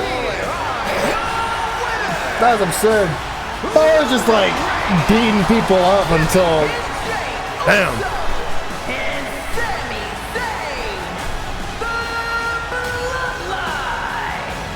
Unbelievable. Roman's original Bloodline crew found a way to work together and reestablish their dominance. You may not know who your brother or enemy is by their last name, but when you're in battle, look to your left, look to your right. All right. Sure. And you get 2 different rewards for playing as the different, okay. First team to win 2 out of 3 falls will have their hands raised as you create history with the Islanders and look to see how the Street Profits and look to show the Street Profits that you do indeed want all the smoke. Okay. Okay, a little bit out of character for your wise man, but that was a little bit difficult for me to watch. Seeing this family splinter into 2 groups, fighting against each other, it breaks my dark heart. But they're all grown men, and you settled the issue. Now let's give Solo credit. Forming Team Solo was, of course, his usual backup of Tama Tonga and Tongaloa, the sons of Haku, feared as one of the baddest men to ever walk planet Earth. Along with them, the Samoan werewolf, Jacob Fatu, son of Tama, also known as TK All Day, the Tonga Kid, another fearsome competitor from WWE's golden era. But did you know that Haku and Tama once comprised one of WWE's most impressive tag teams?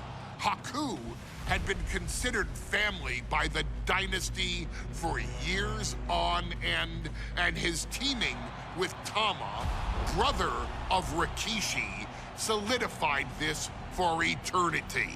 The Islanders were a formidable test for any tag team in WWE in the late 1980s, competing against teams like the Hart Foundation and the British Bulldogs.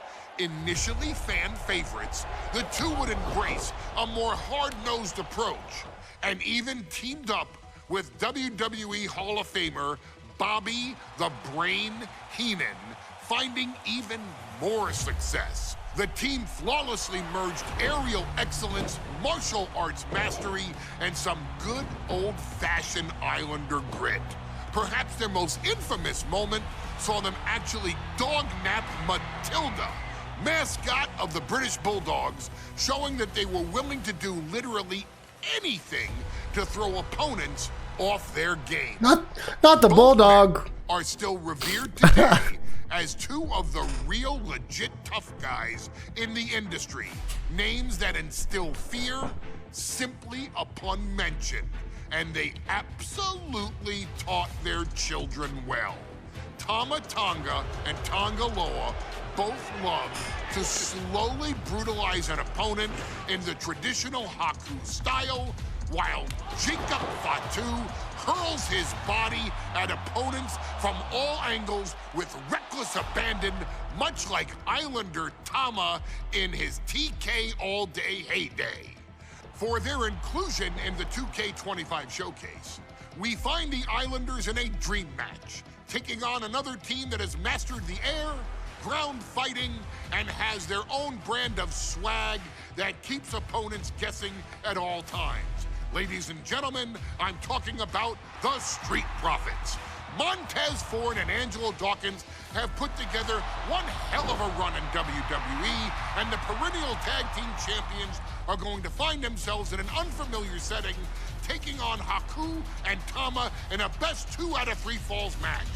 Anyone can sneak a win out, but Haku and Tama often competed in this type of match to fully demonstrate the superiority to their opponents. And you can bet that they're out to do the same thing to Angelo and Tez. So get out there and showcase the tag team mastery that the Islanders used to terrorize their opponents. Lift your party cups and take one last sip for the Street Profits. And don't worry, no one will hold you responsible for the damage you and the Islanders caused them, because I assure you, the Islanders can handle the smoke. Sure.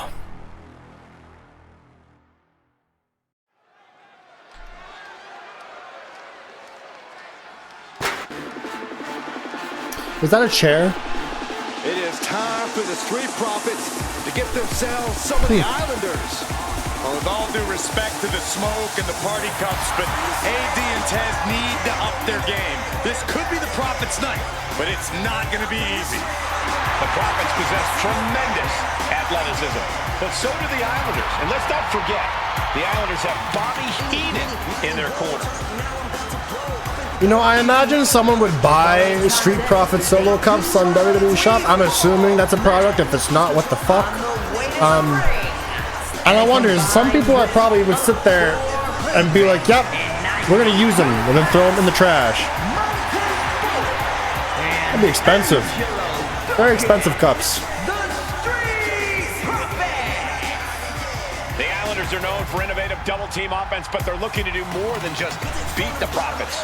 Well, under the brains in I wonder if those cups are filled. The Islanders have become smarter and more Or if they're empty. Tez and Dawkins better have their third eye open and their heads on a At swivel. least put like water with some food coloring there to make you think you're drinking. Put some pop in there. No, you want water in there. No, diet soda. Put diet soda in there. Because then it looks like you're drinking something mixed. And it's not sticky.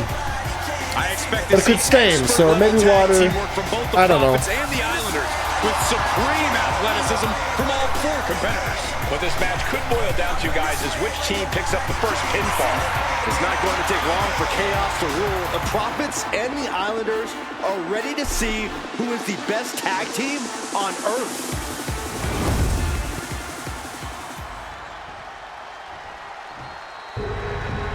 The Street Profits had better be ready for what's coming.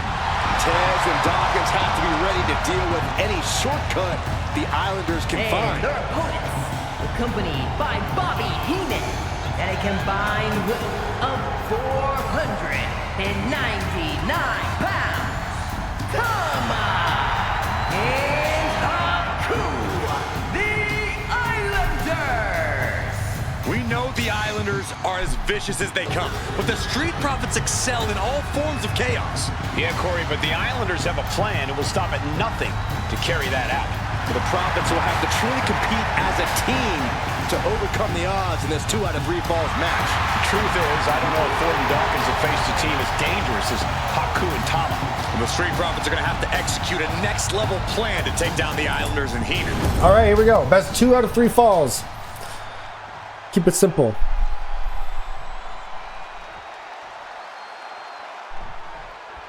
The Islanders versus the Street Profits in a best-of-3 falls match. This matchup represents 2 teams who want to. I need to do 5 combos. Sharpen their offensive arsenals so one move can put away any opponent. The Street Profits swag levels are at an all-time high. They told the Islanders they want the smoke. Look, this is the best Street Profits we've ever seen, but the Islanders are exceptionally dangerous. And don't forget their secret weapon in the form of Bobby the Brain Heenan. A 2 out of 3 falls match is a different beast and a bit of a rarity in tag team competition. But one of these teams actually has a bit of a history with this stipulation. Oh, Emperor, hi. Hi, how are you? Hello, sir, what up, how are we? We are, honestly, I'm gonna be completely real with you. I'm getting a little bored. This is match 16 of the showcase. I'm just grinding through it because you gotta do it. But then we'll move on to My Rise next Saturday for sure. 2 out of 3 But falls matches are I've never been too big of a fan of the showcase mode. Just chasing objectives.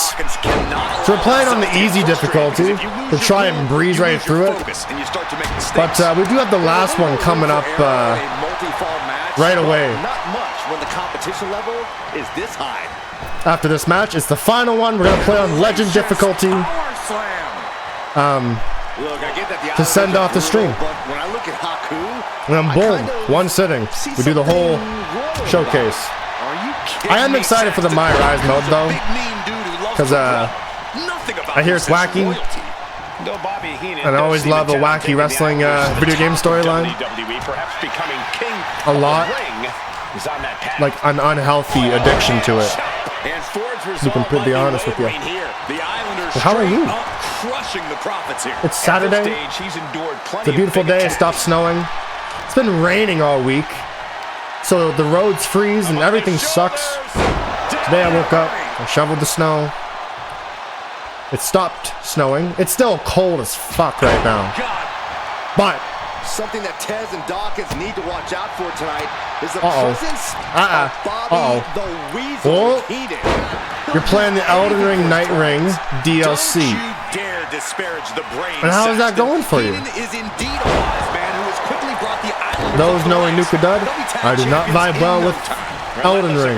Coming from Haku here. The Islanders I had the pleasure of sharing my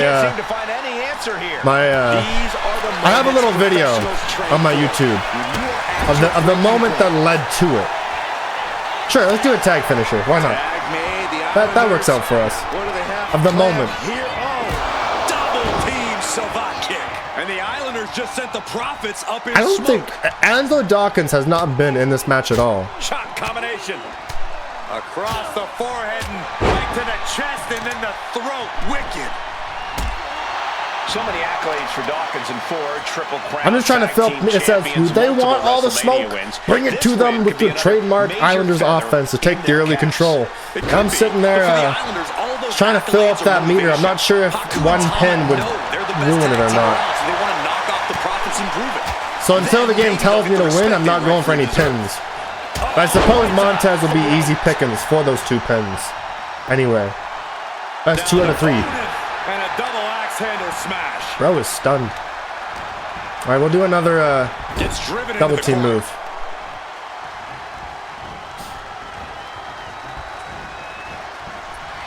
I get a lot of energy playing the My Rise modes though. Not so much for Showcase, but My Rise, I get in character. It's great. You have to wonder, are there any it's a good time. Breakout single stars here? Every one of these men has that sort of potential. There we go. I mean, connect with a signature move, then success, competing in many high-profile matches on his own. Though you'd be doing a great disservice. Oh, I need Tama to get his signature right away, because I don't have any signatures. Competed separately for a time in WWE before joining up, so you know I have 0. Who can once again dominate as single stars. Sharp chop.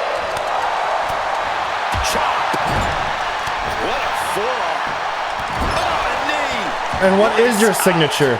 You better not reverse this. I swear to God. Woo! We got it. We got it. Okay, best 2 out of 3 falls. Matches are grueling, and you're wearing them down. Do what it takes to get the victory. Okay, so you can just win right away now. The Islanders love to fly. Connect with 3 top rope dives. This is it. No, a referee falling prey to the chaos in the ring. Tama way up high. That's fine. From the top. Oh. All those damn stipulations. Gotta love it. Cancel out Tama's offense. Yeah. The Street Profits having a bit of trouble here against the Islanders. There's just something about the Anawahi They'll be all right. that Tez and Dawkins can't quite overcome. Let's try to get one of those pins done. A count of 1? Bro's got no health, and you tell me a count of 1 on the easy difficulty? Ain't no way.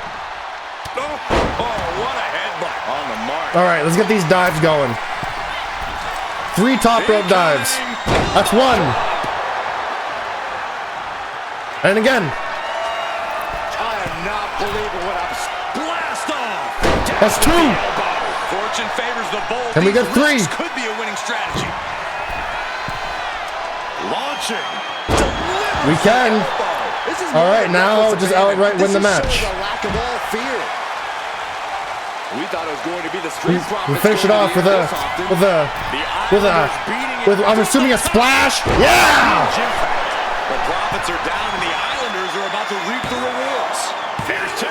He's still in this fight. I don't know where hey yo, what? To kick out of that, but Montez did it. What's the tally on how many times we thought this man? Oh no! Now possibly setting up for a submission maneuver. He's in excruciating pain. The hold locked in tight. Yet he's still. Come on! Come on! He gives in and taps That's out. 1. That's what I thought. That's what I thought.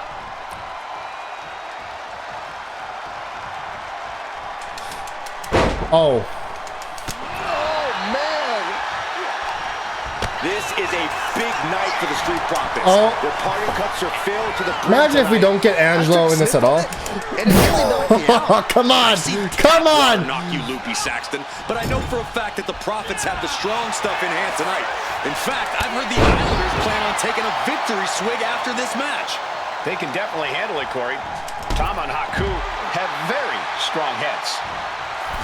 The Profits battling with every ounce. Another big move. All right, that's the match. That's the match. Yeah, it is. For the win. Boom. All right. And they beat the Profits. Sure, that works.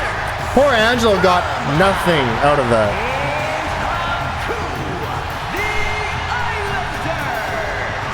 What a matchup. The Islanders met the Street Profits at every turn of the air and the ground. This loss is going to hurt Dawkins and Ford for a long time. Next match I'm excited for. Genuinely excited for. I love a challenge. I love Islanders stepped up and got the job done. I love impossible odds. And then define them. Tribal Gauntlet. Choose a superstar from this incredible dynasty and lead them into your gauntlet against 9 other opponents as you attempt to crown your tribal chief. Ladies and gentlemen, I don't have the words to convey how proud I am to have been part of this historic showcase. Having worked alongside this family, this bloodline, for so many decades, reliving moments that I got to experience firsthand has been a privilege. I'm surprised The Undertaker hasn't gotten a showcase yet.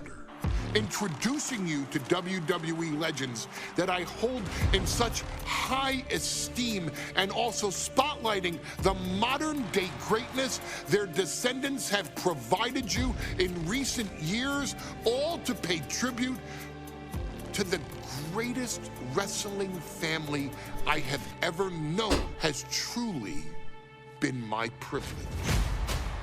To be successful in this industry is a 1 in a billion chance. To see one bloodline continuously pump out superstars. There's always another Oos. Champion after champion, generation after generation, is a testament not only to the skills they possess, but also to the work they put in to become absolute masters of their craft. And it cannot be stated any other way. Wow. Nepotism exists. Hold on now. Hold on now. Nepotism exists. The Rock is right there. All right? Aspect of professional wrestling. And by reliving their magnificent And maybe Rikishi. Rikishi does a lot of complaining online. As well. You've conquered former champions, righted some very egregious historical wrongs, survived war games, and even settled the question as to who the true tribal chief really is. You've unlocked WWE legends who are now ready to unleash their special brand of offense on current WWE superstars who didn't think they'd ever have to face these classic competitors like Haku or the Wild Samoans. It wasn't easy, Samoans. and you definitely had to get a little oozy along the way. But you showed that bloodline spirit and determination, and now you stand at the top of the mountain. On behalf of WWE and the 2K families, we all thank you so very much for playing. And on behalf of every fan of this beautiful performance art known as professional wrestling, we thank you, the Anawai, Fatu, and Maivia clans, for decades of entertainment and generations of pure brilliance, for creating greatness with your hard work and sharing it with all of us so freely. Before we go, we do have one last surprise for you at home. Now that you've showcased your skills and earned a spot as an honorary Uso, it's time for you to choose who rules your WWE Universe as the Tribal Chief. Is Roman Reigns still your Tribal Chief, or have you thrown in with the attempted coup by Solo Sikoa? Do you want to see Tamina finally rule over everyone, or is it TK all day, every day, don't you say? Regardless of who you choose, you've earned the right to acknowledge your Tribal Chief. Who do we pick? Who are we picking? That's a lot of Usos. Whoa, I thought there might have been like 10. Oh, wow. Rocky. Maivia. You can choose any one of them, huh? So you can pick Jamal or Umaga? That's cheating. Right? That is cheating. I'ma get him! Or is that not him? Or will you choose Tamina? It's very obvious who we gotta choose.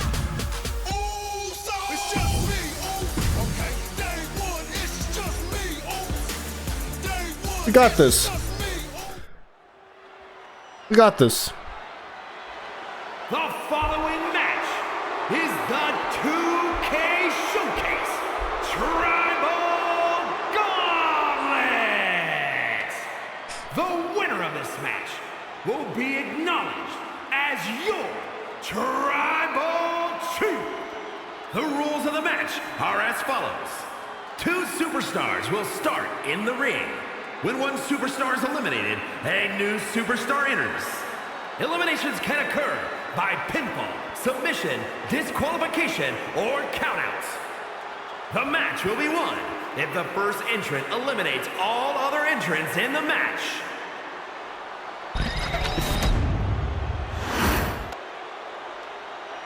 Oh my god, it's a SmackDown fist, but it's a one. That's amazing. I love that.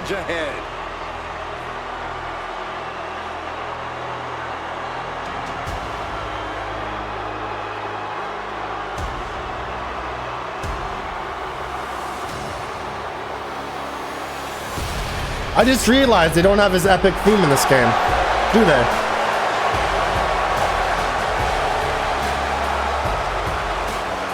All right. I don't think I'm actually going to be able to do this on Legend difficulty. 10? You didn't struggle with 1 on Legend difficulty, you know? I played Legend difficulty for 1.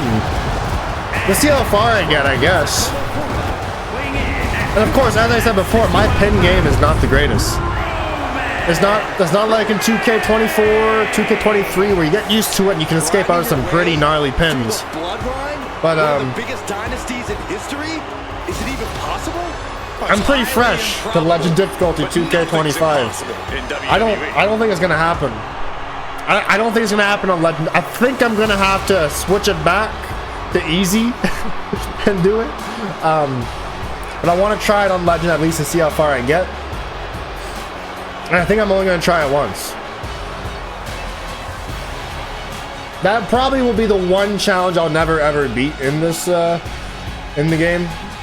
In any of them is the 1 on 30 gauntlet on Legend difficulty. I don't think that's gonna happen. I don't think it's possible. I think you'll go through so much damage by the time you get to 30. They'll hit you with 1 clothesline, and like it's not like the AI is trying to do a match. The AI will hit you with 1 clothesline and go for a pin, and you'll have no bar. So I don't know. I don't see it happening. But we'll see. We'll see.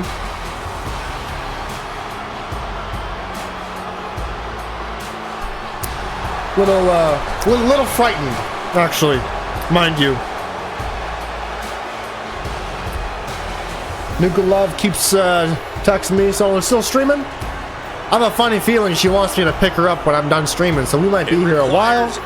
Or should I ask? And there's no tougher challenge than taking on the entire bloodline in a I'm gonna ask why.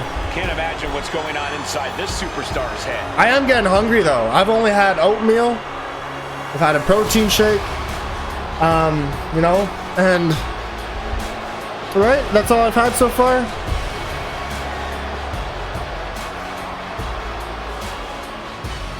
Yeah. I'm at 57 grams of protein. We got to do something about that. We got to get another 100 in there. You know, that could be 5 sandwiches. That could be, you know, 4 cans of tuna. That could be anything, and it's the evening, you know. How do you get 100 grams of protein? Like this. A pound of ground beef and a package of pre-made rice will get you there. That sounds pretty good. Just ground up a whole pound, and when you're done, throw in some rice in that pan, mix it up, empty it onto a plate. Ooh, that makes me excited. I love beef and rice. I love beef and rice so much. This is an historic undertaking.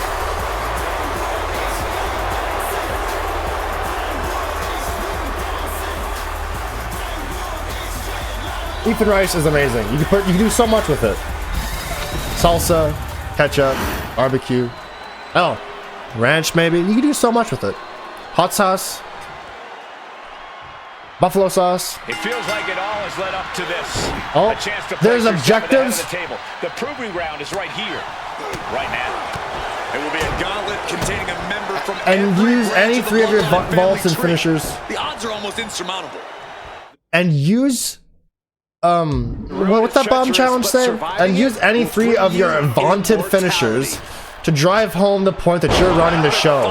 Samoan drop.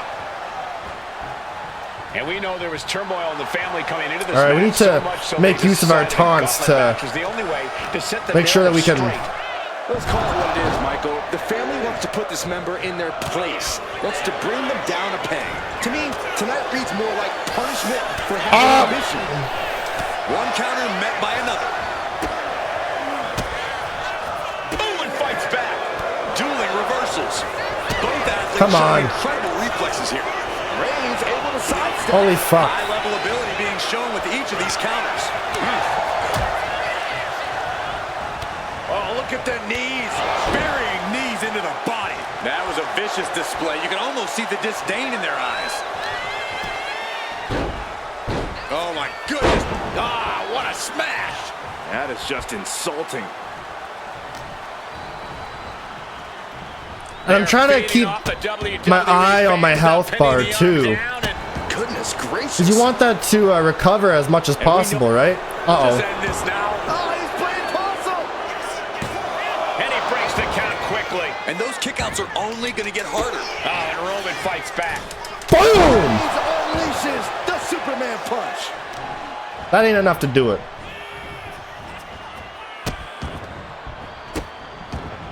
Just stomping every single part of his body. This could do it though. Reigns is setting up right there. Here it comes. Jimmy with a cause for alarm. Cover. 2. Wow, just barely making it out. I don't know how he just kicked out, and I'll tell you what, I don't really think he knows either. Roman has been denied. This is not something we're used to seeing, and by the looks of things, neither is Reigns. Uh-oh. Cover. Kicks out. Woo! Makes the cover. And that's it. Jimmy Uso is gone. Oh, wow. This gauntlet match is over. That's That one. was quite the elimination, but we are far from the end of the road here. So how many are there? 10? Next combatant is Rosie, who's ready to take a crack at this gauntlet. You know what we're going to do as well? We're going to go into options, presentation, and we're going to go into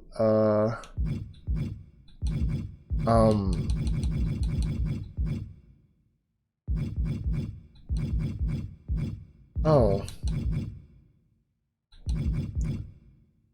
Can you not change the camera in this mode to face the arena? Maybe not. Okay, whatever. That's fine. That's fine.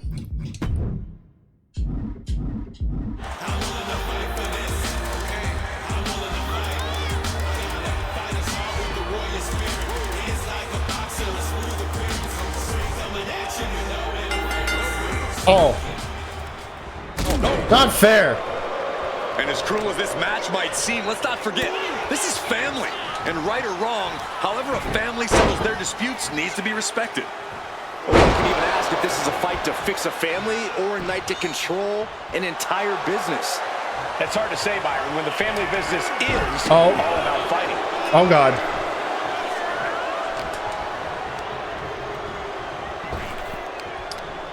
We got this. We got this, Nuka Club.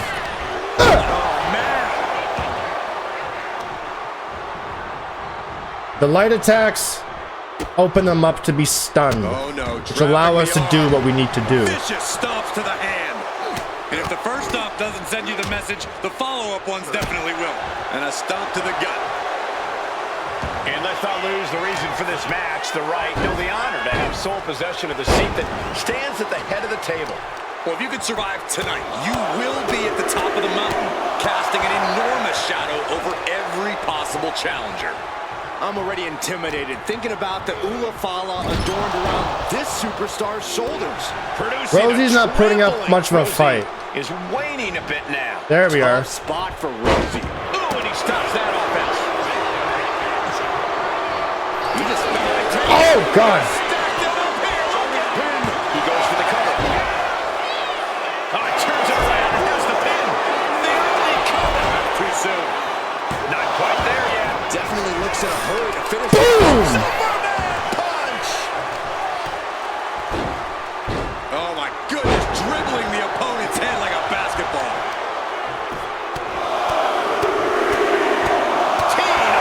I think rage took over in that moment. Nothing but blind rage.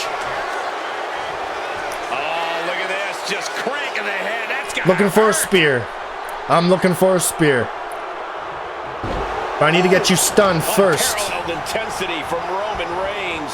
And Roman might just have more in store. Delivering nasty stomps. You have to imagine the disdain it takes to repeatedly stop someone like that.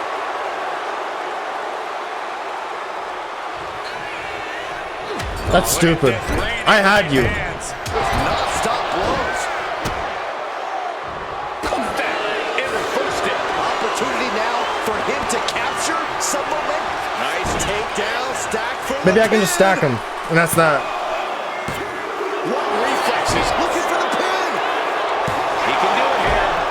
Come on. No, he kicks out. Not time to expect victory yet. Ah, look at this, just cranking it out.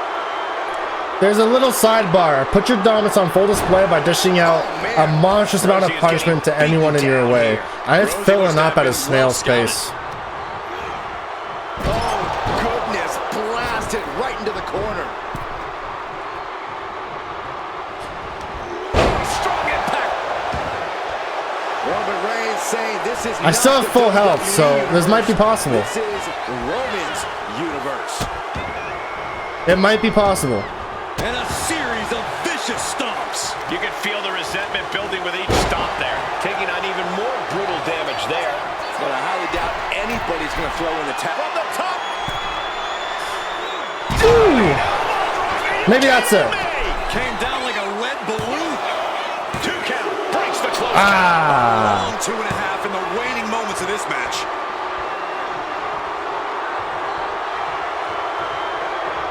I'm not wasting a finisher unless they're stunned, because if I do that and they reverse it, then I'm in real trouble. Roman Reigns has just taken command. Roman seems tapped into his endless reserve. I just thought that maybe a pin combo would work and I could save a finisher, Just in case the first few didn't hurt, there's another.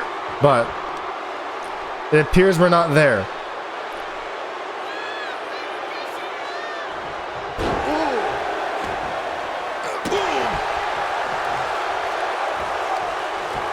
a seated position. This takes tremendous power. Suplex delivered. Uh-oh. Bam, answer with a headbutt. Rosie managing to get some control back now. That might have been the decisive moment he was looking for in this. Rosie in a bit of danger. Tough spot for Rosie. Woo! Beautiful. That's why they choose Roman, baby. Oh! Are we sure that wasn't 3? Just about as close as you can get. And Reigns absolutely can't believe This is the shit we're gonna do on Legend difficulty. Wicked clothesline. Will it be? I think so. Rosie's out of here. Eliminated. Well, the clothesline will do it. Around and around we go. I got lost in the entry pool, but believe me, this thing's far from over. Interesting. Jay has a very good chance in this gauntlet match.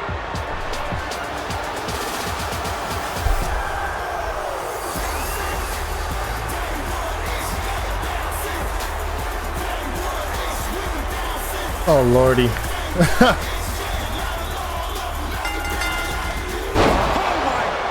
What impact! Roman cannot be stopped here. Reigns is making an opportunity for himself. I think Jay's gonna give me some problems. Steered away there. Oh, delivers the insecurity for a counter. So far, so good. Reigns had that scouted. What a headbutt. Vicious. Keep those taunts a coming. Hammering down on the Do the damage you need to do. Answer that with a knee to the gut. Reversing the momentum. And just stay on your A game. Showing it's not a time for lying down. It's time for Don't take chances either. With the tribal chief. Roman Reigns. Oh, that is going to leave a mark. And Jay is being picked to pieces here. Yeah, but Uso's just one move from turning this around. He's already feeling the effects. Roman just solidifying his position. No high risk moves. With that kind of Keep it simple, baby. We got this. Kick to the gut. What a right! Roman Reigns giving the people in attendance the chance to acknowledge him. Had an answer for Reigns. Uh-oh. Reigns gets out of harm's way. Mounting. Bang! He finds a counter. He's quick to get out of the way there. Oh, God. Watch your health, Roman.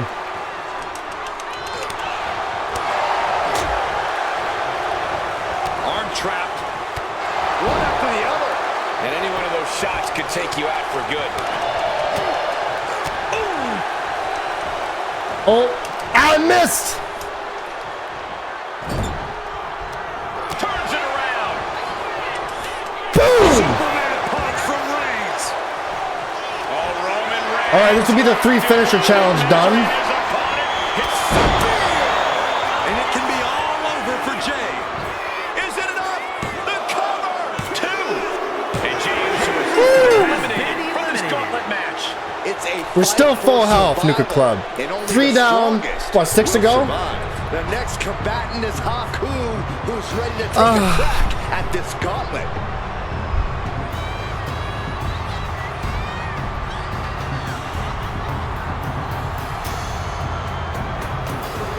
Trying. The end's gonna be like The Rock and well, it's not really The Rock. It's Rocky. And Corey, there's more than family pride on the line tonight. Everyone in WWE is watching, wanting to know this challenge can be conquered. And think about the bragging rights. If you run through the gauntlet of one of the most prestigious families in all of wrestling, you will automatically be considered the toughest badass on this earth. No. This match is clearly starting to get to him. Uh-oh. Hooks into the side. It wasn't the height or distance that caused the damage, but they certainly contributed. Caught the leg. Bloodline takes him down. Forget about it.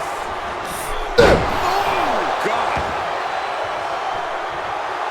Absolutely no respect for Roman Reigns. Keep the health coming. And Haku with the counter. And Haku got turned around there. suplex, no! Driven down. Roman has taken a moment to soak it all in.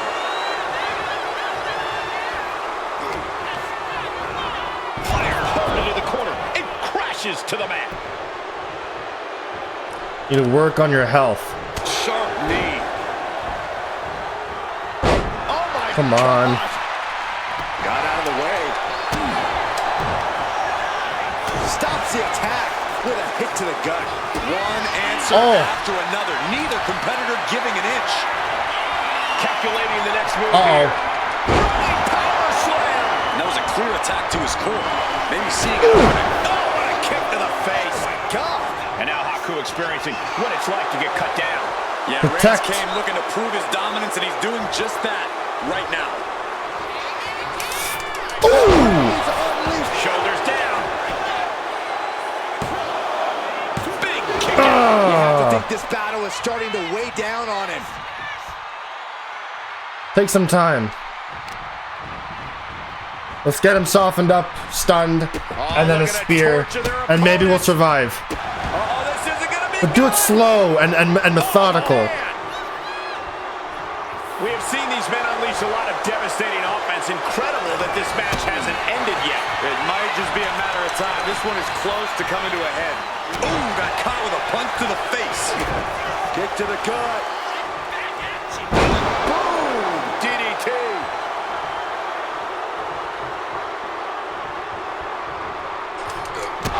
Big boot drives him to the floor. I don't know what you're thinking when you throw an opponent out of the ring like that. Clearly lost in the moment.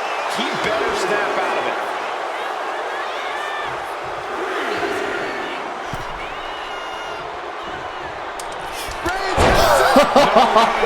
You ran into that one, Oos. There's two. Fuck! Wow, looks like this book has a couple more chapters in it. We might be seeing a whole saga. Do it again. Reigns now realizing that he's facing an even tougher level of opponent than usual tonight. Still to put him away. He connects with a counter. Picked up and being carried around now. Is it enough? The cover. 2 count. Times a We survived. This one's We're just halfway getting through. underway as we still have 5 more entries. Next into the gauntlet, we've got the one. We have 5 to go. We're still full health. Rocky Maivia.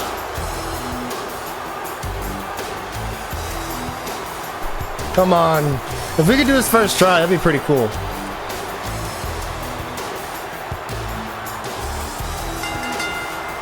Roman being the aggressor. Reigns is picking up steam.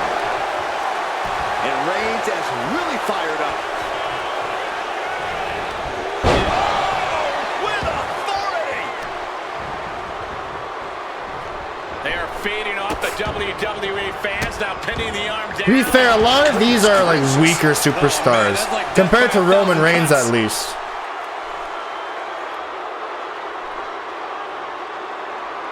Roman Reigns is pretty high overall in the 2K game. Current day Roman Reigns compared to Rocky Maivia. Just stomping every single part of his body. And that has Rocky searching for answers. And Reigns doing some proverbial smashing there. If I can get him stunned. Rocky isn't being given any room to recover. Maivia's getting exposed. Delivering nasty stomps. And repeated impacts like that will weaken you mentally as much as it does physically. Oh, right into a counter. Now that could be a first step towards Rocky gaining control. Rocky could be turning his fortunes around. Oh. Rocky moves out of the way. Straight impact on the throat. I'll hit him with a Superman punch, and hopefully that'll be enough. That is just insulting. Isolating their opponent. That's all I'm trying to do here. That's all I'm trying to do here. I'm very surprised this is going as well as it has been. Overwhelming attacks. Oh God. Reigns set for a ride.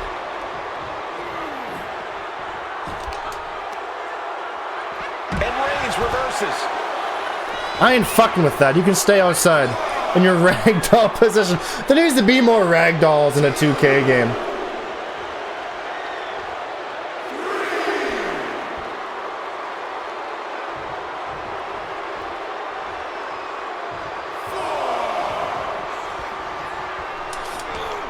Oh, God. He's doing everything he can to fight out of this tough spot.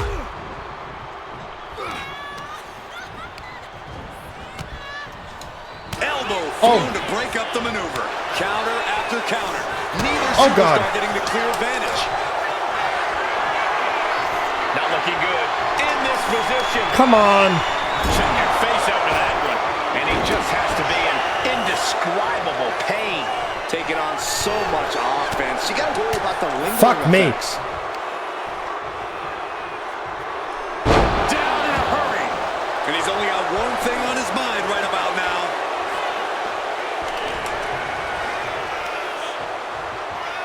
And that's it. That is some damage right there. Quick shoulder up. He couldn't make much of that pin attempt. Ouch.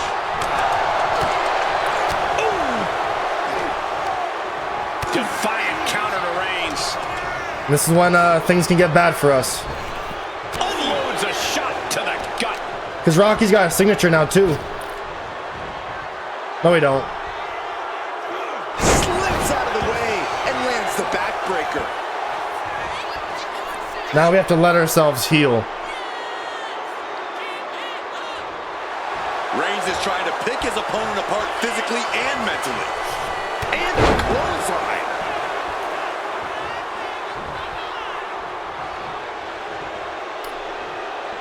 I'm too afraid to try like a Superman punch or something. Oh, good gravy. Thrown into the corner. I'm doing it. Reigns, ready to strike. Superman punch. Does he have him here? Yes, Rocky Maivia has been eliminated. Time to hit the showers. Plenty of gauntlet match left to fight with 4 left. on the way. Naomi? Oh no. It just got more interesting with Naomi entering the match.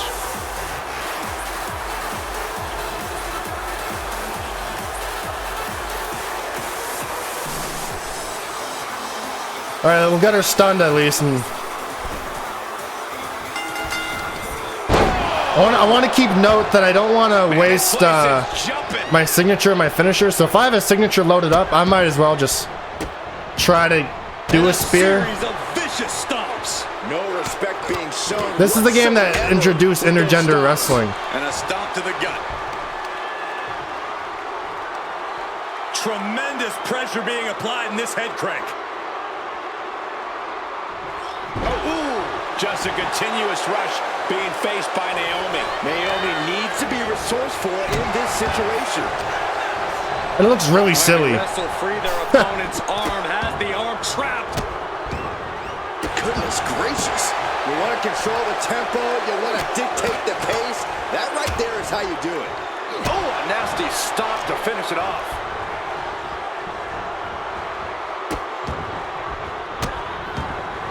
Golly, an endless trampling there. Each of those boots seem to get heavier with each blow. Nice job dodging contact there. Roman's on a roll here. And bit by bit, Reigns chipping away at the competition. Lethal combination. Practically never-ending blows. The ones. Force here. Things are looking a little rocky for her. Uh-oh. Both superstars countering one move after another. Kick to the gut. Boom! DDT. Oh. All right. Use that finisher. Perfect. Target. Stand by. Nothing more Naomi can do. Cover. 2. She kicks out. Don't believe it. Unbelievable resilience. Naomi staying alive here tonight. I don't believe it. Reigns has ended so many matches that way, but this one just took an unexpected turn. Try that power bomb. Going up. Uh-oh. Oh, God. Oh, God. Please. Hammering away with punches to the face. And a late game press from Reigns finds its mark. I have to imagine Roman is looking to end this soon. Big powerbomb. Is it enough? The cover. Kick out. She still has life. This is no time to hesitate. You can feel the Try end roll up. coming. Double leg takedown. Gonna stack them up here. Look at pin. Kicks out before the 2 count. Wow. She counters it. Okay. Escape that in a hurry. Oh, no, no, no. Good night. Come on, Roman. Stunner.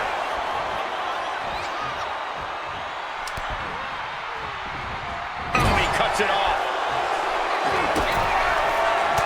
Reigns Let's try a drive-by and see if that finishes the fight. Roman has his opponent lining up the shot. Drive-by. That should do it right there. The gauntlet has 3 left. Another one down, but 3 more entrants remain. Here's Sabu ready to shake things up in this gauntlet. Oh, God. I still have to recover my health.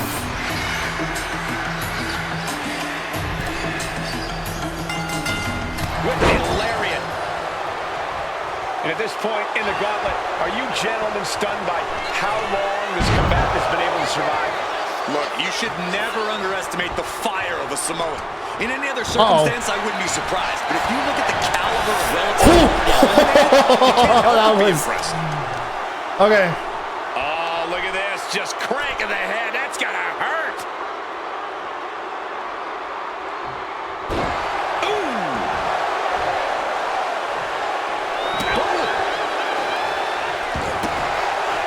Those Randy Orton stomps. Samu able to evade. Samu falling victim to an onrush now. Samu has to trust his instincts at this point. Dribbling the opponent's head like a basketball. Oh, saw it coming. It counters it. Come on, we got this. This is on Legend difficulty, right? Yeah. Ace. A masterful display of defense from both wrestlers. And we just saw some serious offense. He's able to avoid. Oh, no. There's 2. Oh, he kicked out. I would have bet this was 1 after that last hit.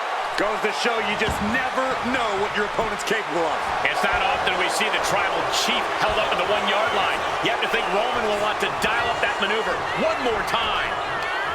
Right to the kidneys from behind. Reigns just imposing his will right now. And Roman might just have more in store.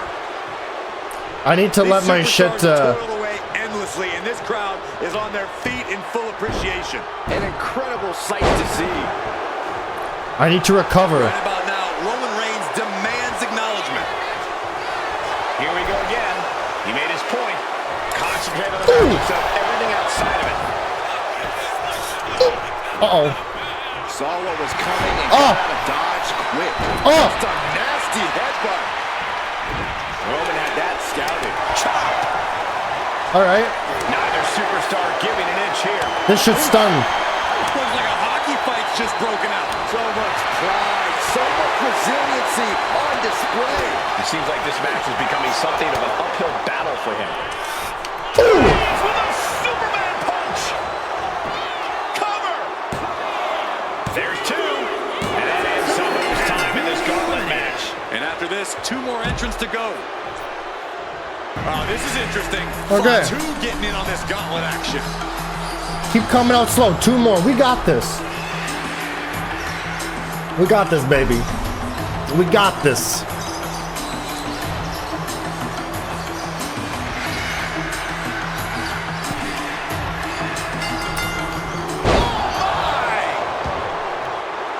Deeper into this war for the head of the table, the WWE Universe has gained hope.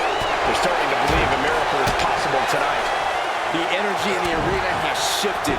Members of the Bloodline may have expected things to be over by now, but somehow one of their own has proven to be defiant in the face of all challengers. A flapjack! Fatu looking helpless to every attack. And Fatu is looking for a solution.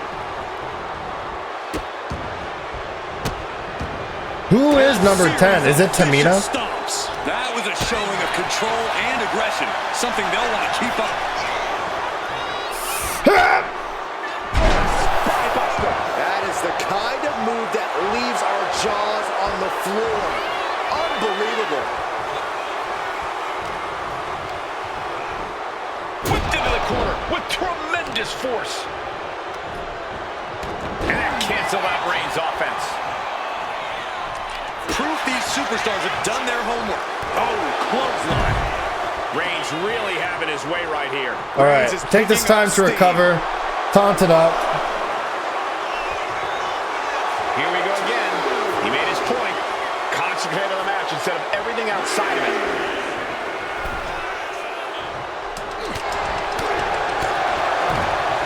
Damn you! Who's your turnaround there because Fatu was falling behind? The U-turn Fatu needed in this match could have been that right there. And a stop to the gut, too.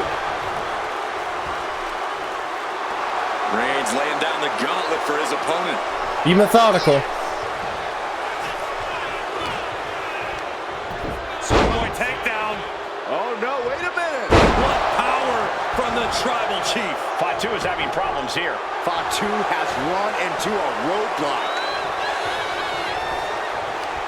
Uh-oh.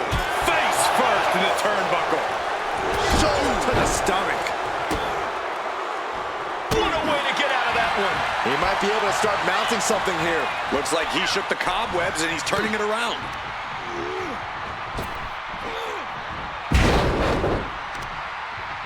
Oh, God. Vicious. One more time. Came down like a hammer on that arm. Reigns is trying to pick his opponent apart physically and mentally. The Tribal Chief has acquired the target. This ends now. Beauty. Two's down, and he might be out. Is it enough? The cover. That's it. It's over. Fatu's taken out of this gauntlet match. One more to go. We've seen twists and turns, but here's our last entrant. And now we've got Thomas stepping up in this gauntlet match. Last one.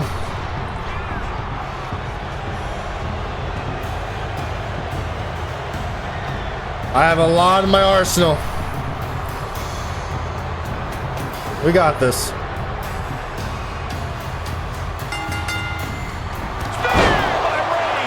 No coming back from Reigns after that. Hit that with everything and following it with the pin. He's in total disbelief. That did not finish the job. Everyone watching this is in total disbelief right now. And after all that, Roman Reigns still has an end to this battle. This could do it. 2. He narrowly avoids the count. Just barely, but it counts. Reigns laying down the gauntlet for his opponent. Okay, he should really focus on the match now. Reigns. The lights are dimming for Tama. Looking for the pin, but was that enough? That's it, and Roman Reigns is done. There we go.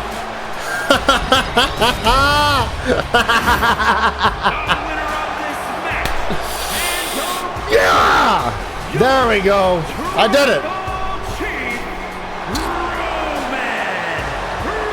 There's no doubt. There's a lot of doubt in my mind. I didn't expect me to do it full health all the way through, though. That was absurd. But in this family, you will rule your own kin from a seat at the head of the table. Wow. Wow.